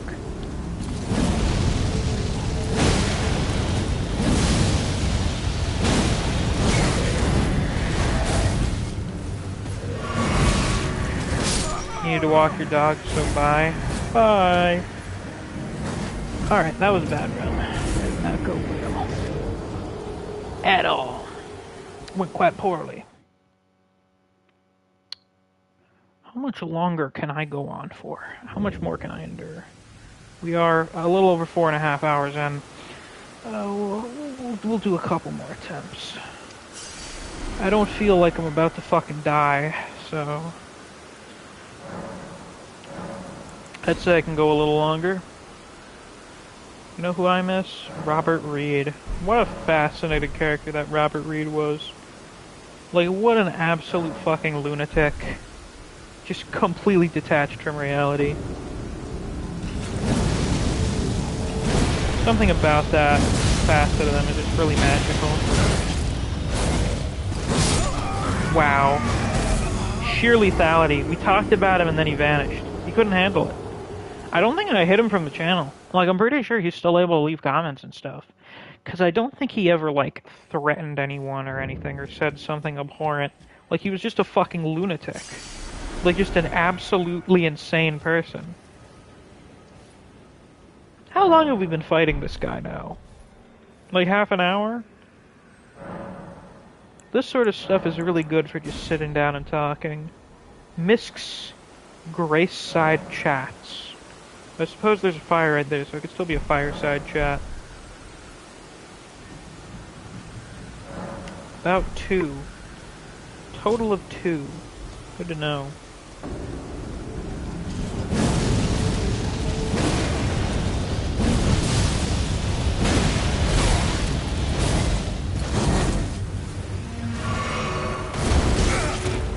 Ooh, you intimidated him away.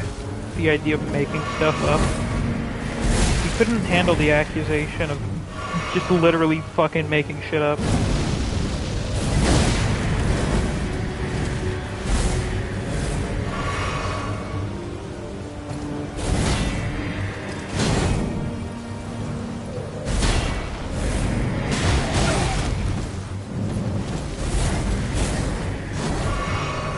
How does this shit work again?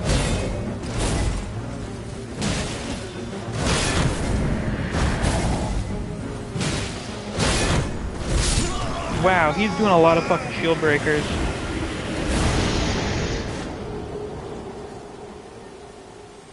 Elimer should be a shard bearer at this point. That guy could kick the fuck out of several demigods. At least Godric and Renala. Now that I think about it, is this projection of him stronger than Elimer himself?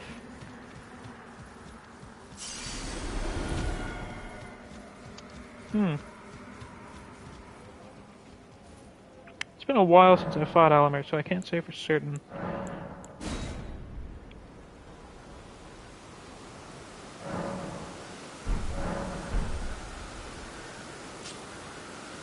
One thing I can say for certain, I seemingly cannot remember how to do fucking guard counter.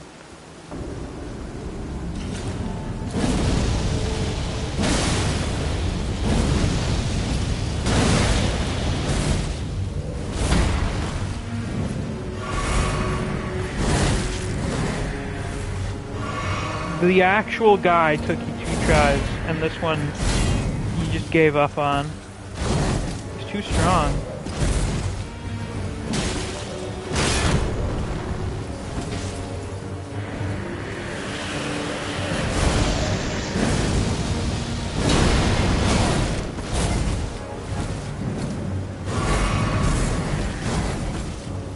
I understand, this guy is definitely... Shit, we thought Margit was supposed to be like the pursuer. Fucking Elmer. He's the pursuer, but he's pursuing other people than you.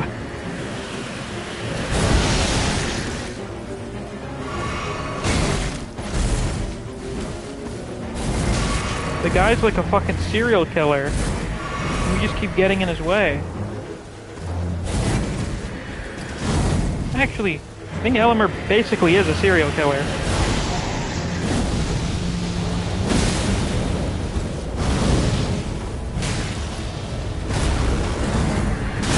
Yeah, we're in his way. Damn it. That cursemonger encounter yesterday was very pleasant. I love that guy. It's weird to me that that's yesterday now, apparently. Strange happenings. I know what I need to do. I need to do more fucking charged R2s. This man, who once again, not really getting frustrated fighting him. Maybe it's because I'm tired, maybe it's because the chat's here, but, again, the sign of a good boss. You can just keep dying to them over and over again and not really get tired of it. I think it's probably because there isn't anything about him that feels unfair. I just kind of know I'm fighting him probably a little bit earlier than I should be. Because technically this place does scale post-Altus. I think what Caelid is, it's supposed to be a challenge. People who've progressed through Limgrave and Liurnia without too much trouble. Caelid's here to be like, hey, do you want to have a bad time? Well, step right in. Step right on in.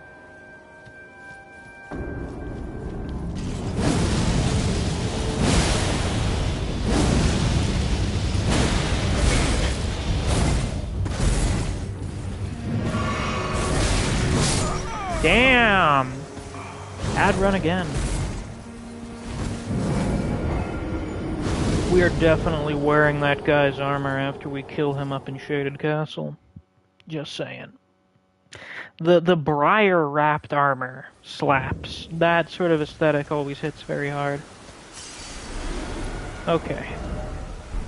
First off, I need to make sure I remember how a fucking guard counter works before we do this. Kill him in real. We will kill him in real, maybe in the next stream. Maybe. We'll see if we get to him. We probably will, because Knockground won't take too long. And then there's really not much else to do in Altus if you're not doing Leyndell yet. Like, the final boss of that stream will probably either be fucking Elmer, or my love, the Draconic Treason. You know, just my favorite boss ever.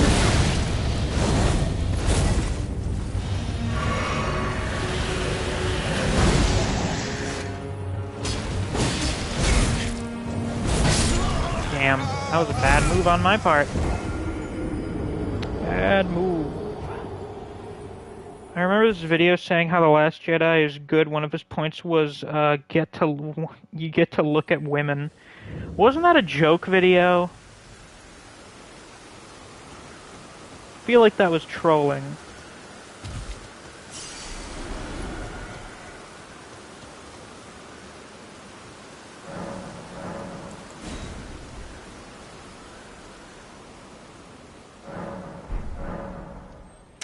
Perhaps that's just me refusing to accept reality. Elmer, can I guard counter you? No, it wasn't a joke that he was absolutely serious. Wow, that is something.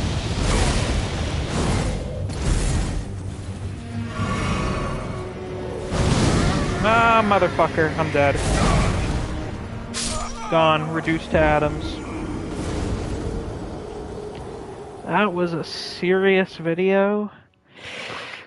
Oh my fucking lord. Oh yeah, we have been fighting Elmer for about half an hour now, yeah. A little over, like 40 minutes. That's crazy. But I'm not getting tired of it.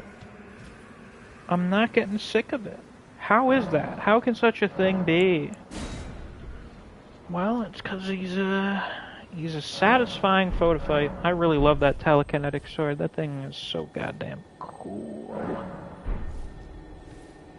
You can tell this game really encourages the usage of unique weapons.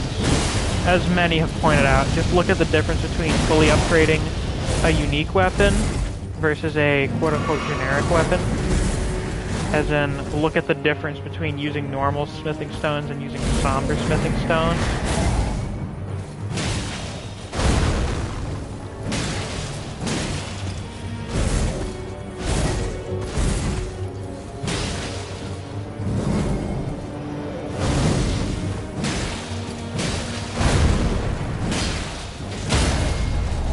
There we fucking go.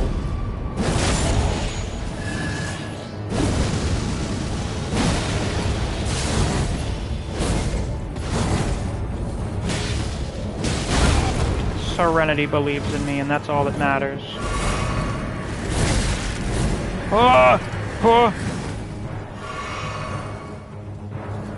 Can't get too far away from him. That's when he starts doing all the range bullshit. Oh!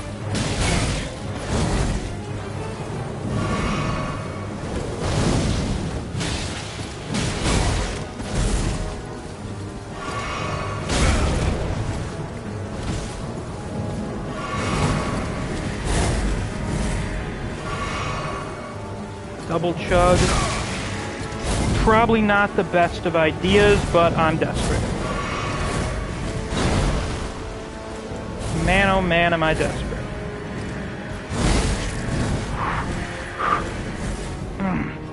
Listen, even if I don't get him this time, we can get him next time.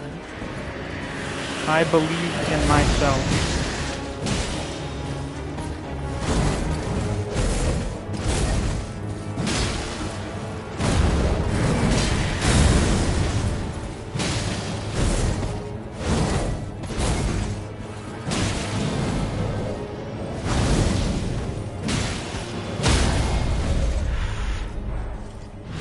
Get absolutely fucked, Elemer.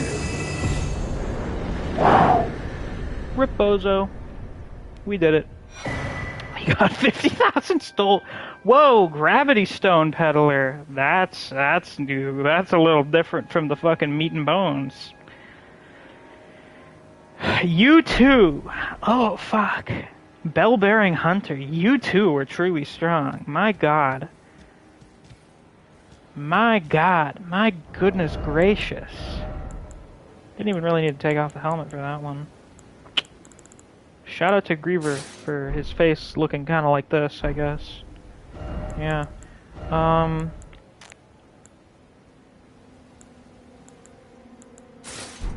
Yeah, that goes.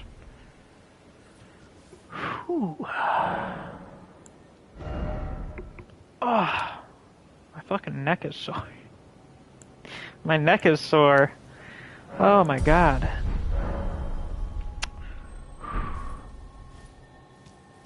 And he's back now. What is the deal with this Gravity Stone Peddler?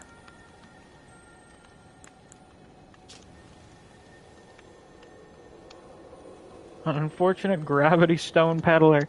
You just know me peddling Gravity Stones on the street corner. What a nice guy. Hey man, you don't have to worry about that fucker harassing you anymore. He never comes back after I show up and beat his ass after he kills me 30 times in a row.